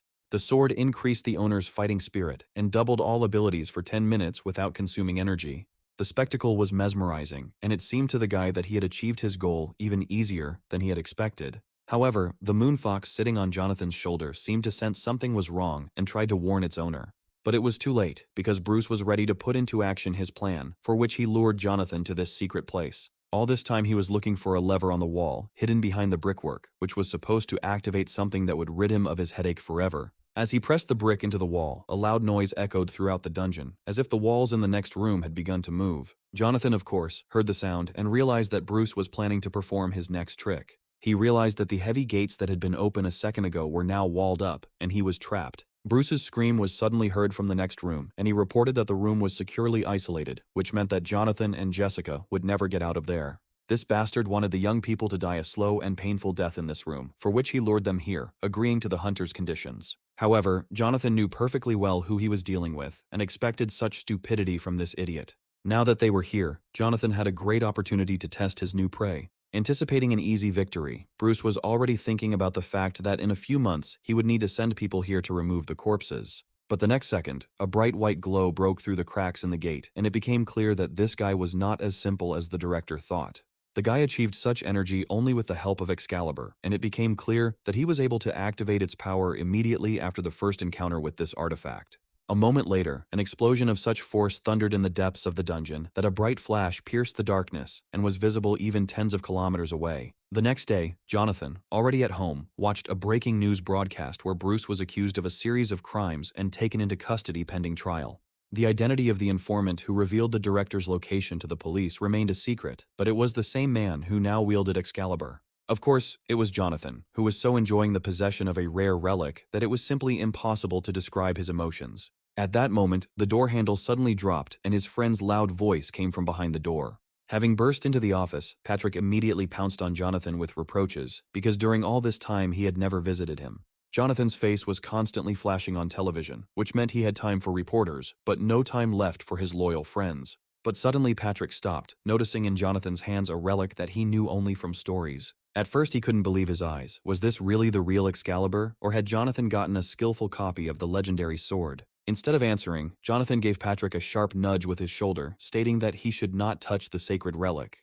However, imagining himself in Patrick's place, Jonathan decided not to hide his new weapon from his friend. Instead, Jonathan's faithful pet jumped into his arms, happy to see Patrick and missing him. Jonathan explained that his pet and the sword are one, so if Patrick wants to touch the sword, he needs to pet Snowball first. But Jessica remained serious and said it was time to stop having fun and get down to business. After all, they had to find the third priest, and the search led the friends to places covered in snow and ice. Of course, they dressed as warmly as possible, but this did not save them from the piercing cold. All the way, Jonathan was angry at Jessica for not finding a more comfortable place to look for the third priest. However, she countered that the cold was not the biggest problem, because if they did not reach their destination before sunset, their situation would worsen significantly. Adele could not understand how a priest could be in such a place, and who even came up with this crazy idea to go to the icy desert. Jessica replied dryly that they would have to be patient for a while if they didn't want to go back and fail the mission before it even started. Moreover, if they stopped halfway, the world would end, and upon hearing this, all three became quiet and decided not to argue anymore. After a few hours, the first fruits of their long journey appeared, and it became clear that the goal was near.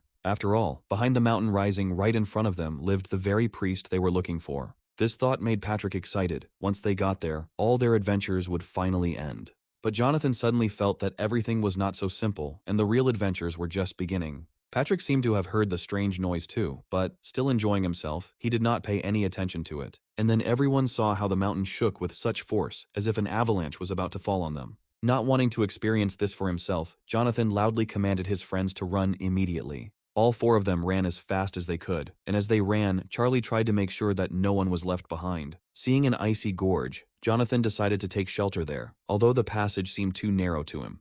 But in his hands was Excalibur, and with its help, Charlie intended to widen the passage. Then, running forward, he wanted to use the power of his new sword to provide himself and his friends with an escape route. However, it soon became clear that widening the passage with magic would take several hours, and they did not have time. Jessica also tried to help, but the passage was too blocked with snow, and all her attempts were in vain. At that moment, Adele realized that it was time to repay Jonathan for the help he had given her. After all these days the girl had not wasted time, and was now ready to demonstrate her new ability. Putting her palms together and activating her magic, she prepared to show her first successes in the business in which she dreamed of becoming the best. Looking at this, Jessica calmly noted that her magic was only enough to melt a small snowdrift. In a rage, the guy began to kick the passage, which no one had managed to open with magic, although it was completely useless. Jonathan looked down in annoyance and frantically searched for another way to get out, because this way they risked being left forever in these snowy lands. Suddenly, his faithful pet began running around his feet, as if he had found a way out of a difficult situation. Then, assuming a confident pose, he looked over to where he had noticed a small gap in the huge ice block. The guy did not immediately understand the strange behavior of his pet, but continued to watch him closely. Suddenly, Snowball rushed to the foot of the ice block, as if he had noticed something important. Leaning towards him, Jonathan tried to understand what his pet was trying to tell him and what they were missing. Putting his ear to the frozen mountain, the boy listened to the sounds coming from the other side.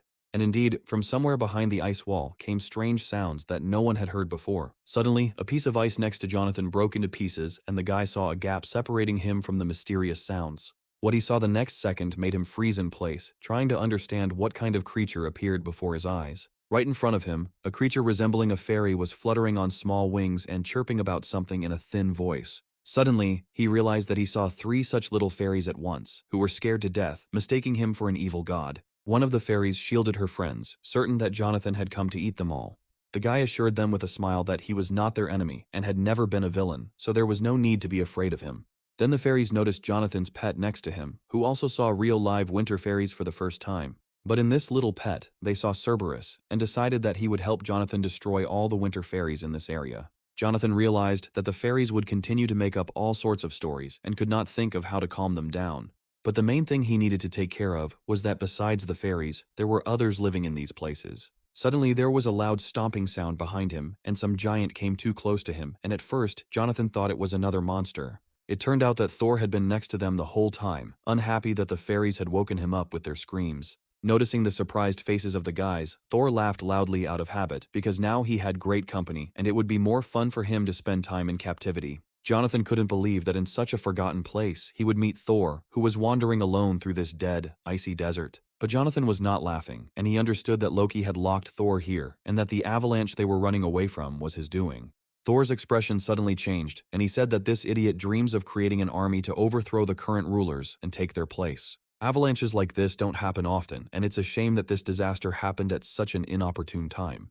It was unclear why this big guy hadn't gotten out of here yet, and how Loki managed to hold him back. It turned out that the snow in these places was special, and even Thor's hammer could not crush it. It was strange that even Thor's hammer, capable of crushing everything in its path, could not cope with ordinary ice. However, the big guy told them not to lose heart and not to worry, because they would surely come up with a plan and destroy Loki's plan. Besides, these little fairies will take care of their food, so they just have to wait until the ice melts. But it is unlikely that the fairies themselves agreed to this, and turning away, they began to discuss the words of the red-bearded giant. Realizing that the fairies were not thrilled with the offer to become food providers, Jonathan abruptly intervened in their conversation. Coming close to one of the fairies, the guy asked if there was a way to get out of here and if they knew another way. The fairy replied that even if she knew the method, she would not tell about it because the strangers themselves came to their house.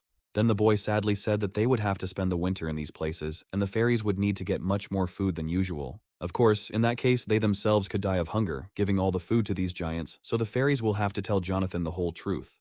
Returning to the guy, the main fairy warned that, upon hearing the answer to his question, he must promise to leave this area forever. It was a great offer, and the guy, without hesitation, agreed to leave immediately after he learned the secret path. Realizing that he was not lying, the fairy smiled and promised to fulfill her part of the agreement and tell Jonathan the way to salvation. True, what was about to happen after that was too dangerous, so she asked the guy to move away a little. Then, swinging her small fist, she headed towards the ice wall that blocked their path. It was unclear what the little creature was planning, but it seemed she was planning to use magic to make a hole in the wall. It was not often that you saw this behavior from the tiny fairy, and Jonathan watched her work with amazement. Having finished her work, she proudly declared that in this way it was possible to split the ice block and open a passage. But the fairy seemed to have forgotten that such a small passage was only suitable for creatures of her size, and Jonathan and his friends needed a much larger tunnel to get out. After all, if these creatures open the passage at such a slow pace, they risk dying before they succeed. However, the fairy said that all their magic would run out if they put all their efforts into this, and besides, the boys had not done anything good for them to make them try so hard. It seemed like the little creature was holding something back when she made her deal with Jonathan, even though she had said they would be able to get out. She suddenly stated that if the boy tried to master the ice attribute attack himself, he would be able to make this passage much faster. Patrick immediately picked up on this idea, because if he had used the wave cut like his friend, he himself would have been able to punch a large hole in the ice wall. However, Thor believed that only such a fairy could handle the mana of the ice attribute, and that this magic was not subject to anyone else. The fairy angrily stated that the big guy was used to relying only on brute force, believing that it was not worth studying magic and wasting time on it. Then she loudly asked the one who owned the ice attribute mana to raise his hand, and to her surprise, she received no answer. None of them knew how to use this magic, and Adele, although she was somewhat familiar with it, had not yet studied the water attribute. The fairy could not believe that none of them were familiar with the attribute of water, because it is the basis of any magic. However, Thor was still in a great mood, and assured them that sooner or later the snow would melt and they would get out to freedom. This attitude shocked the little fairy, because she realized that this big guy was planning to stay here for the whole winter. To everyone's surprise, Jonathan raised his hand and declared that he possessed such mana. The guy completely forgot that he had the attribute of this mana at his disposal, and immediately activated the protection of the forgotten god Neptune. This was great news, because among all of them, there was one person who possessed pure mana, and that was quite enough. The fairy told the boy to slowly connect the mana in his hands and use the water attribute mana as bait. Following the commands of this little fairy, the boy suddenly realized that all her instructions were quite simple. A few seconds later, the system notified him of the successful discovery of the ice attribute principle and the increase in understanding of the control of this relic. Even the little winged fairies were surprised by the speed with which Jonathan learned the truth of the new, previously unknown to him mana. It was so impressive that Patrick immediately wanted to have the same talent as Jonathan. A few seconds later, a piece of ice formed from the water in the guy's hands, a shape that could only be given to it by magic. This was only the beginning, because now Jonathan had to apply his new attribute in practice, and the fairy was ready to help him with this. But then Jonathan had a better idea on how to break down the wall faster, and he decided to put the original plan on hold.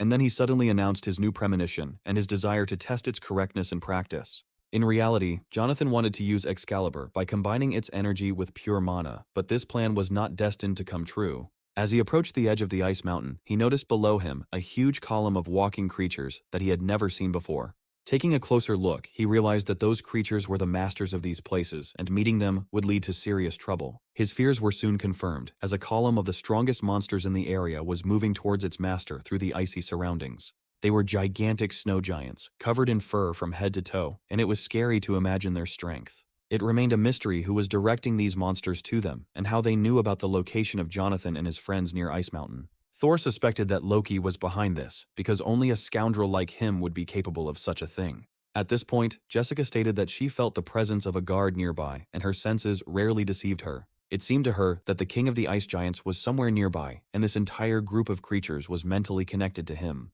Suddenly, Jessica realized that the third priest they were looking for in the icy mountains was the king of the frost giants, who served Loki. All these monsters were closely connected to each other, so their leader could watch them from hiding. Most likely, Loki controlled the king of the frost giants, otherwise he would never have united with such a vile deity and served his interests. Hearing this, Jonathan became eager to see Loki with his own eyes and evaluate his abilities in a real fight. Meanwhile, Thor was already fighting the snow giant, and it was clear that even such a strong man would not easily defeat such a serious opponent. He promised to finish off Loki immediately after dealing with his puppets, and this time their battle would be the last. All this time, the deity controlling the column of monsters watched what was happening, sitting on a huge ice cliff. He was enjoying watching Thor and his friends try to fight off the onslaught of the frost giants, and clearly had no intention of stopping the fight. Turning to the king of the monsters, Loki noted that Thor was trying to kill his loyal subjects and that he should intervene. He urged the giant to enter the battle personally, without any concern for his life or for the lives of anyone else at the foot of the cliff. Knowing that the scoundrel could hear him, Thor offered to settle the matter fairly in an open duel. But instead of seeing the culprit of the attack, Thor saw a huge creature coming straight at him. He didn't have time to react to such an unexpected attack, and the king of the snow giants threw him aside with a powerful blow from his shoulder. The blow sent Thor flying straight into one of the icy stone walls that littered the area. He hit her with such force that deep cracks appeared in the wall, and it was obvious that this blow would be difficult to survive.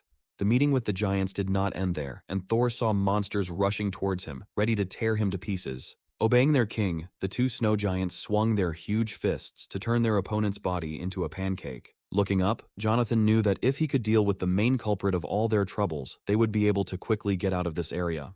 Patrick warned Jonathan that Loki was a very powerful god, and that fighting him one-on-one was dangerous and could end much worse than he imagined.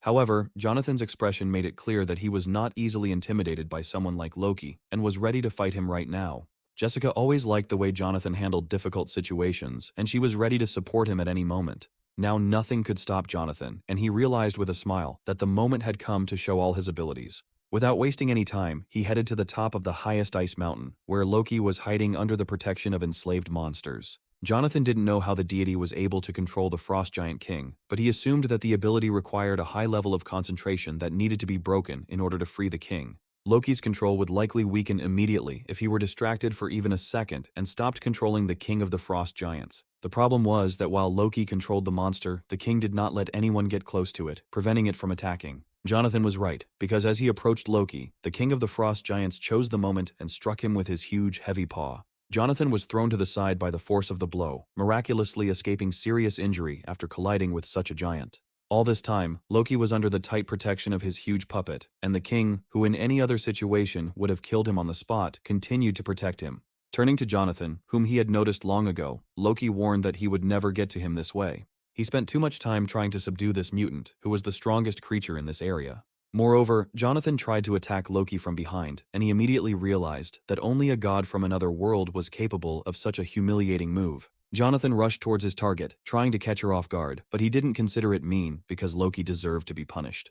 Loki watched Jonathan's silence, amused by the self-confidence of this lesser deity. Suddenly, Loki came to his senses and decided that now was the time to introduce himself to his new acquaintance. He believed that their meeting was predetermined by heaven and wanted to show Jonathan something amazing. The gods often despised mana, but it was as much a gift as divine power. In these icy lands, where even Thor's might was useless, Loki unleashed the full power of mana. And now, without limiting himself, he decided to use the full power of his mana, which he could not afford in other worlds. Yes, it was truly impressive, as Loki's dark flame could melt even the ice wall that held Jonathan captive.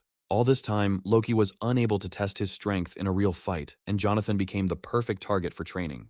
But Jonathan, who had recently taken possession of Excalibur, was unlikely to agree with this and was ready to ruin Loki's plans. Smiling, Jonathan stated that he had long possessed the same skill as Loki, and thanked him for revealing the secret. Loki clearly didn't expect this turn of events, because their strengths were equal, and he was no longer as invulnerable as he had been a second ago. Without hesitation, Jonathan immediately approached Loki and swung Excalibur to quickly end the duel. The power of the sword, amplified by the energy of the dark flame, caused a powerful explosion, and at first it was difficult to understand what the clash of two powerful forces led to. If Loki had not controlled the Frost Giant King, the outcome of the duel would have been a foregone conclusion, as only this creature stood between him and Jonathan. Protecting his master, the giant thrust forward a giant paw, and Jonathan's sword plunged into it at full speed. Glaring at Loki, Jonathan declared that he was lucky, otherwise he would have cut off not only his hand, but his head as well. Realizing that the guy was clearly not joking, Loki raised his hands and loudly begged for mercy. He begged to put down the sword and promised to fulfill any wish of this lesser sword god, which he still considered Jonathan to be. But in the end, Jonathan only warned that any prank of Loki would be punished by death, which he himself would carry out. Loki, smiling, assured that nothing like that would happen, and again asked Jonathan not to get excited and to think everything over carefully. After waiting for a moment, Loki suddenly turned to the king of the frost giants and announced his final command. Loki clearly had something in mind that he had just promised not to do, but can one trust such a treacherous deity? Of course not, because the very next moment he ordered the giant to immediately tear Jonathan to pieces. The monster could not disobey even if he wanted to, because Loki's hypnosis magic was the strongest among all the gods of Olympus. Such meanness from Loki was to be expected. Jonathan should have thought of it earlier, but now it was too late. The Giant King's blow sent Jonathan flying, even though he warned Loki that continuing the fight would backfire on him. But Loki seemed to hear nothing and continued to order the giant to tear his enemy apart. Under the influence of the controlling magic, the snow giant obediently followed orders, although it did not bring him any benefit. At one point, Jonathan found himself on a huge ice floe flying down the mountain and realized that this fight was turning into a deadly test. At the last moment, he shouted at the giant to stop following Loki's insane orders. But the giant could not stop and swung his giant fist to smash Jonathan across the ice floe. The impact was so strong that the ice floe shattered into pieces, and it was unclear whether Jonathan survived. But it was at that moment that Jessica appeared next to him, keeping her promise to be there at the right moment. Even Loki was knocked off his feet by the shockwave and sent flying down, although it was obvious he was using magic to save himself. Loki should not be underestimated. He was ready to do anything for the sake of revenge, even to kill innocents. And now, together with Loki, the king of giants, controlled by him, who had served him faithfully until the last minute of his life, fell into the abyss. Jonathan slowly approached the edge of the cliff, realizing that the snow giant had died because of Loki, who had pulled him down with him. It seemed that the god of deception had gone completely mad and was ready to destroy everyone who did not obey him, even his own slave. Peering into the darkness of the abyss, the guy didn't even see the bottom and was sure that the giant had crashed. But suddenly he noticed that someone's eyes were looking at him from the abyss, and this creature was definitely alive. What kind of creature was this? Could the king of the snow giants really survive a fall from such a height? And from the darkness of the abyss, the burning eyes of a monster looked at him, as if waiting for the moment to attack. And suddenly this mutant flew out of the abyss with such speed that the rising icy whirlwinds almost knocked all four of them off their feet. Jonathan didn't understand what Loki was planning and whose help he would resort to next time. It had already become clear that this mutant did not look like the snow giant, but who could it be? It turned out to be a huge ice dragon, on whose back sat Loki, who had somehow tamed this monster. Loki laughed maliciously at the naivety of these, as he called them, lesser gods, who thought that he would remain in the abyss. Now he was ready to continue the conversation with Jonathan, but this time, one of the strongest dragons in the world would intervene in their conversation. However, Loki seemed to have forgotten about another deity who also longed to meet him, not for a conversation, but for immediate destruction. This idiot's jokes went too far, and Thor decided to put an end to this endless fun. Thor had no idea how dangerous a pet Loki had tamed, but when he realized it, it was too late. A powerful blow from the dragon's icy tail caught Thor by surprise, and he flew at great speed straight into the icy mountain. Loki immediately used his ability to quickly descend from the dragon's head to the ground. A second later, he was already standing below, ready to continue the fun that no longer amused anyone except this enraged god. With a snap of his fingers, Loki summoned another pet, tamed in the same way as the Frost Giant King. Raising his head, Jonathan recognized the familiar roar he had heard back in the kingdom of Hades. This monster, tamed by Loki, was as strong as the king of the Frost Giants and was ready to fight for his master to the death. It remained a mystery where Loki got so much mana to tame 3 powerful creatures at once and make them his loyal subjects. His most beloved pet, the Ice Wolf, was ready to tear apart anyone who dared to approach Loki. Loki considered himself a genius because he, unlike other gods with whom he lived in another world, knew how to use mana. He hated those who underestimated his abilities and saw Jonathan as someone who doubted his true strength. Jonathan didn't want to waste time talking and loudly ordered Jessica to take everyone away, promising to deal with Loki alone. Loki set his loyal wolf on Jonathan, ordering him to be eaten alive when his magical powers ran out. The size of the monster was astonishing, and just one of its paws was several times larger than the height of an ordinary person.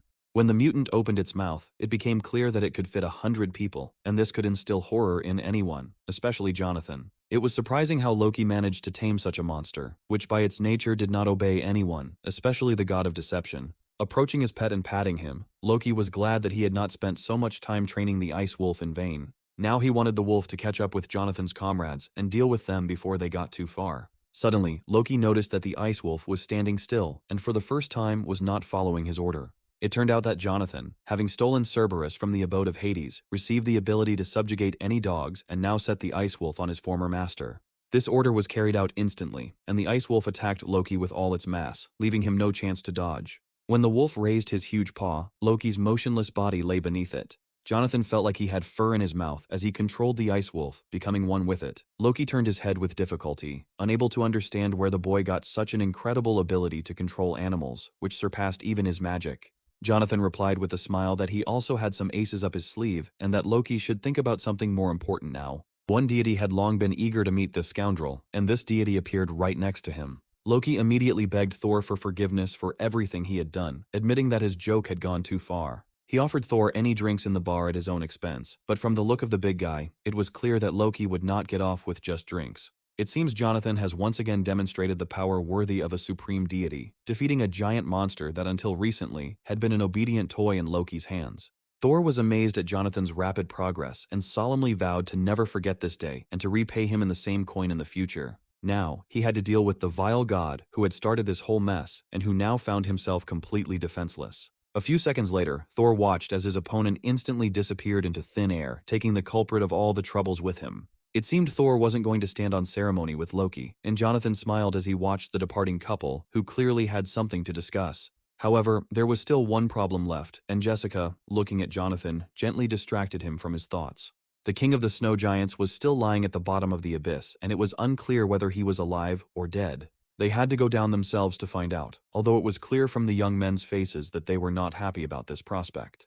Looking into the abyss, Patrick realized that he would have to be crazy to risk his life and climb there, but there was no other way out. He almost decided that the monster had crashed because it was simply impossible to survive after falling from such a height. But the next moment, a huge paw appeared from the abyss, dispelling all of Patrick's doubts and proving the opposite.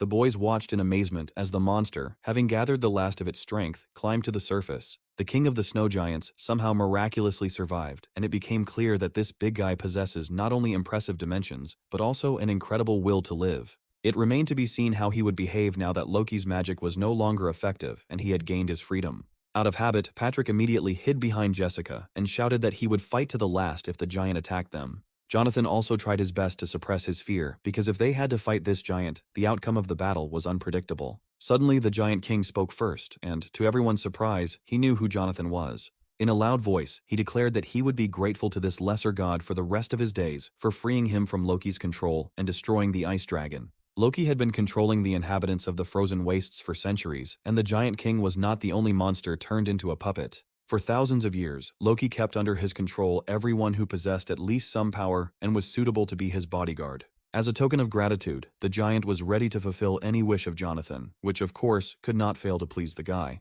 However, before that, the king of the snow giants put forward one condition that Jonathan should remember. It was not yet clear what condition was being discussed, but in the current situation it did not seem all that important. The king of the giants would agree to grant the wish, but only if he did not have to leave his native snowy wastelands, because he was the only one who could protect them from the dragon's attacks. But Jonathan knew that the ice dragon was dead, and there was no longer any need for the king's protection. Imagine Jonathan's surprise when he learned that the ice dragon would sooner or later be reborn, no matter how many times it was killed. The king of the snow giants and his subjects waged an endless war with the ice dragon, and this became the meaning of their existence. Was there no way to prevent the dragon from returning and end it once and for all? Then the giant told of an ancient prophecy that had been passed down from generation to generation, which Jonathan needed to know in order to get an answer to his question. The ice dragon, from the moment of its appearance, possessed such icy energy that it could turn even the hottest object in the universe into ice. The prophecy said that with the emergence of a new god, the ice dragon would meet its death and the world would gain freedom. But was this new god Jonathan?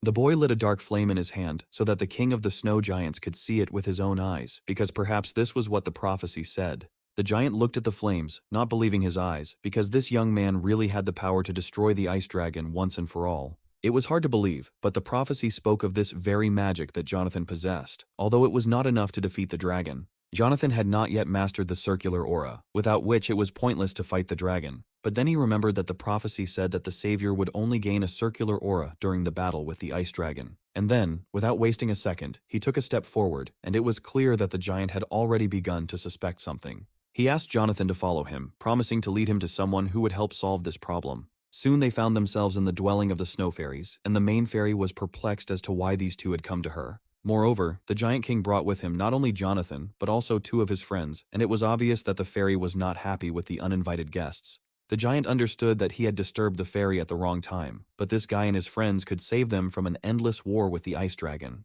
Holding the fairy carefully in his huge paw, he explained that these tiny creatures would help Jonathan master the circular aura technique faster. The question remained open as to why the fairy would help strangers who had come uninvited. The fairies were busy looking for food, and Jessica seemed to have already figured out how to bribe this little creature. Taking a cookie out of her pocket, Jessica handed it to the snow fairy, who was surprised to find that the small piece in her hands was quite edible. Taking the cookies in her tiny hands, the fairy immediately felt a pleasant aroma and realized that this food would be enough for her for a whole month. And when she tried it, she was convinced that these cookies not only smelled wonderful, but were also the most delicious food she had ever tasted. Having received a cookie each, the fairies joyfully spun around in the air, realizing that they were holding in their hands the very food that, according to legend, their savior was supposed to treat them to. Jessica, having taken out all her supplies, handed the fairies enough food that it would be enough for these tiny creatures for the rest of their lives. After such a generous treat, the fairy immediately explained that the circular aura is a technique that powerfully compresses mana, greatly enhancing its properties. She happily agreed to create an ice aura, knowing that this magical technique was far more powerful than any Jonathan knew. The main difficulty was the simultaneous use of auras of different elements, which required a special talent. It would seem that we could stop, especially considering Jonathan's lack of time, but the little fairy suddenly began to loudly protest because she had just begun to explain the essence of the technique to him. It was strange, because just recently she didn't want to talk to Jonathan, and now, in spite of everything, she decided to help him master complex magic. She stated that she would not have started if she had not been confident in Jonathan's ability to master this technique using dark cold energy. And now, concentrating thick, strong cold mana in his hand, Jonathan began to better understand the essence of the technique and felt that he had not ended up in this place by accident. Within a minute, the Frost Giant King watched in amazement as Jonathan stabilized his new cold aura, which only a true god could control. The fairy had no doubts about the success of this strange guy from the very beginning, especially since his Excalibur combined perfectly with the cold, dark energy. Coming close to the ice dragon, the main enemy of all the inhabitants of this snowy world, Jonathan put out his sword, ready to fulfill its purpose. Now in his hands was not only a rare relic, but also a technique of circular aura charged with dark flame. Raising the weapon high above his head, which was many times greater than the sword of any lesser god, Jonathan felt an unprecedented power, similar to what Zeus probably felt with his trident. Thanks to his title as the Sword God, Jonathan easily learned the new skill in just a short amount of time. Jonathan used the Black Sword Strike skill to launch only one attack, but the energy that burst out illuminated the space for thousands of kilometers around for a few seconds. Everyone watched as Jonathan executed the blow for the first time with his new logical skill, leaving behind a long, wide mark as if it had been scorched by hellfire. It was incredible, but what the Frost Giants had been waiting for their entire lives happened after one blow from Jonathan, and the biggest problem of these creatures was solved. The system announced that Jonathan had killed the Ice Dragon and received an unprecedented number of new abilities for this. Turning to the Giant King, Jonathan reminded him of his promise to grant any wish, and now he wanted the king to become his third priest. After all that Jonathan had done for these snowy territories, the Giant King could not refuse and agreed to make a contract. Having become Jonathan's third priest, the king wanted to know if this was enough to consider the promise fulfilled and to be even with the guy. Jonathan replied with a smile that this was quite enough, and he was glad that the monster who had recently fought him in mortal combat had now become his assistant. Patrick clearly didn't like all this, because he was so cold that he was ready to drop everything and run home to the warm fireplace. Although Jonathan claimed that they had successfully completed the mission, Patrick's expression made it clear that he was irritated by this wild cold. Adele immediately warned Patrick that he had to treat Jonathan with respect, who had done so much for them. Patrick had to tone down his ardor, but he believed that in the future he would learn everything that Jonathan could do, and then he would be able to talk to him on equal terms. At that moment, Patrick received a system notification and was surprised to realize that they had stayed here too long. Snapping his fingers, Jonathan ordered that unnecessary arguments be stopped because it was time to return and complete the mission. For Patrick, this was the best news, because he would finally be able to get home and warm up after this journey. The task could be considered completed, and for Jonathan, as well as for his friends, everything ended much better than they expected. Now it was necessary to check on things in the other world, and teleportation was the fastest way to do it. But in the settlement they were heading to, mutants in the form of living trees had been destroying everything around them for a long time, and the locals were dying one after another from their onslaught. One of the hunters in the settlement reported to headquarters that the danger level after the breakout from the dungeon had reached its maximum. Just when he wanted to ask for reinforcements, he suddenly received a strong blow to the face. It turned out that it was Charlie, who did not want to see other hunters here and, threateningly, ordered the agent not to transmit any more messages to headquarters. He needed to kill as many monsters as possible to take all the rewards for himself and quickly level up. This guy clearly didn't want to share the relics that dropped after killing mutants and promised that he would handle everything himself. An agent's job was to take on the most difficult tasks, so Charlie took him along. Suddenly, not far from him, Charlie saw a fiery whirlwind appear where there had been no one a second ago. At first, Charlie couldn't figure out who activated this ability and which mutant had such strong magic. To his surprise, it was not a monster, but a girl who had recently gained the ability to use this powerful mana. Adele fell in love with fire magic because it was the best way to quickly solve any problems. Besides, it was too cold where they had just returned from, and the girl decided to warm up a little after completing the mission. It became clear that if Adele did not stop, she would burn down the entire settlement because the flames of her magic instantly destroyed the living trees. It seems that Adele single-handedly killed a high-level mutant, and this news clearly did not please the arrogant Charlie. But he quickly ordered his assistant to immediately call the gate control service and call for reinforcements. The assistant tried to carry out the order, but saw a blade in front of her, cutting her phone in two. All this time Patrick was nearby, who most of all did not want to face a crowd of thugs, which usually took too much time. Charlie couldn't understand what his careless brother was doing in this settlement. However, since Patrick is here, it means that there must be another person with him, whom Charlie has long disliked. And indeed, turning his head, he saw the very guy who was considered the main star, whose face Charlie had long been tired of seeing in television interviews. He immediately accused Jonathan of once again breaking his promise not to participate in the raids on the gate. The guy said that the scale of the destruction was so great that local authorities would definitely not be able to cope without his help. Charlie was infuriated by the guy's usual arrogance, and rage had been boiling inside him for a long time and was bursting to get out. He smiled slyly, realizing that this was another nasty trick of the arrogant newcomer. Jonathan knew that this loser wouldn't leave him alone until he challenged him to a duel, but a direct confrontation was undesirable right now. Charlie kept insisting that Jonathan was hiding his true abilities, but he wasn't going to believe all the nonsense this newbie was spouting. The guy was a little surprised by this, but he understood that Charlie simply could not know about the divine power that Jonathan had recently mastered. Not wanting to continue the conversation, the guy asked Charlie to get out of the way and not interfere because he already had a lot to do. But Charlie knew that the guy wouldn't be able to leave so easily because someone else wanted to talk to him too. Suddenly, Jonathan saw in front of him the hunters from the 44th Division who had come to arrest him. Then he saw a wall of hunters with raised shields in front of him, and the prosecutor's voice announced that Jonathan was suspected of creating a high-level threat to the settlement. Looking at Jonathan, the young prosecutor said that the security procedure would be started immediately and expressed the hope that he would not resist. Charlie finally saw what he dreamed of, because meeting these guys did not bode well for Jonathan. It was a perfect trap, and he knew there was no way for a newbie to escape. Not long before, while in his father's office, Charlie asked Ermac to send Jonathan to eternal imprisonment. Ermac didn't understand how long his son was going to pursue this guy and hinder him. This came as a surprise to Charlie, but his father continued, saying that he suspected Jonathan of conspiring with the monsters. Of course, Ermac knew about the gossip surrounding Jonathan's name, but his son's words seemed too stupid to be true. Charlie suddenly remembered how last year one of the Ermac guild hunters turned into a monster, and this was not the first such case in the last few months. They still haven't recovered from that blow, and if it happens again, the problem could become much more serious. Charlie then shouted that he had spent a lot of time looking for the culprit, and now he had evidence of Jonathan's involvement in all these events. The newcomer's powers were unpredictable, and it was unclear how he managed to use abilities that were inaccessible even to the most famous hunters. To Charlie's delight, Ermac finally agreed that they had to defuse this time bomb, which meant Jonathan had to be arrested. Immediately after this, Ermac called the director of the headquarters and asked to set up a meeting with the chief of the Correctional Bureau of Hunters for a serious conversation. And now Jonathan stood before the people whom Ermac had sent to seize him and accuse him of all the crimes.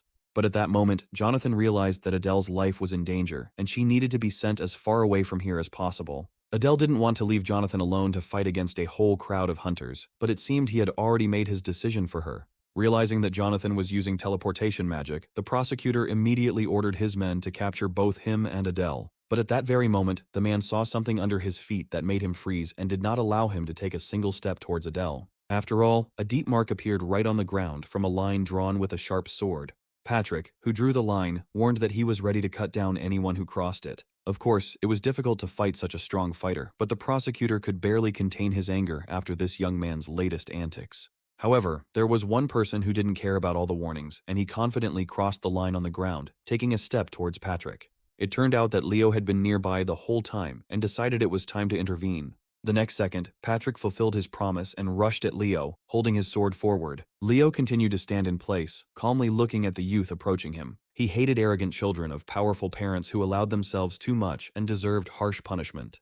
Instead of striking, Patrick saw in horror that the blade of Leo's sword was about to touch his face. This guy was considered the best hunter in the world, and it was no coincidence that Irmak chose him to deal with his little problem. Leo hated those who sided with the monsters, because he was sure that Jonathan would soon turn into one of them. However, he was soon to be convinced of his mistake, because his goal itself was approaching him. Jonathan couldn't leave Patrick in trouble, and loudly demanded that he take his hands off him. Suddenly, Jessica appeared behind Jonathan, who was also ready to stand up for Patrick, and now Leo had two opponents at once. While Jonathan was fighting the hunter, the girl rushed to help Patrick, hoping that he was still alive. It seemed that Leo had not expected such serious resistance, but all his troubles today were just beginning. All the rumors about Jonathan turned out to be true, and anyone in Leo's place would have felt the powerful aura emanating from him. Jonathan shouldn't have been distracted during the fight, because his opponent was also experienced and had seen dozens of the strongest mutants in his lifetime. However, what worried Jonathan most was Patrick's life, because Jessica noticed that his wound was much deeper than she thought. It was necessary to buy time so that the girl could calmly begin treatment, and Jonathan loudly declared that he would take the rest of the problems upon himself. After this, he clashed with the famous hunter again, and in the first seconds of the fight, it was unclear who would gain the upper hand. Usually, at the beginning of a fight, Jonathan studied his opponent, but this time he immediately went on the offensive without waiting for Leo to attack. However, the opponent turned out to be more cunning than the previous ones, constantly repeating that he only wanted to kill the one who would soon destroy the entire settlement. Jonathan's supernatural powers remained a mystery not only to Leo, but to many other hunters as well. Stopping, Leo explained that Jonathan was undergoing a transformation that gave people unusual abilities, but it always ended tragically for the person. Yes, Jonathan saw this as only an advantage now, but over time his personality would collapse, turning him into a bloodthirsty mutant. All the recent events that had excited the hunters coincided with the appearance of Jonathan, which was clearly not an accident. It seemed like the powers of dozens of monsters were concentrated in this strange guy who surpassed any hunter of his initial level. Those affected by the virus usually had no idea what was happening, but Leo knew exactly what the problem was. He believed that after the transformation was complete, Jonathan would become not just a monster, but the greatest threat in human history. Turning to the prosecutor, the guy warned that if he and his men interfered, Leo would not be responsible for their lives. Taking the hint, the prosecutor ordered his men to leave, hoping that Leo would sort things out himself. The next second, Leo activated his most powerful ability, and it became clear to everyone why he was considered the best hunter in the world. Now they stood opposite each other, and Leo was ready to fulfill the mission for which he had come here. He pushed off the ground with such force that Jonathan saw only a trace in the sand, and the guy himself seemed to dissolve into thin air. It became clear that Leo was not going to limit himself to a regular fight, and was ready to use the magical skills he had acquired during his service as a hunter. Leo always understood that Jonathan was not fighting at full strength, hiding his true abilities. Now Jonathan could show all his power, because he had no other way to save his life. Leo didn't want to give in either, and was ready to show everything he was capable of right now. He struck down with his giant sword with such force that the stones flew in all directions, as if from a blow from Thor's hammer. Jonathan jumped to the side in time, and finding himself above Leo, shouted that he didn't understand what was happening here. After all, if Leo wins, he will only receive a monetary reward, and in case of defeat, he will lose his reputation forever. Unexpectedly, Leo replied that he didn't need money, because the fate of the world was at stake, and that was much more important. With these words, he rushed to attack Jonathan, ready to use all his abilities at once. During the fight, Jonathan tried to prove that this was the first time he had heard about the transformation into monsters that Leo had spoken about, and therefore their fight was pointless. It was unlikely that these words could convince an experienced hunter who had heard similar excuses 1,000 times. He always killed those who told him these stupid excuses, and thanks to this, the world has remained safe until now. Jonathan knew he had to remain calm, because hunters like Leo would still be useful to him in future battles. Swinging his sword, Leo seemed to go mad, reminiscent of the very mutants he had fought with all his life. Bright energy beams flashed from the guy in all directions, and now he was ready to use all his energy against Jonathan. Leo decided that Jonathan would thank him in the afterlife for preventing him from turning into a monster and becoming a threat to humanity. Imagine his surprise when he realized that his opponent didn't even feel his magical blow. Jonathan had magical armor that he kept for just such an occasion, meaning all of Leo's efforts were in vain. It was hard to believe, but Jonathan really was one of the strongest hunters, surpassing even Leo in strength. Suddenly, a bright flash flashed in the distance, and this energy seemed all too familiar to Leo. Activating his ability, Jonathan struck with the black sword, responding with the same powerful move from the hunter's arsenal. For the first time in his life, Leo's sword had a dent that could only have been left by the strongest hunter or deity. Looking at his defeated opponent, Jonathan loudly warned that he was holding back his strength because he had no need to kill the best hunter with whom he would like to fight shoulder to shoulder against monsters someday. To Leo's credit, he withstood the blow that once crushed the ice dragon, and even Jonathan didn't expect it. Perhaps Leo somehow transferred the force of the blow into the ground using electric mana, but either way, his entire face was covered in blood. It was perhaps one of Leo's best skills, and even if it was his only talent, Jonathan knew what a serious warrior he was facing. Jonathan remembered his last conversation with one of the best magicians, who told him about an unknown dimension where they practiced such magic. Coming closer to Leo, Jonathan asked if he had ever heard of the system, and if so, they had something to discuss. Still bleeding, Leo quietly replied that everyone had heard of the status window, if that was what Jonathan was asking about. But now Leo had to stop what would soon become a monster before Jonathan went mad. However, his body did not obey, and it became clear that now Leo could not even help himself. Jonathan realized that his opponent was trying to hide his use of the divine system, but decided to continue the conversation as soon as he woke up. Jonathan gripped the hilt of his sword tightly and decided to finish the job that could not be left unfinished. After all, the one who had set this hunter on him was still here, and he could use a good thrashing. Sitting on the ground, Charlie already understood that he was the next target of this strange guy. Looking at Charlie, Jonathan warned that he had crossed all boundaries by declaring war on him and forgetting that Jonathan never forgives his enemies. The idiot was always so useless that he was simply wasting his breath, and Charlie realized with horror what Jonathan was getting at. After a heated encounter with Jonathan and the ensuing fight, Charlie ended up in a hospital bed, where the doctor informed his family of multiple fractures and bruises. Although the boy's vital organs were not damaged, he was beaten skillfully and suffered serious damage to his health. Charlie was having difficulty breathing, but thanks to doctors, his life was no longer in danger. Ermak thanked the doctor for his excellent work, but he was tormented by questions about his son's last meeting with Jonathan. The worst part was that Charlie would need at least 6 months of rehabilitation before he could return to his job as a hunter. Ermak did not expect such cruelty from Jonathan and realized with horror that he had raised a real beast in human form. Meanwhile, Patrick complained to Adele that he almost died and showed himself to be a real hero. Adele immediately realized that Patrick was exaggerating and gave him a friendly pat on the back. Laughing, she said that Patrick still fought well, and she saw every move he made. At this time, Jonathan was talking seriously with his friend Jessica and asked if she had ever met people like them. Jessica didn't understand what Jonathan meant by this question and how they were different from the others. Jonathan explained that they had been working for the gods for a long time, and it seemed to him that no one else was doing it. Jessica unexpectedly admitted that she had long suspected Leo of such work and was sure that he was hiding something.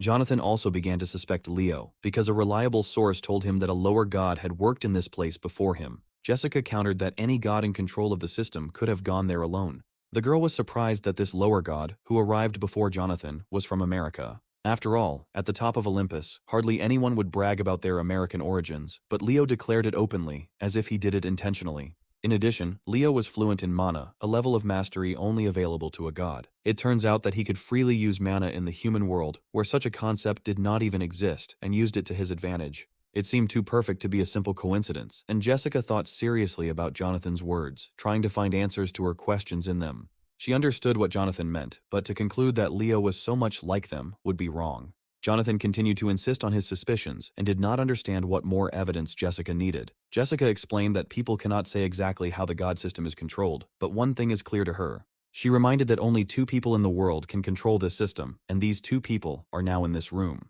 Jonathan, who had never heard such a confession, asked if she was really sure about it. Jessica replied that he would understand everything himself when the time came, and would be convinced that they were the only ones who could use the system for their own purposes. Jonathan had to take her word for it, because Jessica had never lied to him, and there was no point in arguing with her. Jessica was always right, because it was she who taught Jonathan in the very beginning how to prevent wars between the higher gods. Suddenly, Jonathan received a notification on his phone from the Hunters Association that the gate in the nearest village had increased its rank. Patrick jumped, because it was in this village that Jonathan had recently fought with Leo, and he wondered if it was just a coincidence. It was unclear what had happened to Leo, but Jonathan knew they needed to get to that village as soon as possible.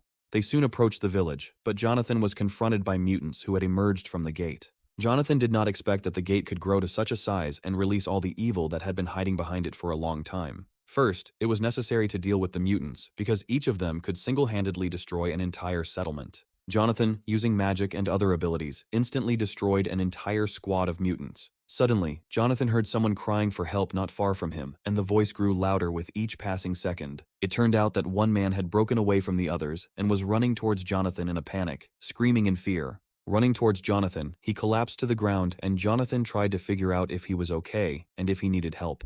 The man grabbed Jonathan by the hand, and it was unclear what had scared him so much and who he was running from. He said that they needed to leave immediately, because if the old man found them here, he would kill them both. Jonathan did not understand which old man they were talking about and what was happening to this man, who was clearly not himself after the horror he had experienced. He also couldn't understand what was happening in the fog, but he had a bad feeling. Jonathan thought that if a forgotten god had emerged from the gate, then this skirmish with the monsters would seem like a walk in the park. When new mutants appeared behind Jonathan, the system activated the intuition skill, and he turned around in time. The blow missed Jonathan's face, and he was lucky that he had the skills he had gained in past battles that had saved his life more than once. Jonathan didn't keep us waiting long, and with a direct kick to the head, he instantly killed the monster. But the adventures did not end there, because these mutants had abilities that Jonathan had never encountered before. It became clear that they had the ability to regenerate, and soon, right before Jonathan's eyes, their bodies were restored. These mutants turned out to be much more difficult than Jonathan initially thought, and now he will have to use mana to deal with them. Jonathan was a little upset that he had to waste mana on monsters that he wanted to save for the gate. There was no other choice, and Jonathan prepared to use his power, but the next moment he froze. Right in front of him stood the very guy for whom he had come to the settlement, and Jonathan had never expected to see him so soon. It was Leo, as if he knew of Jonathan's arrival and was hurrying to meet him himself. It turned out that Leo still doubted Jonathan's innocence, despite everything that had happened between them, and their conversation required continuation. But now the most important thing was to close the gates and save humanity, because if the monsters continued to break through, the inhabitants of the settlement would come to an end. Deep in the forest, a battle was already raging between hunters and mutants trying to break through to the defenseless residents. Even the bravest hunters had difficulty resisting the terror inspired by these creatures, each of which was more dangerous than any forest beast. In a moment of despair, when one of the hunters was ready to run, he noticed in the distance another monster, more dangerous than all his minions. A previously unseen creature appeared directly above the hunter's head, and it was unclear through what gate it had entered the earth. Seeing that the hunters were about to scatter, Leo took command and ordered them to line up. The hunters needed to immediately isolate the battle site and protect the inhabitants from this bloody massacre. Having sent the hunters into the attack, Leo ordered to avoid direct confrontation with the mutants and not allow any sudden maneuvers of the enemy. Until recently, even the most dangerous gates seemed insignificant compared to the dungeons, but now everything has changed.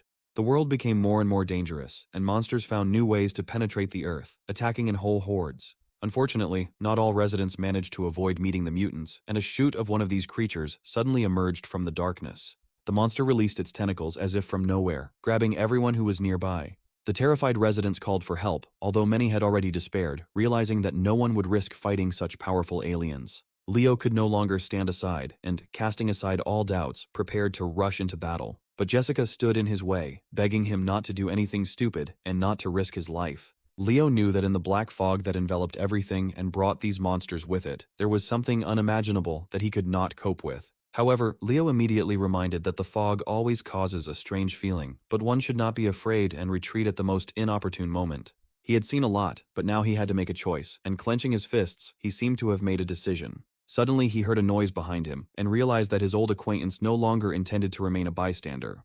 It was Jonathan, who with fury in his eyes, rushed to attack the monsters, ready to tear each one to pieces. Jessica didn't expect this from her friend, and decided that he was acting like a child again. But Jonathan only cared about human lives and used his most powerful abilities to tear apart the tentacles. The grip weakened, and the girl, captured by the monster, was almost immediately freed. But the next moment, Jonathan stepped into the unknown, finding himself in some strange, unfamiliar place. It seemed he had fallen into an illusion created by one of the monsters, because Jonathan immediately felt a dark, unpleasant energy. He felt as if his life was slipping away with every passing second, and it was a dark feeling that was hard to get used to. A monster appeared before him, who had been waiting for him here for a long time, waiting for the right moment to use his magic. The mutant, looking at the guy, was perplexed as to who had advised him to come here and why he had decided that he could defeat such a strong creature as he. Jonathan's intuition warned him of mortal danger, and anyone in his place would have stood frozen in a daze, not knowing what to do. But the mutant didn't give him time to think and immediately attacked, showing who was in charge. Only now did Jonathan realize that in front of him was the same old woman that the young hunter had recently told him about. They hadn't even started fighting yet, but Jonathan already felt the incredible danger coming from the monster, confident in its own strength. The old woman, wanting to prove her power again, directed her long tentacles towards Jonathan, intending to pierce him through and through. When the tentacles almost touched the guy's face, for a moment it seemed that he would not be able to dodge the attack. But everyone who knew Jonathan knew that he was not so easy to kill, and he cut the disgusting appendage a second before it touched. Jonathan's agility impressed the mutant because the old woman had never encountered such resistance, usually immediately turning everyone into her next victim. But this guy fought as if he had encountered similar monsters many times before and was ready to accept the challenge. It was time to use the abilities Jonathan had been saving for just such a moment, trying to conserve his strength. The old woman gave him no respite, and Jonathan barely had time to fend off her barrage of attacks with his sword. The worst thing was that in this dimension, everything was subject to the will of the old woman, and her tentacles were sticking out from under the ground under Jonathan's feet.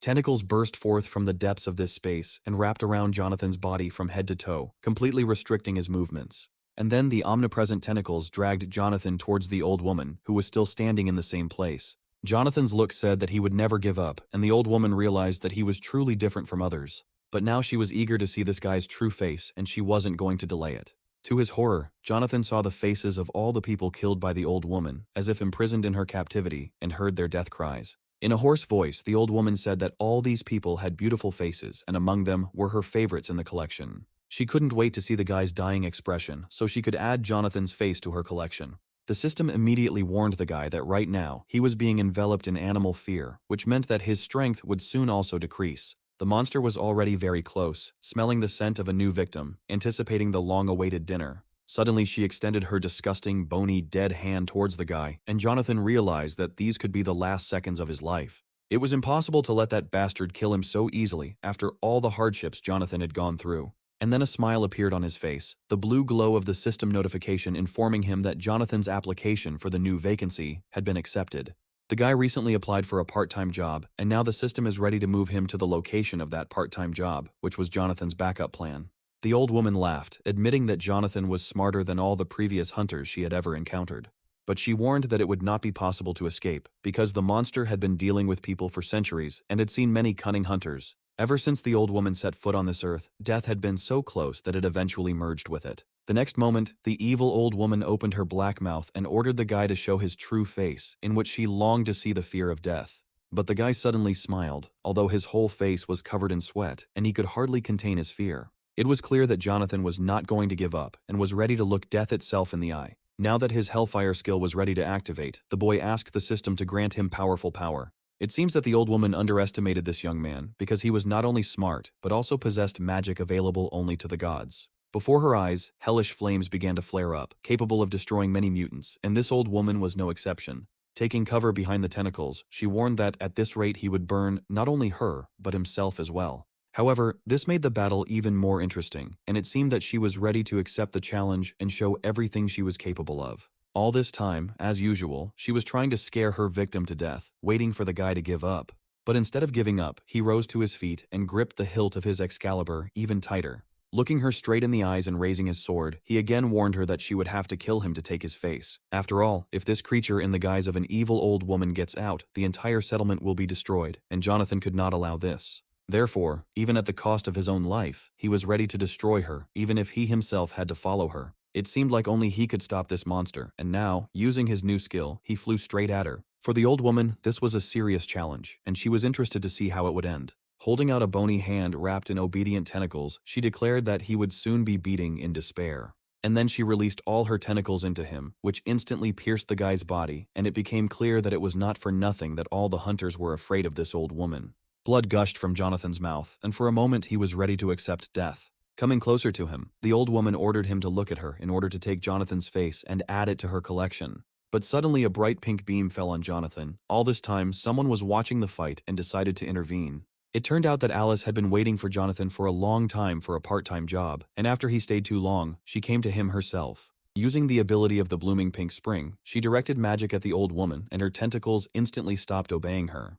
This monster knew Alice very well, but the main question was what this girl was doing here. Alice calmly replied that today's youth had completely lost respect, and even after responding to the vacancy, the guy did not show up on time. It was precisely because Jonathan was supposed to show up for his part-time job at this hour that Alice was so worried about him that she decided to go and look for him herself. It seemed that this girl tried to ruin her business again, and the monster was furious. She directed her tentacles at the girl, although she knew perfectly well that such a cheap trick was unlikely to kill Alice. The girl looked at her calmly, realizing that she would have to use a skill that would forever rid her of encounters with this evil grandmother. Flower petals never fall for more than 10 days, but it will take Alice no more than a minute to get rid of the old woman. After all, who would she be if she simply watched as this evil creature disrupted the normal flow of things and took over people's faces, time and time again? Looking at her withered hands, the old woman suddenly realized that Alice's magic was working, and she was dissolving into the air like sand. Finally, the girl ordered her to immediately return to the world of the dead, because that was where her place was, and she had nothing to do on Earth among people. This battle was clearly lost, but the evil creature managed to curse Alice and promised that this meeting would not be the last. But it didn't matter anymore, and after a few seconds, instead of the mutant, only flower petals remained, floating in the air. Brushing off her words, the girl was ready to meet again, but after she sent the old woman to the world of the dead, this meeting was unlikely to take place. Suddenly turning around sharply, she realized that because of this stupid, grumpy grandmother, she had completely forgotten about Jonathan, for whom she had come here. It seems she arrived just in time. A few more minutes and Jonathan would have died, because his whole body was already covered in blood. His wounds were serious, and Alice immediately placed her hands on his body to heal the boy with magic. But at that moment, she heard voices behind her and happily realized that Jonathan's friends were already close. Before leaving, she left a flower next to Jonathan, with which they would still have to agree on their next meeting. And then, leaving this flower on the guy's chest, she disappeared into thin air, as if this girl had never been there. Jonathan's friends ran towards him as fast as they could, horrified at what the old woman had done to their friend. That same evening, they quickly arrived home where he was able to recover a little from everything that happened to him in the afterlife. He was still lying on the bed, unconscious for a long time, but at some point the girl noticed that her friend had finally woken up. He had a terrible headache, and at first Jonathan could not remember all the details of the meeting with the old woman and how he managed to get home at all. Jessica immediately said that he would be fine, because he was now in his room and was not in any danger. He was found alone in the fog, lying on the ground, and to tell the truth, he was lucky to survive that fight. Unexpectedly for Jessica, the guy suddenly started talking about the fact that the old woman was able to appropriate other people's faces, and his own face could easily add to her collection. This creature was much stronger than those mutants with whom he had ever entered into open combat. Yes, this forgotten goddess was comparable in strength to the highest deity, and in her danger, she surpassed many gods from Olympus itself. Having entered into open combat with her, the guy greatly overestimated his capabilities and could have paid for it with his life. Imagine Jessica's surprise when she learned that the old woman was even able to break the window of her side job. The girl couldn't believe that this old woman's strength was enough to destroy the system window, and, besides, how could they now receive information about new vacancies? But Jonathan immediately tried to calm her down, saying that he would soon restore this system window using magic. For some reason, Jessica continued to act as if a real tragedy had happened, although there was no reason for it now. Although it was understandable, since the system window was a data protocol that covered all dimensions at once. Never in her life had Jessica heard that the system could fail, and she moved even closer to her friend's bed so as not to wake the boys sleeping on the floor. At some point, Jonathan realized that this news had dramatically changed Jessica's mood and tried to explain that they had no reason to panic yet. But the girl did not want to listen to anything, and the idea came to her that now they would have to ask for help from Hephaestus himself. However, right now Hephaestus was forced to go on a short journey, so it was not possible to contact the god. At that moment, Jonathan suddenly heard a quiet voice coming from the very flower Alice had left on his chest. This voice sounded so clear, as if the girl was still somewhere nearby, although there was no one else in the room except the boys. It turned out that Alice left Jonathan her message, in which she asked the guy to help her in her work, and in return, she was ready to reward him with a new ability. Yes, it was an interesting way of communication, because the plant was able to record thoughts and then transmit them directly to any person. She suggested discussing all the details of the new job in person during a meeting, and asked him to be present at the moment of her movement in space. And then, throughout the entire apartment of this multi-story building, a bright pink light suddenly lit up, which could not be confused with anything other than magic. A moment later, they found themselves in a green clearing somewhere high in the mountains, and at first tried to figure out where they were. Adele had never been to such places before, and wanted first of all to find out if they were in any danger. But it seemed there was nothing to worry about, because the next second a familiar female voice was heard behind Jonathan calling his name. It was the same girl who left a flower on the boy's chest and was now finally able to see him again. Jonathan was immediately enveloped by that warm feeling that he had first felt at the moment of their first meeting, and this energy could only belong to a light deity. Besides, she easily dealt with that evil old woman, which meant her strength exceeded even that of that powerful monster. But for some reason Patrick, as usual, was not in the mood and thought that this little girl was just wasting their time. His words were spoken completely out of place, and Jonathan felt ashamed for his young priest. And he went straight to the girl and asked her to play somewhere else, while they were busy with important adult matters. But looking up at him, she reminded him that it was she who had managed to save Jonathan, and that Patrick might never see his friend again. Jonathan quickly ran up to Patrick and, grabbing him by the head, immediately apologized to Alice, saying that this young man was simply not in the mood today. It seemed that only now did Adele realize that this little girl really was a true goddess. And she responded by being surprised at how quickly these children, whom she remembered as very tiny, had grown up. But now, there was no time to waste on long greetings, so Alice suggested that they get to work quickly. After all, in her magical garden were the souls of children who were yet to be born, and Jonathan and his friends had to water all these flowers in the meadow.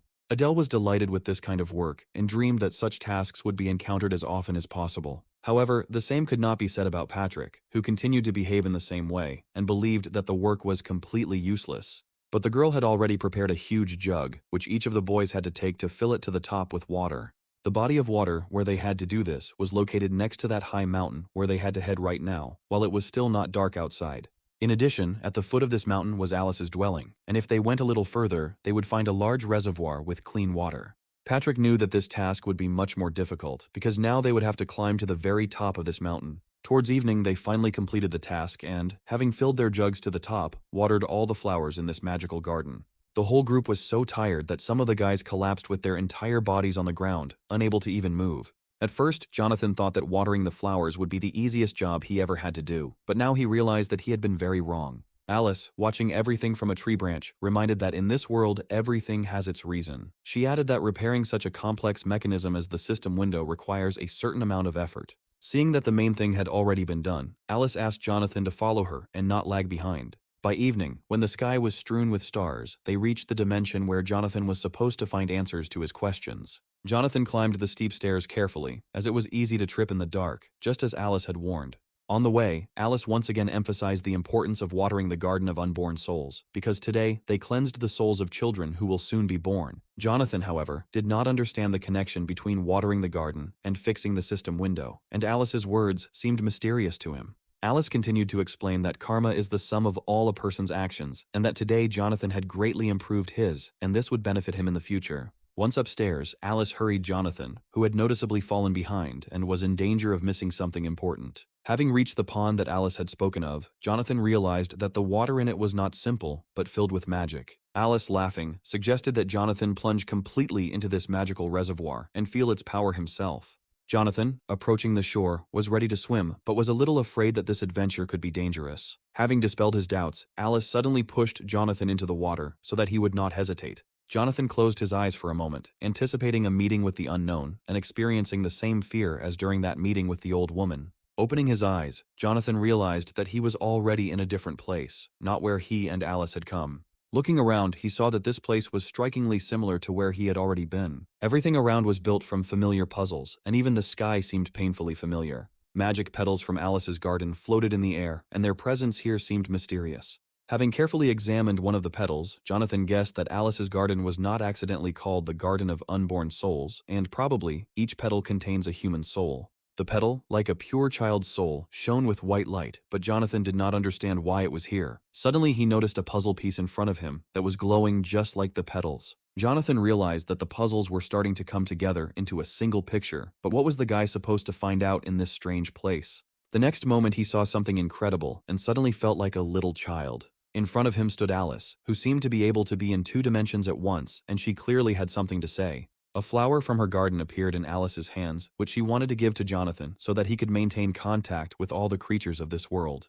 It turned out that this flower contained the energy of beings from 3,000 worlds, and now this valuable relic belonged to Jonathan. Jonathan could hardly believe what was happening, because Alice really kept her promise and thanked him for helping with watering the garden. He was, however, worried about whether he was even worthy of such a valuable gift that this kind girl had bestowed upon him. Alice responded by patting Jonathan on the head and telling him not to worry about anything. Looking into Alice's face, Jonathan felt his connection with her weakening, her touch becoming less and less noticeable. The next moment, he opened his eyes and found himself in the same dimension he had been in a few minutes ago. Alice stood over him, happy that he had woken up because she had already begun to worry. Jonathan had been lying on the cold ground for too long. It was getting dark outside, and it was time for them to go back. Turning to Alice, Jonathan told her about his dream, which seemed amazingly real, and he couldn't understand where he had been all this time. Alice answered mysteriously that she didn't understand what he was talking about and that now was not the time for talking, but that she needed to check the system window. It turned out that while Jonathan was in another dimension, Alice had already fixed the system window and now it was working properly.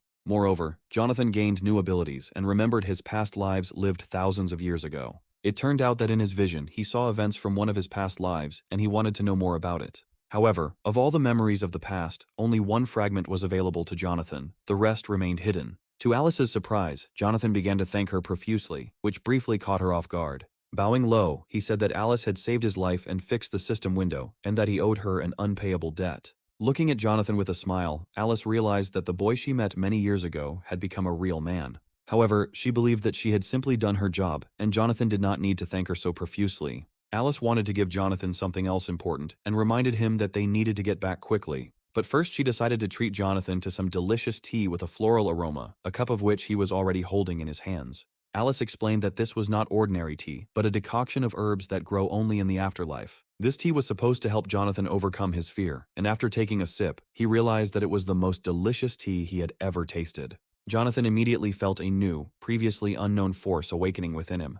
But it seemed that this power was not enough, and even the thought of meeting the Dark Reaper still filled him with horror. Adele also wanted to try the flower tea, and Alice, without refusing her, poured her some more of the drink. And then she sadly said that she understood Jonathan perfectly well, but the power of tea might not be enough for his main fight. Alas, even a large amount of tea does not enhance its magical effect, and Jonathan will have to do everything else himself, without the help of healing drinks. There was nothing more she could do to help him, but Jonathan immediately reassured the girl, saying that she had already helped him a lot. Unexpectedly, at that moment, he heard a system notification about a new vacancy for part-time work. The advert was about fighting Medusa, and Jonathan thought that if this part-time job would increase his courage level, then this was exactly what he needed. Just as he was about to respond to the ad and agree to the part-time job, Jessica suddenly grabbed him by the ear. She didn't seem to like the idea of fighting Medusa, and she realized that Jonathan had been taking on any job he could get lately. You'd have to be a complete idiot to agree to something like that, and Jessica was willing to do anything to dissuade Jonathan from this idea. After all, if he thinks he has become immortal, he is very much mistaken, because a couple of extra holes in his body will not just heal. Besides, Jonathan should have thought not only about himself, but also about those who cared about him, because the guys would never forgive themselves if they let him go to this dangerous part-time job. The guy had to listen to a hail of accusations, his face was covered in sweat, and he had only one thing left to do. Jonathan fell to his knees in front of Jessica, and asked for forgiveness for all the bad things he had done in his life, saying that he was terribly guilty. The guy still thought that the vacancy was not bad, but only if he had sufficient training could he agree to this job. Suddenly, Jessica changed her mind and explained that only 3 things were needed to fight Medusa. First of all, he must obtain the sandals of Hermes in order to reach the island, which is impossible to reach without this relic. In addition, you will need an invisibility helmet to approach Medusa undetected and have time to strike with Excalibur. And finally, the guy needs a mirror shield so he doesn't look Medusa straight in the eye during the battle and get petrified by her gaze. Unexpectedly, Adele said that she could easily get all these things, and that Jessica could trust her completely. It was a great answer, but Jessica added that the place where Hermes' sandals are now is always short of people to work part-time, so they could send someone else there. Most likely, Jonathan will have to go for the sandals, taking his faithful priest Patrick with him, so that it will be easier for the two of them to find them. Soon they found themselves in a place where thousands of letters were flying everywhere, and the messengers were busy with work.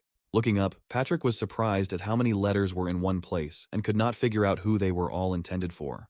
And then Jonathan, looking up, saw one of the senior messengers who had been waiting for them for a long time and was glad to see them. It was a very young messenger in the same sandals that Jessica had spoken of, and he joyfully greeted the new workers.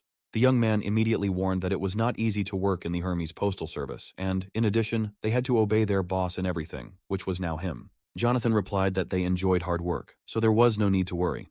But if the young man doesn't mind, Jonathan would like to immediately receive Hermes' sandals as payment, since it was for them that they agreed to do this part-time job. The messenger immediately agreed and suggested that they immediately begin work, of which there was more than enough in this place for everyone. A second later, a whole mountain of letters towered over the guys, which they had to send to different addresses. That same day, they went to the Colosseum, where Jonathan was to fight Ares in a training fight that his opponent still remembered.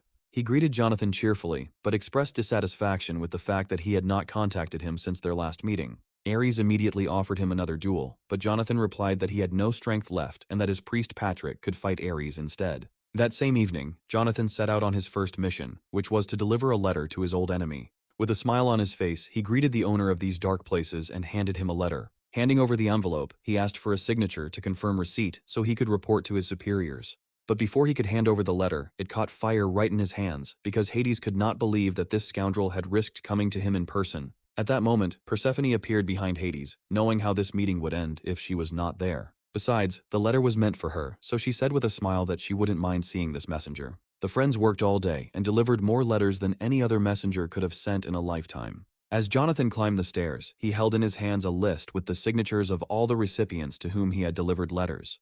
They only had one envelope to deliver, but this task was much more difficult than all the others. After all, the addressee was located high in the Caucasus Mountains, and it was none other than Prometheus. Gathering his last strength, Jonathan finally climbed the mountain and realized that he had arrived at the appointed place. Having climbed up, he immediately saw the eagle, which did not move from its place, and carefully watched the suffering of Prometheus. It turned out that there was a whole flock of eagles soaring in the sky above a high mountain. At that moment, the system notified Jonathan that a new fragment of his memories from the past had been unlocked. Raising his head, he saw Prometheus chained to a rock, his head down, showing no signs of life. Although it was clear that he was still alive, and, according to the prophecy, it was not surprising that they found him in such a state. The system activated playback of a new fragment of Jonathan's memories. From these memories, he realized that many years ago, he had already killed Asmodeus, using all his power, which allowed him to defeat the enemy. It was the greatest success in Jonathan's life, although in his youth he was much stronger than he is now. However, despite his former strength, he still lost in the end, because if he had still been so strong, he would not have had to look for part-time work to gain new abilities. In the flood of memories, Jonathan clearly saw that he had already foreseen the outcome of the duel with Asmodeus. Closing his eyes, he momentarily recalled the events that preceded the duel, which could not be forgotten. In this life, he again failed to defeat the creature, which would have already sent him to the afterlife, if not for the sudden appearance of Alice in the forest. Jonathan opened his eyes abruptly and realized that it was as if one very important name had been erased from his memory. Patrick, looking at his friend, did not understand what was happening to him and why he was behaving so strangely. Jonathan, clutching his head, said that he just had a headache and there was nothing to worry about. But right in front of them stood someone whose problems were hard to even imagine, and whose suffering seemed endless. Coming closer, Jonathan handed Prometheus the letter, although there was no certainty that he would answer. After a short pause, Prometheus quietly asked the boys to read the letter, since his hands were currently a little busy. The boy immediately began to read the first lines, in which the author of the letter accused Prometheus, the descendant of the arrogant Titans, of sins for which he was forever chained to the rock. Suddenly he stopped reading and asked that not another word from this vile message be uttered. He said with a smile that he had heard these words 1,000 times already, and there was no need to send new messengers with these stupid letters. In fact, Jonathan found it difficult to read this letter, and he himself wanted to finish it quickly because he could not calmly watch Prometheus suffer. If that was all, Prometheus asked the messenger to go away and leave him alone with the hungry birds. All this time, the Titan had been the object of ridicule, and Jonathan knew his feelings well. And then Jonathan realized that only he could free the unfortunate man and, stretching out his hand, used his magic. Prometheus, not understanding the boy's plan, asked Jonathan what would happen after using magic. It turned out that the guy first wanted to heal the Titan's wounds, which had already begun to fester and could lead to serious problems. But Prometheus was doomed to eternal torment, so the messenger did not understand what the point of this was. Jonathan knew that Prometheus was the god of prophecy, who did everything for the good of humanity, and for this was doomed to eternal pain and humiliation. After finishing the regeneration, the guy said that this was all he could do for Prometheus. For a while the Titan looked at the strange messenger, whom he had never seen before, and tried to understand who he really was. Jonathan seemed to him like some kind of crazy, lower god, but the guy said that he was not afraid of the wrath of other gods for his actions. Yes, this was an unusual messenger, and it was obvious that he was only here for his part-time job. Before leaving, the guy introduced himself and said that, although he had not yet reached a high level, he had already become a god of swords. At this point, Patrick couldn't take it anymore, and loudly declared that it was time for them to leave since the job was done. Jonathan felt a little ashamed of his friend, and told Prometheus that he was still too young. But Patrick was right about one thing, because even in a world where gods and people coexist, it is dangerous for a weak person to be. Realizing that Jonathan meant him when he spoke of weak people, Patrick began to protest furiously again. But Jonathan's patience snapped, and he gave his young priest Patrick a good slap on the back of the head. In the end, Jonathan told his priest everything that had accumulated in him over the past weeks, because Patrick was causing him too much trouble. Prometheus listened in amazement to the stream of curses that the two showered upon each other right before his eyes. It was strange for him to see such communication between a god and his priest, because many years ago, he had not seen anything like it. And suddenly Prometheus said that if the girl he still remembered were born now, she would be treated exactly the same way as Jonathan and Patrick. Realizing that the Titan meant Pandora, the guy immediately asked about it, and the Titan was surprised that the messenger knew this name. But it was unclear how he knew this girl, because she lived a very long time ago, and Jonathan could not have met her in this life. However, the story of Pandora was widely known, and legends were made about it, so there was nothing surprising about this. Suddenly, Patrick said that he had heard about Pandora's box, and Prometheus asked him to tell him what he had missed while he was chained to the rock. If they know anything about this, the Titan would be grateful if they could explain it to him briefly. This was not difficult for Jonathan, and he immediately told her that Pandora had divine beauty, and the gods generously gifted her with various talents. However, this girl had been very curious all her life, and it was this excessive curiosity that caused the terrible disaster. Of course, Prometheus was deeply in love with her, but unfortunately, she did not pay attention to all his prophecies. It turned out that the Titan knew much more than Jonathan, and the guy asked him to tell him everything he knew about Pandora. Only now did Prometheus realize that the young god had helped him only for the sake of prophecies. Jonathan would be lying if he said he wasn't interested, but he didn't help the Titan out of self-interest. Yes, this guy was eloquent, and such a confident answer brought a slight smile to Prometheus's face. And then he began his story about how his flesh had been torn to pieces 1,000 times and had grown back together again. And after all these endless years of suffering, he was so tired that now he just wanted to share his story with the guys. The guys froze, listening to the prophecies of the formidable Titan, intended specifically for them, and remained on the top of the cliff for a long time, remembering his every word. When Jonathan returned, he was beaming with satisfaction after a hard job for which he was to be rewarded. Patrick reminded Jonathan that they had come too far and could have used teleportation. He was right, because the journey turned out to be exhausting, although Jonathan did get a valuable trophy, which were those very sandals of Hermes. In addition, Jonathan unlocked some memories and heard prophecies from Prometheus himself, although he was not able to make out all the words. Pandora was the mysterious girl from ancient mythology, and the real Pandora's box, which carried chaos, had not yet been opened. Jonathan turned to Patrick and said that he had urgent matters to attend to, expressing the hope that his priest would not do anything stupid in his absence. It seemed like this guy really needed to be kept under close watch, constantly reminding him to be prudent. When Patrick was left alone, he suddenly heard a loud female voice in the distance and tried to understand what was happening. It turned out that 2 mutants surrounded a little girl, accusing her of stealing and intending to punish her. A girl named Ella said that the letters belonged to her and that she urgently needed them now. The mutant reminded Ella of the warning about the consequences of stealing and declared his readiness to carry out the punishment. Patrick, already about to leave, threw out a last phrase about how people and gods are similar in many ways. The monster did not like this remark, and he sternly warned that this little bastard should not dare to make fun of him. But he said it in vain, and Patrick, turning to him, realized that he would not be able to keep the promise he had given to Jonathan. He had promised Jonathan not to seek adventure, but he could not tolerate the insults of this boor. Just as Patrick was about to draw his sword, he remembered Jonathan, who would definitely not approve of such a reaction. With difficulty suppressing his anger inside, Patrick decided to leave and avoid new problems. But the mutant shouted after him that only a coward runs away at the most inopportune moment.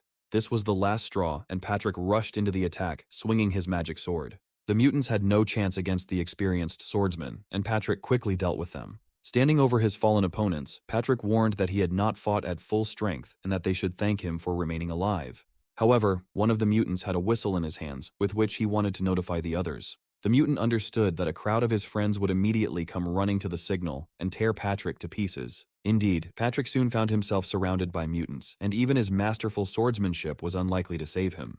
The mutant continued his tirade about how the young gods had completely let themselves go, and that it was high time to teach Patrick a lesson.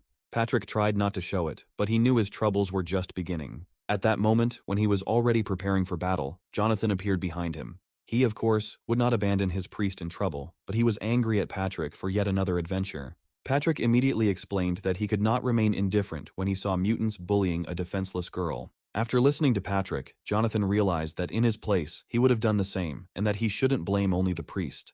But one of the mutants, not agreeing with this turn of events, rushed to attack both guys. Jonathan easily repelled the monster's weak attack, which he could have blocked even blindfolded. He didn't want to fight and suggested that the mutant forget about the incident, promising to deal with Patrick himself. But the mutant, urged on by his friends, rejected Jonathan's generous offer and was ready to fight. All the monsters pounced on Jonathan at once, wanting to outnumber him in this fight with a low-level god. And Jonathan, closing his eyes, only sighed heavily, realizing that he could no longer avoid a big fight. He activated one of his abilities, and all the mutants flew in different directions. The instigator of the conflict was thrown to the other end of the room and did not understand where Jonathan got such power from. It seems that only now the mutant realized that Jonathan is the very god about whom legends are already being composed. One of the mutants shouted that Jonathan had fought Hades himself and they shouldn't have angered him. Jonathan was already ready to join the fight, but he was suddenly stopped by the girl. Realizing that this was the only way to stop Jonathan, the girl threw a handful of dust in his face, which affected the guy instantly. Jonathan clearly didn't expect this and was speechless for a few seconds. But then he attacked the girl screaming, despite her explanations that she had no other choice. Jonathan recalled that Patrick helped the girl, although she replied that she did not ask for any help. Jonathan found it strange that low-level gods would allow themselves to treat a girl named Ella, who was known to everyone on Olympus, in this way. At first, Jonathan, not hearing the name, continued his angry tirade, but then suddenly stopped. After all, only now, when he learned her name, the guy had to believe that in front of him was the very goddess with whom they had been communicating for a long time through the system window. Jonathan realized that Ella was the very employer from whom he had been receiving system notifications about part-time work. It turned out that she herself had long wanted to meet him in person, and the guy could not understand why she needed it.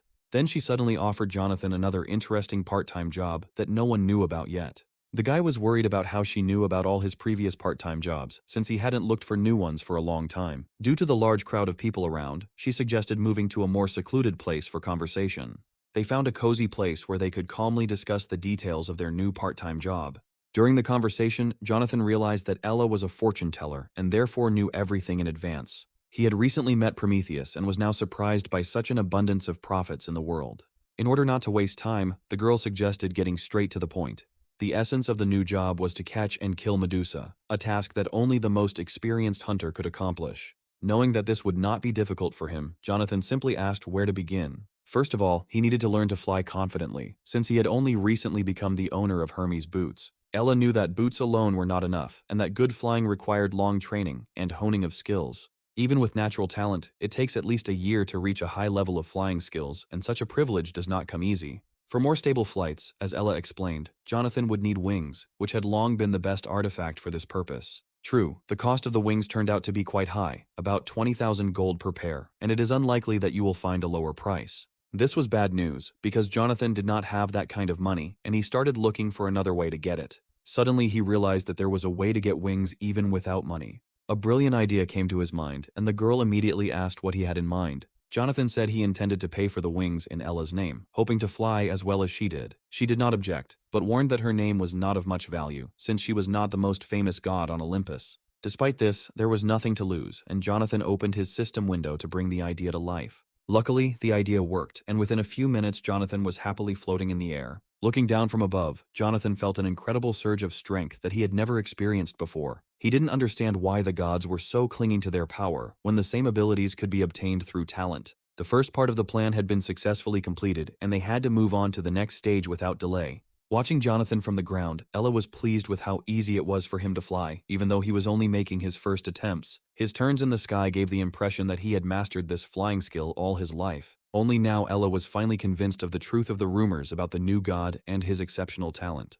Without turning around, she suddenly asked Jessica if she shared her opinion, or if she would argue again, as she usually did. Jessica was surprised that Ella noticed her, even though she had crept up completely silently. Turning around, Jessica admitted that she had felt her presence for a long time and was glad to be able to look her in the eye. Ella, it turned out, was ready for this meeting and was not at all like the other gods Jessica had met. Jessica had a unique ability to remember everyone she had met over her many lives. However, in this world, not all the names were known to her yet, and Ella was one of those gods that she encountered for the first time. Unexpectedly, even after her presence was revealed, Jessica continued her attack, intending to fight Ella. Jessica threw her foot forward, knocking Ella off her feet and causing her to lose her balance and almost fall onto the grass. Jessica immediately launched a powerful blow with her magic blade, but Ella, remaining calm, dodged it. With a few deft movements, Ella found herself at a distance from her opponent and watched her. Jessica was not going to give up, and, deciding to take advantage of her opponent's proximity, she resumed her attack. Ella continued to deflect each attack with such ease, as if she could do it forever.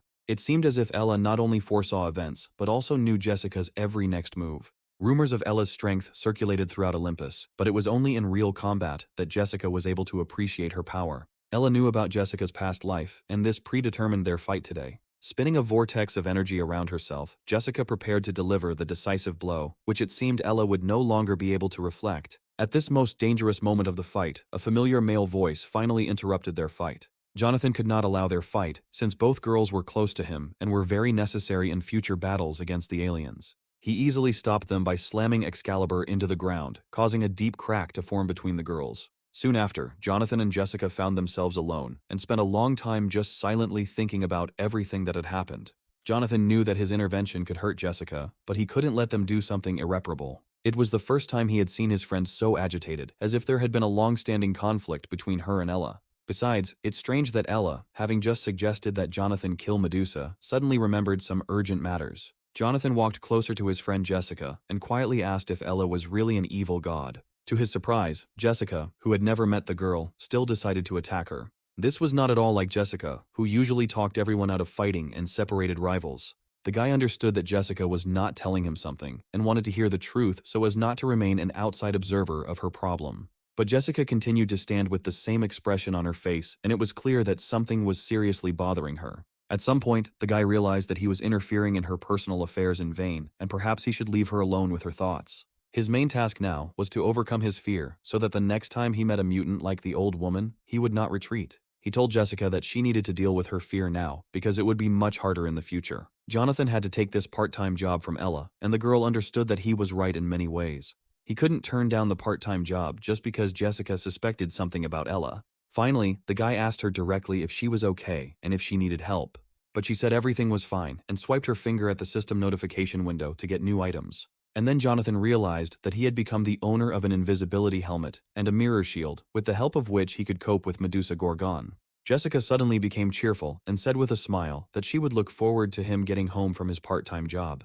At home, that same day, the girl spent some time remembering her meeting in that forest that day. While trying to find information about the girl, Jessica realized that she knew almost nothing about her, and it seemed strange to her how she was able to contact Jonathan. Lying on the soft bed, she stared at the ceiling for a long time, going over the events of the day in her head. She seemed to be beginning to suspect that this new feeling in her heart was jealousy of Jonathan's new girlfriend.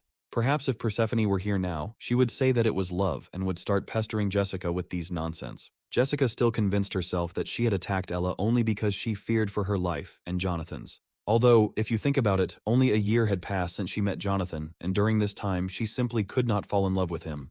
But right now it felt like their relationship had been going on forever, and she knew this guy, as well as she knew herself. Perhaps this feeling was caused by the endless repetition of the lives lived, although there may be something else here. Suddenly tears started streaming from her eyes, and she realized that she was simply too tired over the past few years. Curled up on the bed, the girl realized that she wanted to run away because the burden had become too much. She wanted to live without knowing anything, and to get rid of the visions of the past that constantly appeared in her memory. But after crying a little, she suddenly realized that if she continued to behave like this, she would never achieve her goal. It was impossible to waste time on useless emotions that do not lead to anything good and do not solve problems. Wiping away her tears, she realized that Jonathan was the only one who could help her, and she had no other choice. If she helps him complete his mission, he will definitely repay her in kind. And if he agrees to do what she asks, she will finally be able to close her eyes and drown in infinity. Meanwhile, Jonathan, noticeably tired from wandering through the dense forest, was already walking towards Medusa's lair. He was accompanied by Ella, who walked ahead, looking around carefully and prepared for any danger. It was unclear why they moved here, because they could have immediately ended up in the lair of Medusa the Gorgon. However, Ella had already warned that they needed to hide their presence in the forest as much as possible, so it was better to go on foot. Jonathan still deserved a short rest, so he asked to stop and rest for at least a short time. But the girl didn't want to listen, saying that Jonathan was constantly faking and she was used to it. However, there was no point in resting now, because their goal, for which they had come to these green thickets, appeared in the distance. In the thickest part of the forest, they saw a girl with green hair, her back turned to them, who was most likely Medusa. With a short gesture, Ella told Jonathan to waste no time and attack before Medusa noticed them. The speed with which the boy rushed into the attack surprised even Ella, who herself was quite a dexterous fighter. A second later, he was already standing next to the girl, ready to do what he came to this forest for. With one sweeping movement, he chopped her body off, and it was clear that she would not survive. Of course, he felt sorry, but circumstances forced Jonathan to use cruelty even towards this girl. He stood there for a while longer, realizing that a second blow would no longer be necessary. Suddenly, Ella shouted loudly from afar for Jonathan to get out of there immediately because his life was in danger. The guy didn't immediately understand her words and loudly asked why she didn't come closer. Imagine his surprise when another mutant appeared next to him, who was the main mistress of the forest and their true goal. It turned out that Medusa had two sisters, and Jonathan saw the oldest of them in front of him right now. And then, looking up, he realized that everything was much more serious than it seemed, and speed alone would not be enough. Marianne stared at him, and there was such horror in her eyes that anyone who dared to look at her would immediately freeze in fear. But a second later, Marianne realized that the guy had disappeared, having slipped away in some incredible way. Of course, this infuriated her. She could almost taste the prey, anticipating a hearty dinner. At that moment, the middle sister came up to her from behind, hearing her loud screams. Like everyone in their family, Zara was a mutant who had recently awakened from a long hibernation. The older sister abruptly declared that now was not the time to sleep because a stranger had snuck into their lair and was hiding somewhere nearby. It was clear from Zara's expression that she didn't believe a word her sister said. Who in their right mind would go into their lair? However, Marianne continued to insist, and Zara gradually began to understand that her sister was telling the truth. With her ability, Zara could verify Marianne's words. No living creature could hide from her special gaze. Having activated the ability and caught Jonathan's thermal spectrum, she immediately understood where he was hiding and prepared to catch up with the sly one. Realizing that he had been exposed, Jonathan realized the futility of his invisibility mode against this monster's magic. Now that capture seemed inevitable, it was necessary to escape from this damned place. He immediately activated his fast running skill and rushed away, hoping to escape. But this was not the first time Zara had encountered fugitives, and no one had ever managed to escape from her so easily. Sneaking up on unarmed girls was mean, and Zara and her loyal snakes were ready to punish Jonathan cruelly for it. Ordering the snakes to attack, she directed them towards the boy, hoping that they would bite him and inject him with deadly poison. Jonathan knew that this poison could kill even the largest monster, so his chances of survival were practically zero. But having run a little further, he suddenly saw the fist of Zara's sister, Marianne, flying straight into his face. The blow was so powerful that any other hunter in Jonathan's place would have died instantly. Realizing that the guy turned out to be a weakling, the mutant was already looking forward to feasting on a new victim, hoping that Jonathan would be tastier than the previous hunters. She even wanted to cut it into small pieces to avoid the indigestion that happened after the last hunter she swallowed. But becoming someone's prey was clearly not part of Jonathan's plans, as he had already encountered many powerful mutants on his path. True, now he was facing two powerful monsters with poisonous pets, posing a mortal danger. But in his hands appeared Excalibur, his reliable friend in the fight against high-level monsters. He deftly dodged the attacks of the snakes that grew straight from Zara's head, like living poisonous hair, capable of killing any creature. It seems like it's time to use the new skill that was strengthened after meeting Alice. Using Wave Slash, Jonathan released a white energy beam that could cut through the cursed snakes like a knife. And so it happened, and after a few seconds, only the severed remains of the poisonous creatures remained on the grass. The blow hit not only the snakes, but also Zuria herself, who was cut in two. To Jonathan's surprise, the severed heads of the snakes began to grow back, as these creatures had the ability to regenerate. It seemed like those vile mutants didn't even feel the powerful attack that Jonathan had put so much divine power into. And Zara, like a madwoman, screamed that she had never experienced such pleasure since she became immortal. Then she released the poisonous snakes towards Jonathan again, this time with even more hatred. At the last moment, Jonathan dodged the lightning attack, jumping up, and the snake's head slid under his feet. He might have been able to handle one mutant, but Zara's older sister was still here and ready to join the fight. However, her blow also missed, because Jonathan used intuition and anticipated an attack from behind. It seemed like he had no choice but to use the white ice and black flame technique he had mastered during his journey to the snow giants. Fortunately, at that moment a girl appeared who was most interested in Jonathan's success and was ready to help her friend. She shouted loudly to distract the monsters, and Marianne tried to understand where this female voice was coming from. They then saw Ella high above them, apologizing for being late, but expressing her willingness to join in their fun. Jonathan's gaze expressed joy, because just a second ago he was alone against two monsters, and now he had an ally. Her plan was simple, because by dumping the dust deposits stored at the top of the hill onto the monster's lair, she would solve this problem in one fell swoop.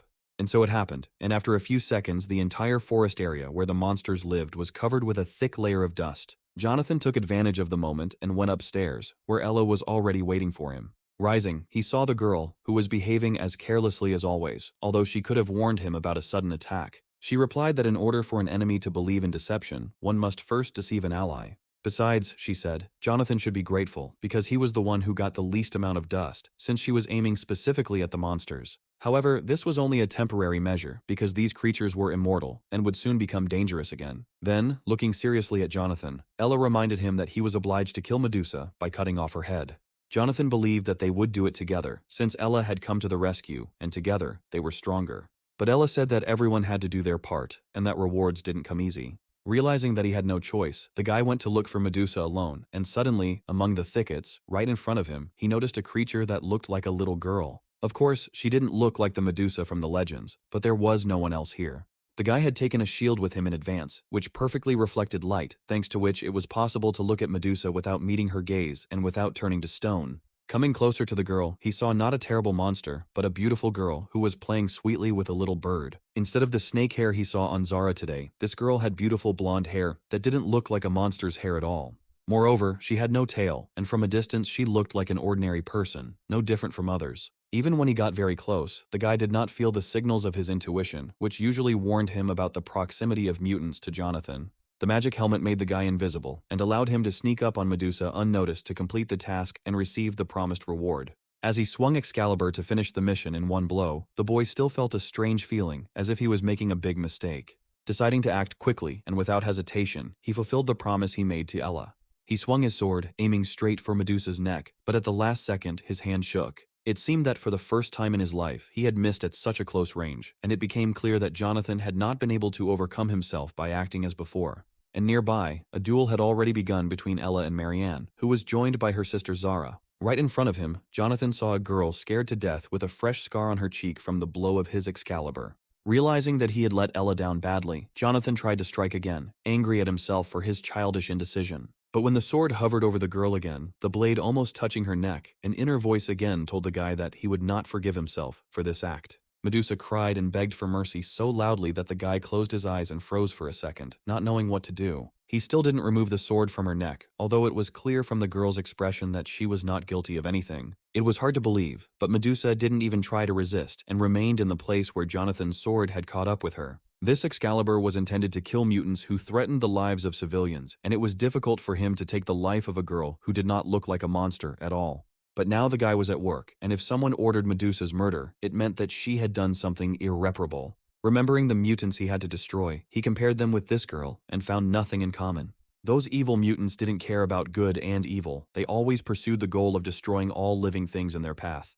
Now Jonathan felt like he was acting like these mutants, trying to kill an unarmed girl for a reward. Meanwhile, Ella's fight against two strong monsters continued, and the girl realized that her strength was running out. Marianne, holding the skulls of her victims in her hands, recalled that these were once the heads of living people who, like Ella, became uninvited guests in her lair. Then she clenched her fists sharply, and the skulls shattered into pieces as if they were made of fragile sand. Swinging her arm for another attack, Marianne warned that she would wring the neck of this impudent girl as a warning to all the other little gods. But just as Ella had recently come to Jonathan's aid, the boy had now returned the favor. The next moment, a powerful fire attack burned everything in its path, and Marianne found herself in the tongues of hellish flame. He then apologized to Ella for being a little late, but was glad he had managed to come to the rescue. The girl did not expect to see him here, because Jonathan had to carry out his task and deal with Medusa. She didn't understand why he hadn't killed Medusa yet and brought her head, since that was exactly why they had come to the forest. At that moment, Marianne's voice was heard straight from the flames, and she could not believe that these two dared to attack her beloved sister.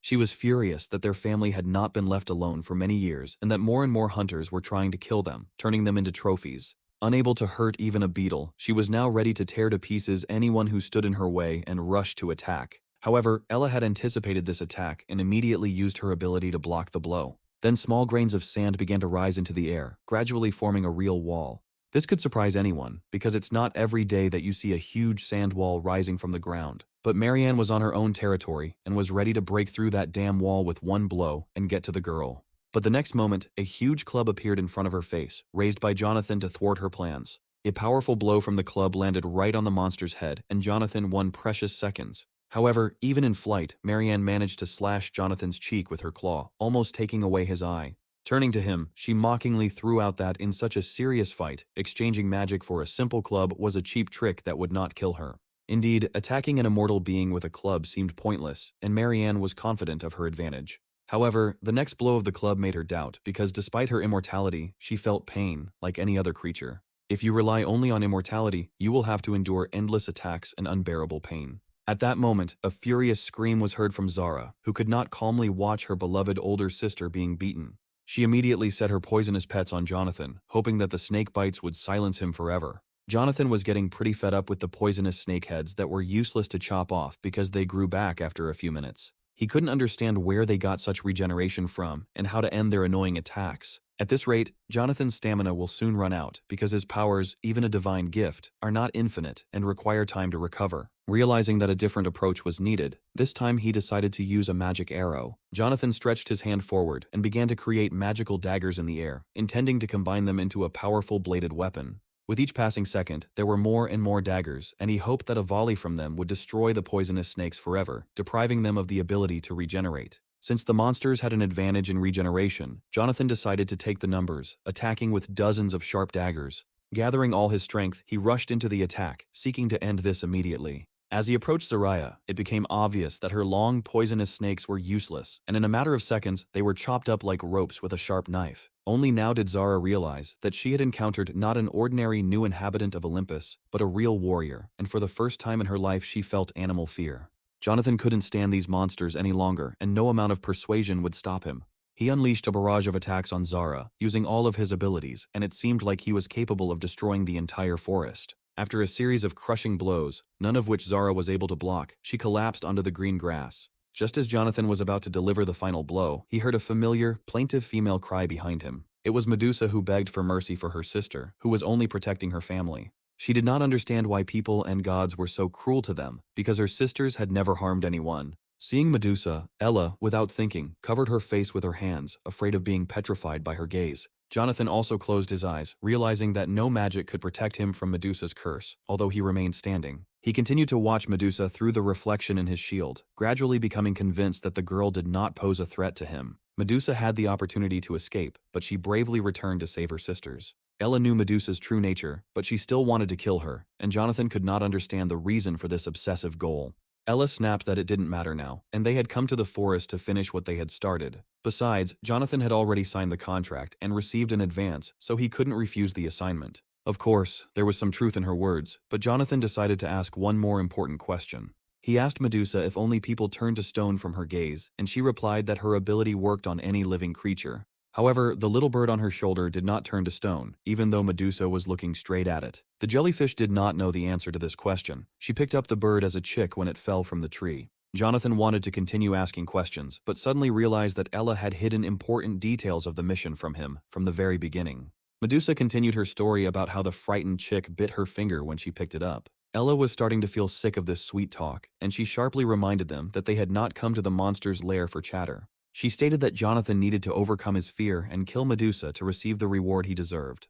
The baton was still in his hand. The guy clutched it tightly, confident in his every decision. Suddenly, the girl again saw an object flying at her head and thought that she could not avoid death. The poor girl's whole life flashed before her eyes, and she remembered that terrible day when she had to walk in chains through the crowd that hated her. When Medusa passed by, everyone whispered that she had been caught the previous evening in the temple of Athena with Poseidon, where they had committed various indecencies. They thought that this sweet girl she pretended to be had cleverly fooled everyone. When she appeared before Athena, she listened to dirty accusations of indecent behavior in her temple. In response, the girl swore that she had done nothing of the sort and that she and Poseidon were simply talking. Athena, unable to bear such impudence, hit the armrest of the throne with her fist and declared that she was disgusted to listen to these false excuses. Tears welled up in Medusa's eyes, and she didn't understand why no one believed her. Athena was clearly irritated by this girl and seemed to no longer want to play childish games with her. Jumping up from her seat, Athena declared that Medusa would answer for her base act and she would make her do it. From that moment on, Medusa could forget about her cute face because everyone who looked at her would turn to stone. She was strictly forbidden to close her eyes or deprive herself of her sight, otherwise the curse would transfer to her voice. Athena decided to make Medusa regret her stupidity forever, without being able to fix anything. Every day Medusa felt resentment and injustice, experiencing undeserved suffering. One day in the settlement, the one who started it all came up to her, and of course, it was Poseidon. Poseidon reminded Medusa that she had heard him say unpleasant things about Athena behind her back, and that this was bad news, first of all, for her. As the Sea King, he could not allow these rumors to insult his niece in her own temple. It is hard to imagine a punishment worse than death, but that is exactly what befell this girl. Ever since Athena cursed her, Medusa could not close her eyes and turned into stone everything she looked at. Poseidon suggested that she hide on a forgotten island that no one had ever visited. While on this island, Jonathan, ready to hit the unfortunate girl with a club, suddenly realized that he was making a mistake. The club fell next to Medusa. Jonathan deliberately deflected the blow, changing his mind about carrying out his plan. He quietly said that he never wanted to kill her, and that he had just been doing his job all this time. Turning to Ella, the guy said that he would no longer perform this task and that he was sorry to break the contract with her. The girl had to listen to his confession that he would never give her Medusa's head. Jumping up from her seat, the girl launched into an accusation against the man who had recently signed a contract with her. The guy reminded that you can't kill someone for your own benefit because this is the fate of evil monsters and the devil himself. Clutching her head, the girl realized that she had lost the performer almost at the moment when the job was done. Jonathan suspected from the very beginning that Ella was hiding something and knew about Medusa's true fate. He asked her who really wanted this girl's head and who was the real customer of the murder. She didn't want to reveal all her cards to him because he wasn't doing his job for free and had to keep quiet and do his job. Having said this, she disappeared into thin air, leaving behind only a bright, magical light. Soon the guy decided that he would figure this out later, but now he needed to do what was perhaps the most important thing in his life. He slowly approached Medusa, whom he had wanted to kill just a few minutes ago, but now intended to do something completely different. Placing his hand on her face as she closed her eyes, he used his regenerative ability to heal her wound. The scratch left by the tip of his blade on Medusa's cheek began to heal almost immediately, and the skin began to smooth out. After a few seconds, the small wound was almost invisible. Only a drop of blood remained, which the guy was initially afraid to touch. Jonathan knew that he could gain special powers if he licked that drop of blood, but he couldn't decide. Medusa continued to sit on the grass with her eyes closed, trying to figure out when she would be able to open them. Having decided to take a desperate step, the guy brushed away a drop of blood and prepared to feel the new abilities in action. Smiling, he realized that he could now look Medusa straight in the face, and even after drinking her blood, he would not turn to stone. The girl began to slowly open her eyes, not yet knowing that Jonathan had acquired a new ability and could now look at her fearlessly.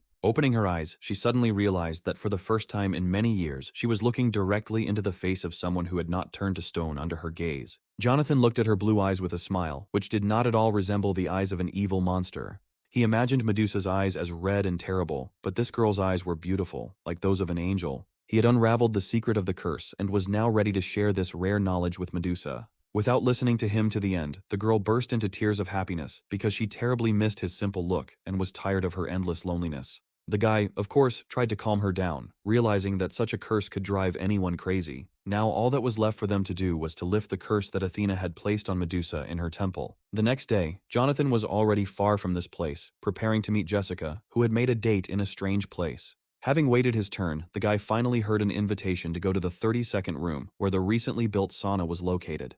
In the recently renovated part of the dungeon, a special sauna was equipped for all high-level hunters, and now the entrance was always open for Jonathan as well. This place was a place where one could quickly restore mana and heal wounds, so Jonathan was eager to see for himself the wonderful properties of the sauna. Opening the door and going inside, he saw a man he did not expect to meet at all. It was Leo, who for some reason was still here and had also come to the sauna at someone's invitation. Without looking up, Leo immediately recognized Jonathan and was clearly not pleased by his presence. As Jonathan passed by, he couldn't understand why Leo would wear a mask even in the sauna, when at least here he could take it off for a while. Instead of greeting, Leo said that 3 days ago there had been another gate breach, which had killed dozens of people. The guy didn't understand how Jonathan could calmly relax in the sauna, because such a high-level hunter like him should be busy with this incident. However, there were many terrible things happening in the world, and Jonathan could not be everywhere where tragedy occurred. At that moment, a voice came from the loudspeaker, inviting Ella to go into the same room where Jonathan and Leo were. Unsuspecting, the girl entered the room, and for the first few seconds did not notice the familiar guys. Jonathan was very surprised by her appearance, because it couldn't be a simple coincidence that the three of them were in the same room. Leo also couldn't believe his eyes when he saw Ella, and even jumped up from his seat, trying to understand whether it was an accident or someone's plan. Leo couldn't believe that his sister was alive, because he had been looking for her for a long time, but she hadn't contacted him. Judging by her appearance, the girl felt great and there was not a scratch on her body. Only now did Jonathan realize that Ella was the sister of his longtime rival, and this news took him by surprise. Jonathan couldn't understand what was going on and why he didn't know anything about the relationship between Leo and the girl who had been giving him extra work all this time.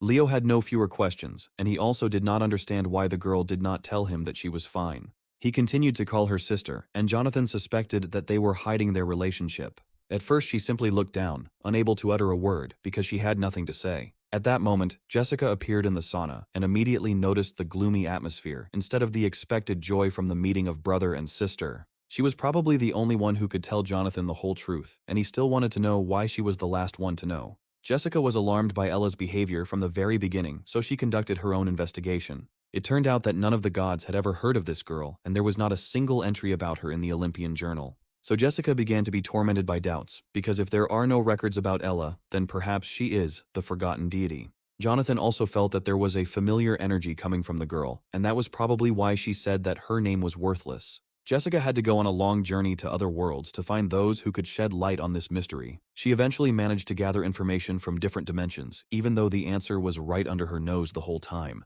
In the forest, near Medusa's lair, she suddenly realized that Ella had been hiding something from her and the other guys all this time. Hunter Leo had a missing younger sister with the same name, and he couldn't figure out what Jessica was hinting at with her story. Jessica continued to insist that Ella would not be reduced to the level of a forgotten god, even though her name was unknown to the other Olympian gods and she didn't even have an extra job. To be honest, the girl didn't think that there would be anyone else who could manage the system of gods as well as she and Jonathan. Approaching Ella, Jessica asked directly who she really was and what else they didn't know about this mysterious girl. Ella's brother, of course, could not remain on the sidelines and demanded that she stop talking nonsense about his sister. He was grateful to Jessica for helping him find Ella, but now he had absolutely no idea what she was talking about. Suddenly, a bright green aura flared around Ella, and Leo realized that his sister was hiding something very important from him. Leo could hardly believe that his little sister, whom he had known all his life, possessed such powerful energy. Without turning to face her brother, Ella asked him to come home, as if she were saying goodbye to him forever. Leo realized that Ella had used movement magic and began to dissolve into the air, teleporting to another space. After sending her brother to another dimension, Ella was finally ready to admit everything Jessica had said. Jessica had done a great job of conducting the undercover investigation, but Ella said with a sneer that she hadn't expected such a high rating for her abilities. However, noticing the worry in Jessica's eyes, Ella approached her and said that the system could be controlled by other people besides her. Ella had always been irritated by arrogant girls like her rival, who were convinced that the whole world revolved around them. Lightly pushing Jessica with her shoulder, Ella headed towards the man who interested her much more. Walking up to Charlie and looking him straight in the eye, Ella declared that it was he she wanted to talk to first. Suddenly, she announced that Jonathan must pay for not living up to his name and breaking the terms of the contract. Charlie understood that there was some truth in her words, but he also had a question for the girl. It was unlikely that he would be able to talk to Ella now, because Jessica was next to her, and more serious events were unfolding elsewhere. After all, new gates opened over the city, and its inhabitants once again found themselves in mortal danger. Ella could easily move to the gate, and the next moment, the sand began to rise under her feet. It was obvious that Ella was heading to the very epicenter, where these giant interdimensional gates had opened. She suggested that Charlie change places and talk where no one would disturb them. Jessica, looking up, understood Ella's plan and was very surprised that the gates above the city opened today. The whirlwind around Jessica swirled with such force that she could barely stay on her feet and could not see anything around her.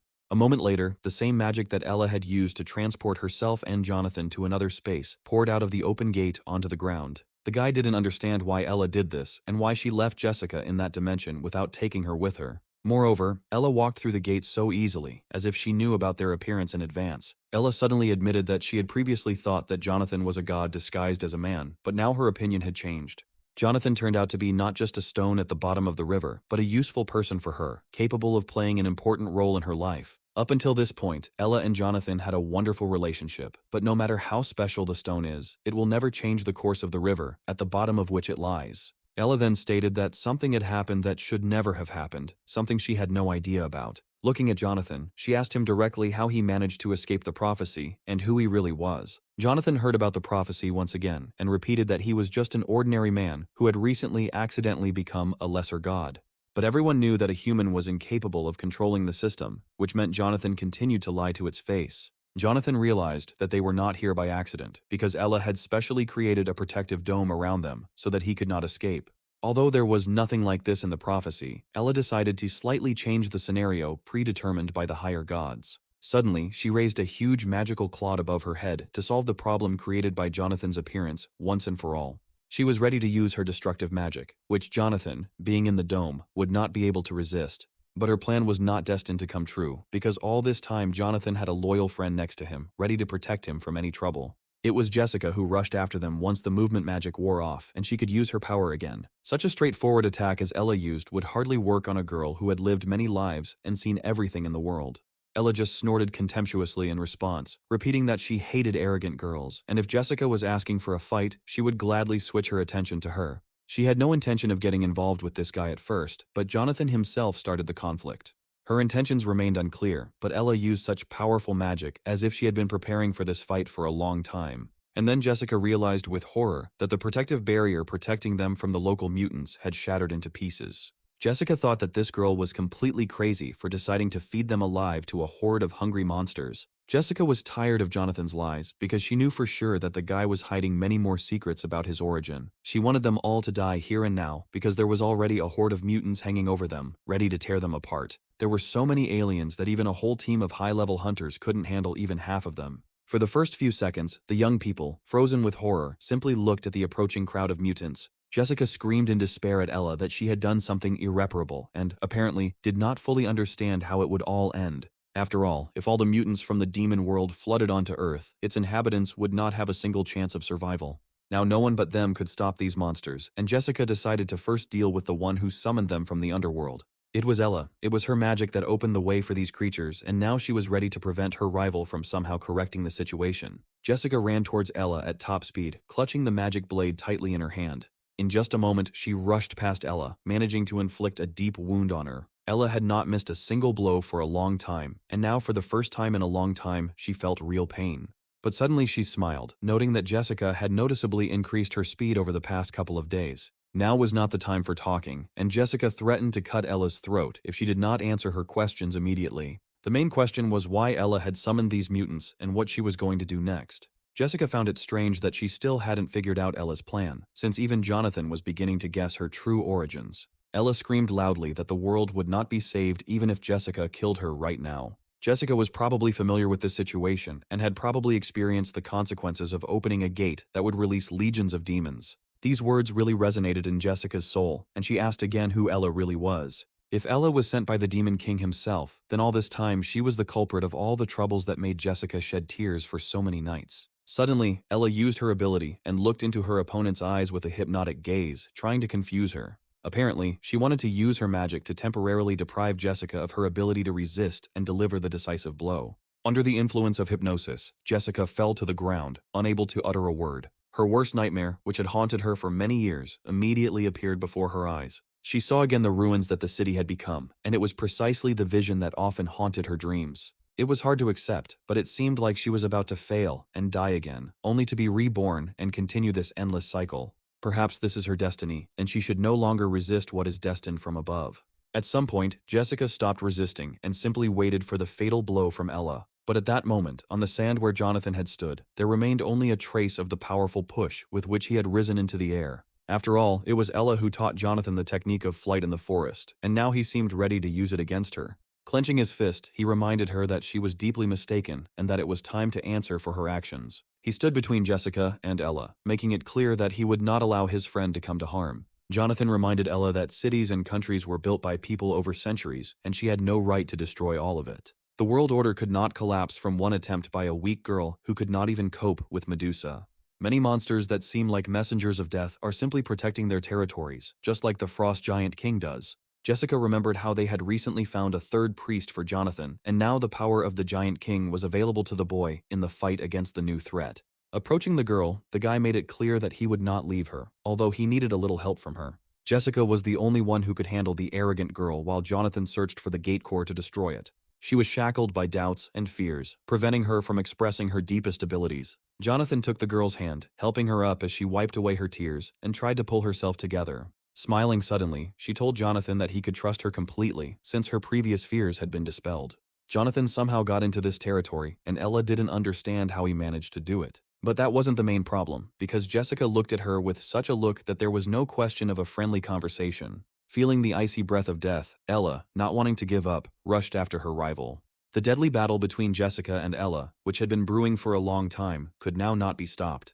Jessica, confident in her abilities, was ready to demonstrate all the accumulated power. The sharp blow of the blade made Ella realize with horror that she would not be able to dodge it. The girl fell to the ground and blood immediately began to flow from her neck, where the blow had landed. She relied on magic and hypnosis, unaware that Jessica had long been superior to her in all magical disciplines. Clutching her bleeding wound, the girl looked furiously at her rival, realizing that she should have been killed earlier. Jessica gave her one last chance to survive if she revealed her identity and purpose. Ella said with a smile that life was just a bet for her, and only an idiot didn't understand that. She stated that Jessica would never be able to kill her, but she decided to try anyway.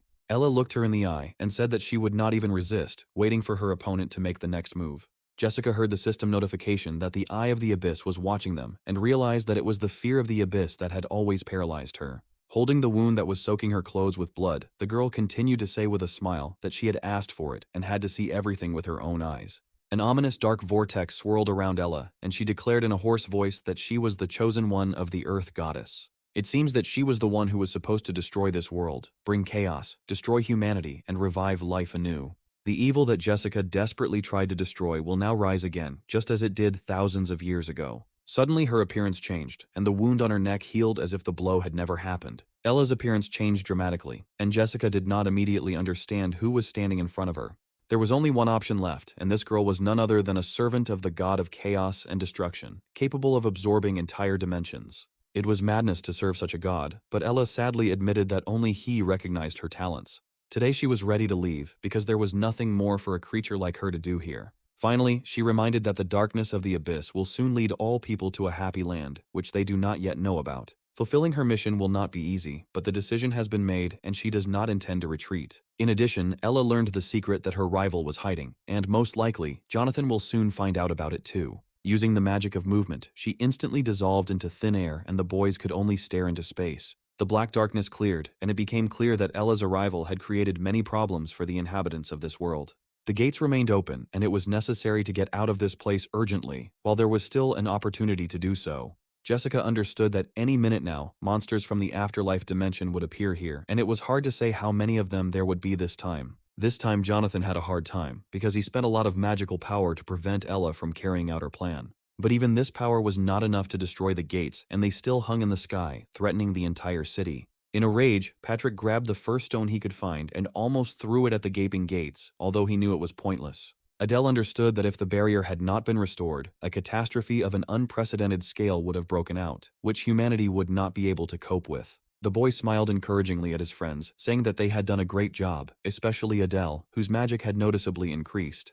The fire was almost extinguished, but the mutant invasion continued, and Jonathan was ready for battle. Jonathan suspected that the disappearance of the core was connected to Ella, because immediately after her departure, he lost contact with the gate core, which needed to be destroyed. Suddenly, after a short pause, Jessica announced that she knew where to look for answers to all their questions. She was ready to tell Jonathan everything that interested him and reveal all the secrets that she had previously kept.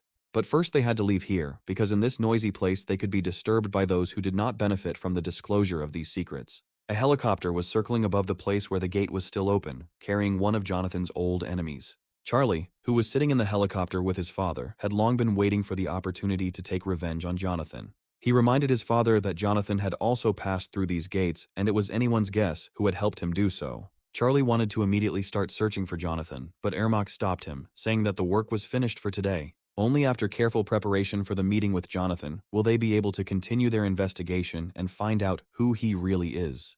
Having found a secluded place, the young people finally began a long overdue conversation. Jonathan asked the girl not to hide anything from him anymore, as Ella had done, because now there was no reason to do so. Looking into Jessica's eyes, he asked her to tell him everything she knew and not to hide the truth this time.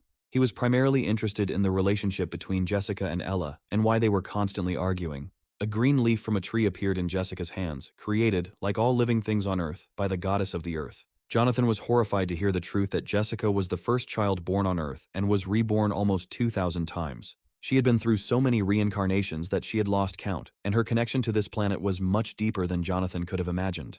Jonathan had had his suspicions about Jessica's origins before, but he didn't think he was this close to the truth. Smiling, he admitted that 2 years ago he noticed strange behavior in Jessica and suspected that she was a regressor. She adapted to other dimensions with astonishing speed, as if she had already been to places that she was visiting for the first time within this life. That's why Jonathan thought Jessica was a regressor hiding it from everyone. Jonathan's last phrase made Jessica think, because the reasons why she hid the truth were not entirely clear even to her. In fact, she tried to hide it from Jonathan because of the all-seeing eye of the abyss that was watching everyone closely. Jonathan was surprised to learn that this was the same warning that constantly appeared in the system window when entering the abyss. It is the eye of the abyss that creates the gate and causes the destruction of the world that the demon has chosen as its next target. Ella served the minion of chaos, using the gullible Jessica to her advantage, who believed her lies. It is unknown how Ella knew about Jessica's past, but it is clear that she had the gift of foresight and had access to information about all living beings on Earth. Most likely, the god of chaos already knew about everything, and now he only had to choose the moment for his destructive attack. Perhaps the young people had one last chance to fix everything, but it is unclear whether Jonathan will be able to help Jessica. Of course, Jonathan smiled and said he was willing to help and asked what Jessica's plan was. They were obliged to protect people, even if it did not help repel the attack of the god of chaos. Jessica immediately liked this approach, and she realized with a smile that she had found a true friend and ally. With Jonathan around, all her worries seemed trivial, and she was ready to use her magic to make him stronger. Jessica handed Jonathan a bottle of magic potion that he had once drunk, but had probably forgotten about. Jonathan looked at the bottle for a moment, trying to figure out what power it would give him. Jessica recalled that in his past life, as a lesser god, Jonathan fought Neptune and drank this potion before the battle. Jonathan began to remember something similar in his visions of a past life, but he could not reconstruct the full picture. After taking a sip of the potion, he felt no effect and vital information about his past remained inaccessible. Jessica reassured him, explaining that it was a secret weapon against chaos that worked gradually. She prepared this potion especially for Jonathan, because now he was able to fulfill his destiny. The barriers they usually used against monsters were only a temporary measure and would not help against a chaos god. Jonathan realized with annoyance that everything was happening too quickly and that he would not have time to rest before the main battle of his life. Right now, he needed to gather the remaining priests, and Jessica decided to send him on a new mission. A moment later, Jonathan found himself in the desert, surrounded by quicksand and pyramids on the horizon. He was to work as a courier again, but these parcels were very different from those on Earth. The first person Jonathan met at this place was the senior courier, who was clearly unhappy with their meeting. Arthur, that was the courier's name, was angry that he had once again been given a newbie, whose training would require a lot of time. But before entrusting the newbie with the job, experienced courier Arthur wanted to give him one important piece of advice that would help him earn a ton of money. Hearing this advice, Jonathan was silent for a moment, wondering whether he should reveal his true nature to Arthur. Arthur, noticing Jonathan's hesitation, urged him on as he was explaining the important fundamentals of their difficult work. Suddenly, looking closely at Jonathan, Arthur realized that this was no ordinary courier. At that moment, it dawned on Arthur that he was in the presence of a real mid-level god, and he couldn't figure out what he was doing in this deserted area. Jonathan, looking at Arthur with a smile, replied that he could be anywhere because there were no restrictions for him. In fact, Arthur was simply surprised to meet Jonathan, since in these parts, only lower-level gods were usually encountered. Arthur warned Jonathan that couriers were treated like slaves here and were given only discarded packages as a reward. Although the lower-level gods were always happy with such parcels, because among them there were often valuable magical weapons and rare abilities. The salary here was distributed according to a special system, and Arthur secretly told Jonathan how he could increase his income. Arthur promised Jonathan a great life if he followed his instructions and was confident that Jonathan would not even want to leave once he got used to the local customs. In response, Jonathan unexpectedly put his hand on Arthur's shoulder in a friendly manner and declared that from now on, they should help each other. Before they began working together, Jonathan asked Arthur for one small favor. Arthur found it strange that a guy he barely knew would immediately ask for a favor. Looking up at the top of the pyramid, Arthur realized that Jonathan was aiming very high because he wanted to be involved in deliveries that were entrusted to him by the rulers of the pyramid themselves. Such deliveries were only entrusted to experienced couriers, so it was unlikely that anyone would have entrusted them to Jonathan. Arthur offered Jonathan some tips that would help him get such deliveries if he decided to take on such a difficult task. At this moment, their conversation was overheard by one of the couriers, who clearly did not like the newcomer's idea. The guy was waiting for an answer from him, and in such a situation, the courier would hardly be able to refuse. Urged on by the other couriers, Arthur was forced to agree to Jonathan's proposal, as there was no time left to think. First of all, they had to unload the huge mountain of parcels that had already accumulated. Jonathan knew the job would be tough, but he had no idea that so many items had come from Hermes's post office. As he began work, Arthur warned Jonathan that if he lifted even one parcel incorrectly, he could destroy the entire pyramid of boxes. Judging by the look on Jonathan's face, he himself could teach anyone how to handle parcels, and Arthur's advice was of no use to him. Unlike Jonathan, Patrick was not as experienced and had already made mistakes, almost causing the entire mountain of boxes to collapse. Patrick was angry that Jonathan was always dumping the hardest work on him, forcing him to work without any benefit for him.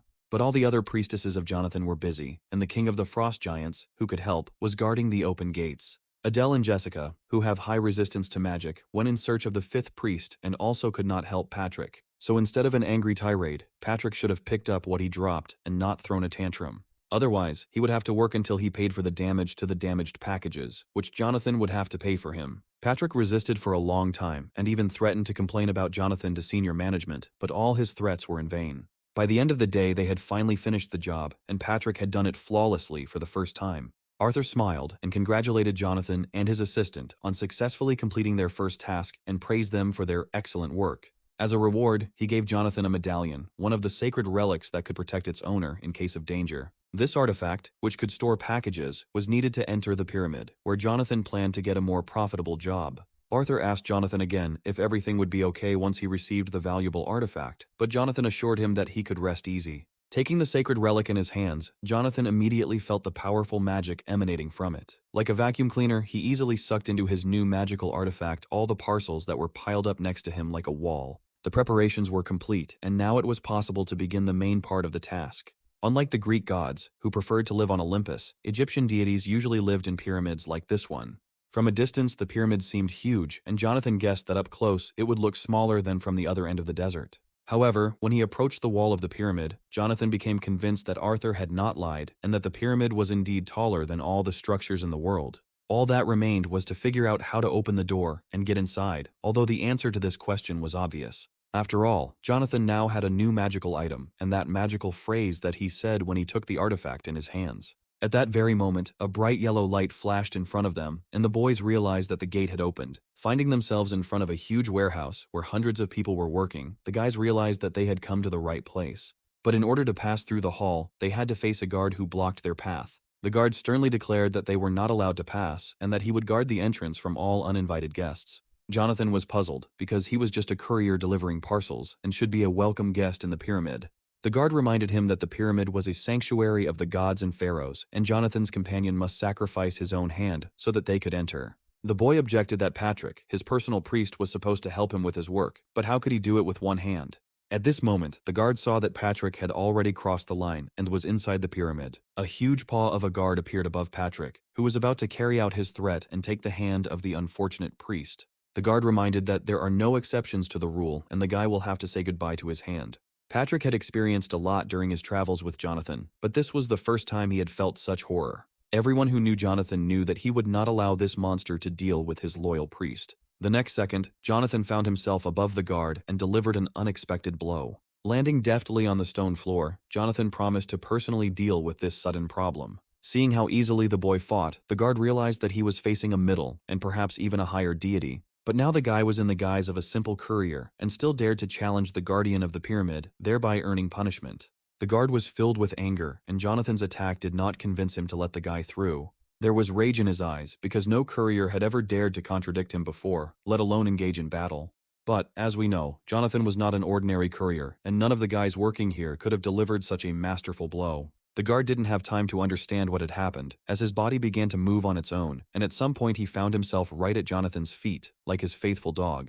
And just as a faithful dog does not bite its owner, so the guard should have met Jonathan at the very gate, and not snapped and rushed into battle. The guard had no idea that this guy had once managed to tame Cerberus himself, so he dealt with this dog in no time. In addition, the guard's wagging tail clearly showed that the magic had worked 100%. The guy, of course, understood that it was not easy for the guard, but with a smile, he threatened him with all kinds of humiliation if he did not immediately answer the question and obey his commands. He would never agree to become some boy's dog, so the guard agreed to help him with this mission. Soon they were carefully descending the stone steps of the staircase, because in the darkness, almost nothing could be seen. Below, a guard pointed to a passage and confirmed that this was the very path to the top of the pyramid. The guy was surprised that the entrance to the top was underground, but the guard immediately explained that this road leads to the abode of the Sphinx. Raising his head, the guard pointed to the complex mechanisms of the labyrinth, the structure of which changed every day, and therefore it was impossible to pass without special permission. Jonathan has finally reached the place where he can complete the task and receive the long-awaited reward. Suddenly, a bright light flashed in front of Jonathan, the same as when he entered the pyramid, and he realized that he was in the most sacred place. Before them stood a huge living statue with a head, but the voices that were coming from, Jonathan realized, were coming from somewhere behind it. Suddenly a voice was heard warning that in order to get what he wanted, the guy needed to guess a riddle. The creature hiding behind the huge stone head immediately noted the guy's confidence, but warned that everything would not be so simple. 3 cats appeared in front of Jonathan, and, putting their names together, he realized that the Sphinx was in front of him. Jonathan was surprised that the Sphinx to which he had asked his guard to be taken turned out to be each of these 3 cats, which meant that he was already there. The guy easily agreed to complete this simple task and solve the riddles, in which Patrick would certainly help him. The first task was not as difficult as the following ones, because Sphinx decided to start with a little warm-up.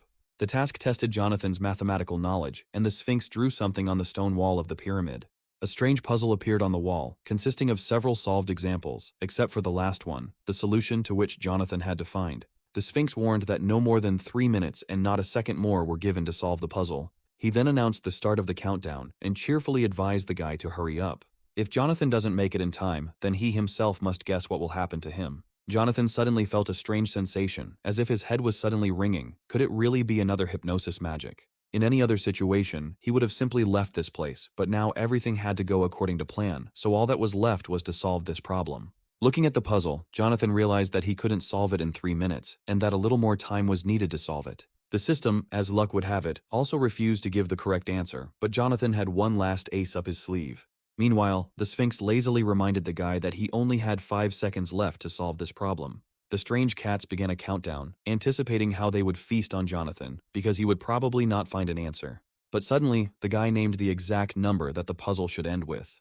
The Sphinx seemed to have seen for the first time a man solve this most difficult problem in just 3 minutes. Jonathan's secret was simple, because his new friend Arthur was a real genius in mathematics and quickly suggested the correct answer through the system window. Now it was the cat's turn to fulfill their part of the deal and tell the guy everything he needed. However, the Sphinx declared that the first puzzle was just a light warm-up, and now it was time for the next task.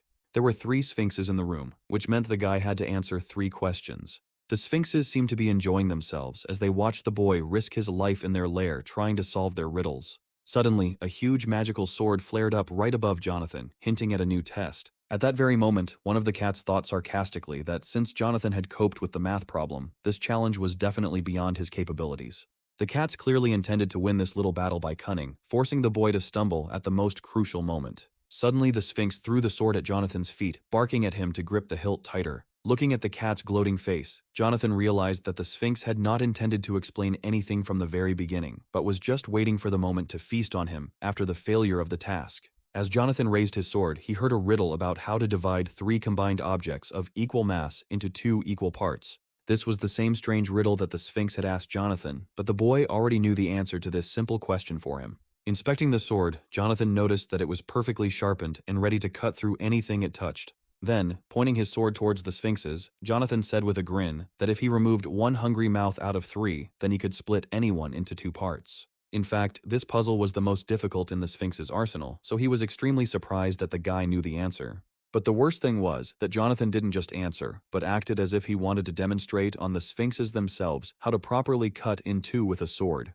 At this point, the cats realized that their time for riddles was over, and now they had to figure out what to do with this cheeky guy. The energy emanating from Jonathan's next ability was so powerful that Patrick collapsed to the ground, even though he knew he was in no danger. Jonathan, smiling, turned to the Sphinx and asked whether he accepted this answer or would continue his silly games. He added that he had already put up with their stupid antics for too long, and there was no point in teasing him at such a moment. Jonathan was not wrong, and these Egyptian cats did indeed attack him, even after he answered all their riddles. Even the correct answers did not satisfy them, because from the very beginning they were pursuing their insidious goal. The Sphinx jumped up to Jonathan and swung at him with a paw that in an instant became larger than itself. With his claws outstretched, the Sphinx prepared to tear apart the impudent boy who dared to challenge his will in his own lair. The main rule was that if a person gave the correct answer, the Sphinxes were obliged to fulfill his request, even if they did not like it.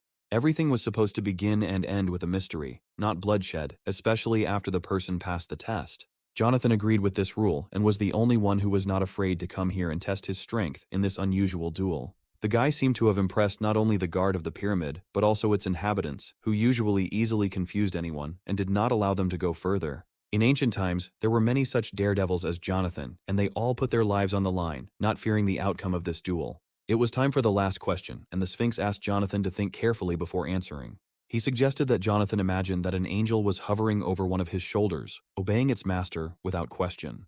And above the other, as expected, the devil has settled down, who will distort everything and do the opposite. What should Jonathan say to get into heaven using just 1 sentence? Hearing the riddle, Jonathan seemed to return to the past, where he sat huddled in the corner of a dark room, alone. A stranger suddenly came out of the darkness and asked him why he was crying. The boy asked to leave him alone and not pretend that he was concerned about the fate of such a talentless person. The stranger replied with a smile that this was not so, and that Jonathan was greatly mistaken in considering himself of no use to anyone. Jonathan asked again not to fool him, because any adult can say a few comforting words to a child, but he will not believe anyone else. However, the stranger continued to insist that Jonathan should not give up, because there were things in the world that he was capable of. He added that in his past, everything was exactly the same, and those around him considered him untalented, not paying any attention to him. Coming closer, the stranger asked the boy to answer one question, after which he promised to tell about his amazing experience. He asked Jonathan if he knew who angels and demons were, and only much later did the boy understand the essence of this question. He realized the reason for his mediocrity, and subsequently became stronger in order to protect the people dear to him. And now Jonathan was ready to give an answer to the Sphinx, for whether it was an angel or a devil, he had to immediately take him to where eternity reigns. It was obvious to everyone that the answer was correct, but for a few seconds, the Sphinx could not understand how Jonathan knew this. It was a truly excellent answer, and after that, the cats could not refuse the guy his request. Jonathan reminded that he was looking for the pharaoh, and now the gates leading to the royal palace must open for him. Patrick still doubted the cat's honesty, but Jonathan was confident that they were on the right track. As they parted, the Sphinx once again emphasized that the solved riddle obliged them to let Jonathan through. Now Jonathan only had to step forward and find himself in another space. Of course, the most evil Sphinx could not resist and angrily shouted that there would be no bones left of them when they entered inside. But these words could no longer frighten Jonathan, and he, together with his priest, stepped into the unknown. The movement took a moment, and the next moment they were already in the place where the meeting with the priest was supposed to take place. But at the very entrance to the royal palace, they were met by a man who was clearly not happy about their appearance. It was Pharaoh, warned about the visit of uninvited guests, and he was not going to tolerate the impudent man. But the guy immediately shouted out that there had been a misunderstanding, and that he did not wish any harm to either the residents or the inhabitants of this palace. However, these persuasions had no effect on the pharaoh, because he had long been suffering attacks from his enemies. He was no longer going to believe these false persuasions of the gods, and decided to answer Jonathan with all the power of his destructive magic. Now the guy listened with surprise to angry accusations against him, and was reproached for using people for his own benefit.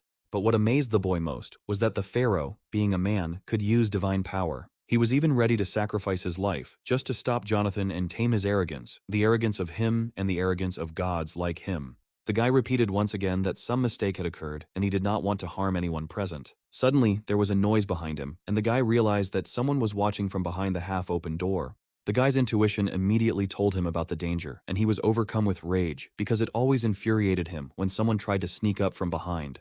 But there was no risk to be taken, and Jonathan immediately moved his priest to a safe place. He himself would also like to get out of here as soon as possible, but he lacked a little divine power for this. Besides, he did not come here to flee at the first sign of danger, without even trying to find his new priest, for whose sake he had come to the palace. At that moment, the door to the hall of the pharaoh's palace was illuminated by a bright white light, and the guy realized that he was about to encounter the supreme deity. The one who appeared from this door the next moment was well known to Pharaoh, and this meeting did not bode well. It was the god Set, who heard the noise and decided to come here personally to see everything with his own eyes. He again appeared at the pharaoh's palace without an invitation, and the latter angrily declared that no one had invited him. Jonathan immediately activated his invisibility ability, hoping to remain unnoticed by the powerful deity. Meeting Seth could easily have ended in death, because even the system activated the ability of intuition seconds before his appearance in the palace. The pharaoh angrily declared that he would never submit to his enemies or betray the people of his country, even if he had to fight Seth himself. But Seth did not keep himself waiting, and the next moment he furiously grabbed the pharaoh by the neck, squeezing him tightly in his hand. Raising the pharaoh above the palace floor, Seth ordered him to shut up unless he wanted to die immediately. The magic activated by the pharaoh was useless against such a powerful god as Set, and he could only endure the pain. Seth looked at the pharaoh with a smile, surprised at how much divine power he had managed to accumulate. The boy realized with horror that Seth was absorbing the divine power of the pharaoh and would probably take his soul along with it. Before leaving, Seth told Pharaoh that he had been given the great honor of becoming a sacrifice to the god, and that instead of cursing, he should be grateful. Seth again took all the divine power that the inhabitants had managed to accumulate and transferred it to the pharaoh, and he was again left completely devastated. Pharaoh remained lying on the floor, trying to find the strength to rise to his feet. He realized that what he had been fighting against for the past years had caught up with him again and defeated him and his people. But the pharaoh only wanted to protect those who were dear to him and those who worked all their lives for the good of his country. When he woke up, for the first few seconds he couldn't figure out where he was. Then, clutching his head, he realized that the nightmare was over, but the voice he heard made him doubt it. For this Jonathan, whom he cursed silently, was still in his abode and seemed to have no intention of leaving. The guy objected that he was not the damned god, as Pharaoh had called him, but the one who had saved his life today. Those around Jonathan were delighted with the delicious sweets that he generously shared with them. But this hardly pleased the pharaoh, who today lost all the divine power he had accumulated over the years. At that moment, the girl gently put her hands on his shoulders and asked him to calm down and come to his senses. He had just recently been on the verge of death, so it was understandable that he was still confused and did not realize his words. Only now did he remember that Seth really wanted to kill him, but who then stopped him and saved him. The girl continued to talk about how, having absorbed such an amount of divine power, the pharaoh almost died, and this would have certainly happened if not for that guy. It was Jonathan, whom Pharaoh considered cursed by God, who saved him when everyone else was powerless. For the first time in his life, Pharaoh looked at the gods differently because Jonathan turned out to be kinder than many people. Of course, he understood that Jonathan had his own goal, and gratitude was not the only reason for his actions. And when, leaning on the fragile girl, he slowly headed towards the exit, Jonathan suddenly had an idea. He had found the one he was looking for she addressed him by the name borne by the priest, destined to become Jonathan's next priest. Now there was no doubt that this was the very fourth priest that Jessica had spoken of. Then Jonathan asked Pharaoh to stop and listen to him in gratitude for saving him. But Pharaoh did not like Jonathan's familiarity and sharply warned him to watch his language. Moreover, he stated that he did not intend to communicate with Jonathan's people because he hated all of them since childhood. Pharaoh believed that Jonathan was the type who first extends a helping hand to the desperate and then sends them to hell. He still couldn't forget the horror from the past that made him hate people. When a terrible famine struck, parents ate their own children to survive. And then the plague broke out, and corpses lay in the streets like sand in the wind, a nightmare that those who lived through it will never forget. And in this endless despair, God offered him salvation, promising that by becoming Pharaoh, he could save all these people. So he became a representative of God and, using the skills given to him, saved and led people. The Pharaoh was merely a vessel that accumulated faith and stored divine power, and all that hell on earth was the work of the gods. He realized that he was just a clown in a terrible performance, and that people were nothing more than cattle to the gods. Jonathan had never heard such a terrible story before and could not imagine that such things were happening in these parts. Looking Jonathan in the eye, he asked him if he now understood where such fierce hatred for the gods came from in his heart. And now, after everything that had happened, he wanted the guy to just leave and never come back. Before leaving, Jonathan nevertheless said one last thing, that their meeting would be repeated, but everything would be completely different. Jonathan, keeping his promise to Seth, spent the next month preparing to win the Pharaoh's trust. A month later, ahead of Seth, he actually kept his word and appeared at the palace. Seth, as usual, barged into the palace without knocking, like the owner, declaring that he only had a few minutes. It was time to absorb the divine power accumulated by the country's inhabitants, which he usually drew from the pharaoh's aura. He hoped that this time everything would go smoothly, without stupid resistance, and he had no idea what awaited him. The next moment, Jonathan appeared right above him, patiently awaiting his arrival. But Seth was not in vain famous for his divine strength, so he easily foresaw Jonathan's blow and responded with his own. He hated being attacked from behind, but his premonition would leave his opponent with no chance, even if he attacked him in the face. Pressing the guy against the wall, Seth sternly asked why he had come to the palace again and why the hell he had gotten involved with the pharaoh. Jonathan found it difficult to speak with his face pressed against the wall, but he had long since prepared the answer to this question. His goal was to save the pharaoh from the inevitable death that awaited him in the near future. Realizing that he had a serious opponent in front of him, Seth squeezed Jonathan's head even tighter, ready to kill him on the spot. Then he threw the guy back with such force that a cloud of dust rose up, covering everything around. Seth knew full well that with Jonathan's divine power, he would hardly be able to win this duel. Thrown back by a monstrous force, Charlie smashed his back through the wall of the pharaoh's palace and struggled to his feet. But, getting up, he only smiled, realizing that this god had not yet realized who he was dealing with. Even Archie, who had doubted his friend's strength until the very end, suddenly realized that he was facing a true sword god. But before that, there was an unpleasant conversation with Jonathan, who accused Archie of being absent for a long time, which is why he had to spend the night on the street. Jonathan, of course, immediately apologized for being late, explaining it by the problems that had piled up. He then asked how much it would cost to move the huge wall of boxes containing parcels. The payment was so generous that Jonathan was able to buy an ability that now came in very handy for him. He immediately activated his body's regeneration ability, and the abrasions on his face began to heal quickly. Having fully recovered, Jonathan looked at his opponent and suggested continuing the duel that had just begun. Jonathan was not going to repeat himself, and, tightly gripping the hilt of his Excalibur, decided to finish off the arrogant god. With a powerful push, he rushed at full speed towards the one who had caused him so much trouble. In reality, the guy only wanted Seth to let the pharaohs go and stop stealing their divine power. The next swing of the sword was so fast that it almost grazed Seth's chest, who was not used to such speed. It was hard to believe that a low-level god like Jonathan dared to attack him without fear of dying. Seth had assumed from the start that Jonathan would try to save everyone in the palace and had prepared his own surprise. Noticing the old man in the distance, Seth extended his hand towards him, wanting to make Jonathan regret his decision. Seth was too close to the old man, and Jonathan simply did not have time to react and protect the poor man. The god's huge hand was already squeezing the old man's head, and it was unclear what he had in mind.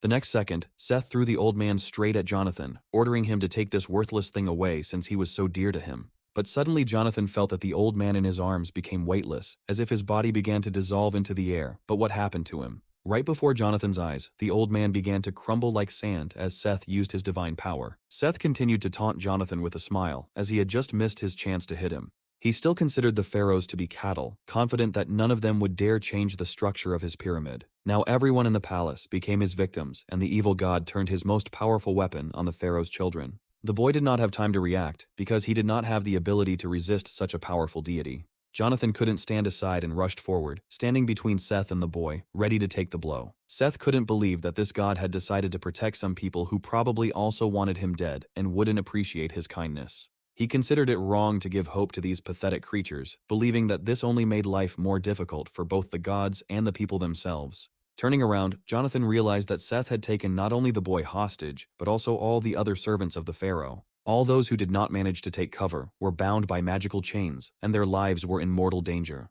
The evil god saw nothing wrong with breaking his own rules, considering himself the only master. It was a terrible sight, but all the servants who had recently served the pharaoh faithfully, one after another, turned into sand. But Seth was wrong about one thing, because Jonathan was exactly the kind of god who was ready to sacrifice his life to save people. He didn't care whether a person was talented or not. He was ready to do anything for the happiness of this world. These words only made Seth laugh, because it was the first time in his life he had heard such nonsense. But if Jonathan was going to continue to protect these fools, he was going to face a force he had never encountered before. Seth attacked Jonathan again, this time intending to show him what he was capable of. The blow was truly powerful, and Jonathan only managed to thrust his Excalibur forward at the last moment. Then, turning his attention to the remaining servants in the palace, Seth directed the magical chains with sharp tips at one of the girls. Jonathan wanted to rush to her defense, but Seth was much faster than he expected. The next second, Jonathan again received a strong blow to the face, which clearly could not go unnoticed.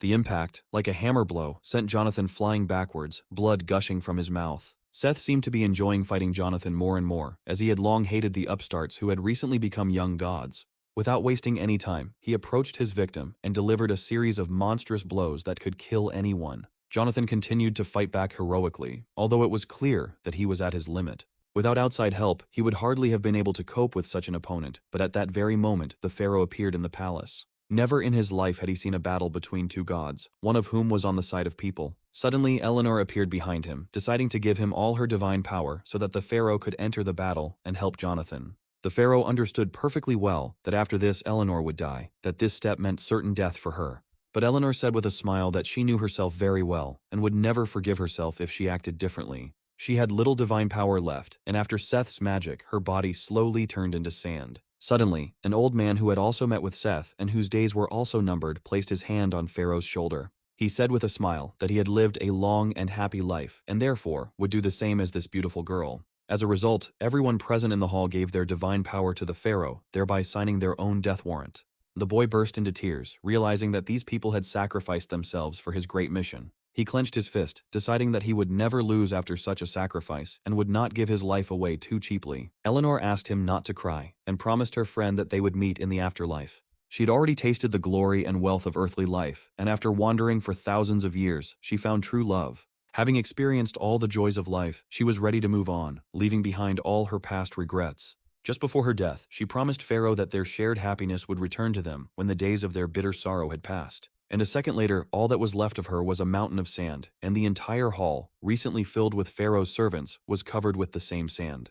Meanwhile, the fight between Jonathan and Seth continued, and the guy realized that he might not survive this fight. With each passing minute, the enemy became stronger, and Jonathan's divine energy was depleted. Seth also got it in this fight, but he had no doubts about his victory and was ready to fight to the end.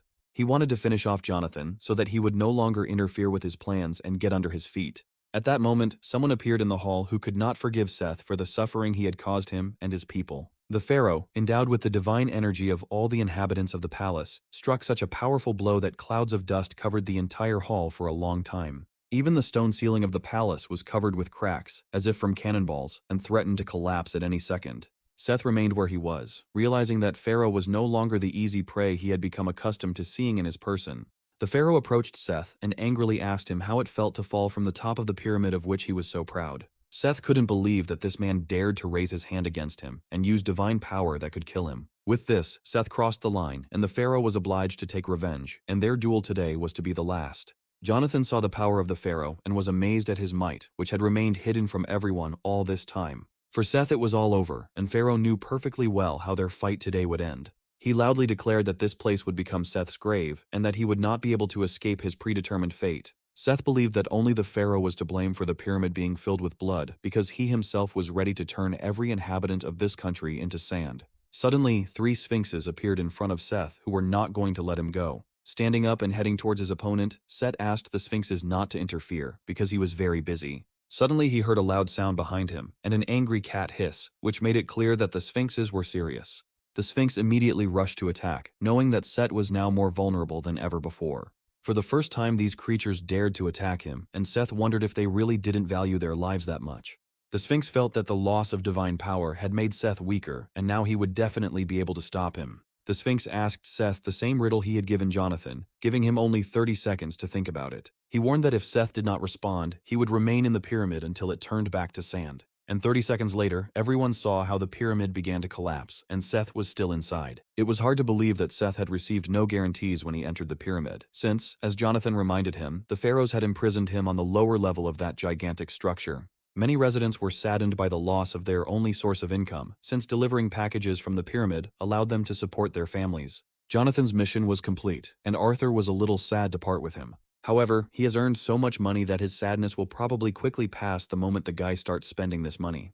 Taking off his glasses, Jonathan reminded him that he had not given him divine power so that he could take everything for himself and offer to divide the spoils fairly. Arthur immediately agreed to share and did not mind giving something else to his new friend if Jonathan took a liking to an interesting artifact. This answer suited Jonathan because among the artifacts there was something interesting for him, which in the future could help in the fight against aliens. Suddenly, in the distance, Jonathan saw Pharaoh sitting alone on top of a sandy hill. Approaching him, Jonathan suggested building a separate tomb for the pharaohs after the destruction of the pyramid. But Pharaoh was no longer connected to this land, and by scattering his ashes to the wind, the souls of the dead would gain freedom. All his life, Pharaoh strove to liberate himself and his people, but he suffered irreparable losses. Life goes on no matter what, and if they ever meet again, Pharaoh promises to repay Jonathan with kindness. Despite Pharaoh's initial distrust, Jonathan saved his life, which means he should treat this guy completely differently. The Pharaoh would like to stay with Jonathan forever and repay his loyalty by becoming his loyal priest if Jonathan does not mind. In fact, this is exactly why Jonathan took on this job, which means his mission can be considered accomplished. Returning to Earth after being initiated into the 4th priesthood of Jonathan, Pharaoh was finally able to relax a little. Having set foot on his native land, he felt as if he had been absent for 1,000 years and was madly missing the earthly air. Most of all, he wanted to get home as quickly as possible and eat a portion of delicious chicken, but on the way, he met Ermak, who had been looking for him for a long time. Ermak was irritated by the young man's carefree appearance, as if he had no idea what was happening in the world. Jonathan didn't understand what Ermak was doing near his house and why he was following him like he was some kind of criminal. The man replied that their meeting was inevitable and that today that day had finally come. Ermak threw Jonathan newspapers full of the latest news, which had become the main sensation in the city. Rumors began to spread throughout the city that Jonathan had deliberately opened some gates to sow panic and gain personal gain from it. To Jonathan's surprise, Ermak took this absurdity seriously and warned that running was useless. At that moment, Jonathan noticed hunters around him, ready to take him to the department for questioning. Ermak advised not to resist, otherwise he would be put on the wanted list throughout the country as a person who did not obey the legal demands of a government official. Once in the department, Charlie realized that this was a great opportunity to take revenge on Jonathan for past grievances. Jonathan still didn't understand what he was being accused of and why he was considered a criminal who had opened some kind of gate. He again stated that he had not done anything illegal and that he had nothing to justify himself to Ermak for. Ermak, accustomed to the young man's arrogance, foresaw such a reaction and prepared in advance. Among the hunters, there was one who was able to convince the guy to cooperate with them, and it became clear that he was somewhere here. And then Ermak asked Leo to come into the office, and Jonathan saw a familiar guy who didn't take off his mask, even in the sauna. As he had promised, Ermak did not attend the interrogation, entrusting the matter entirely to Leo and leaving the room. In fact, Leo didn't mind being alone with Jonathan, because right now he wasn't interested in the question of the open gates.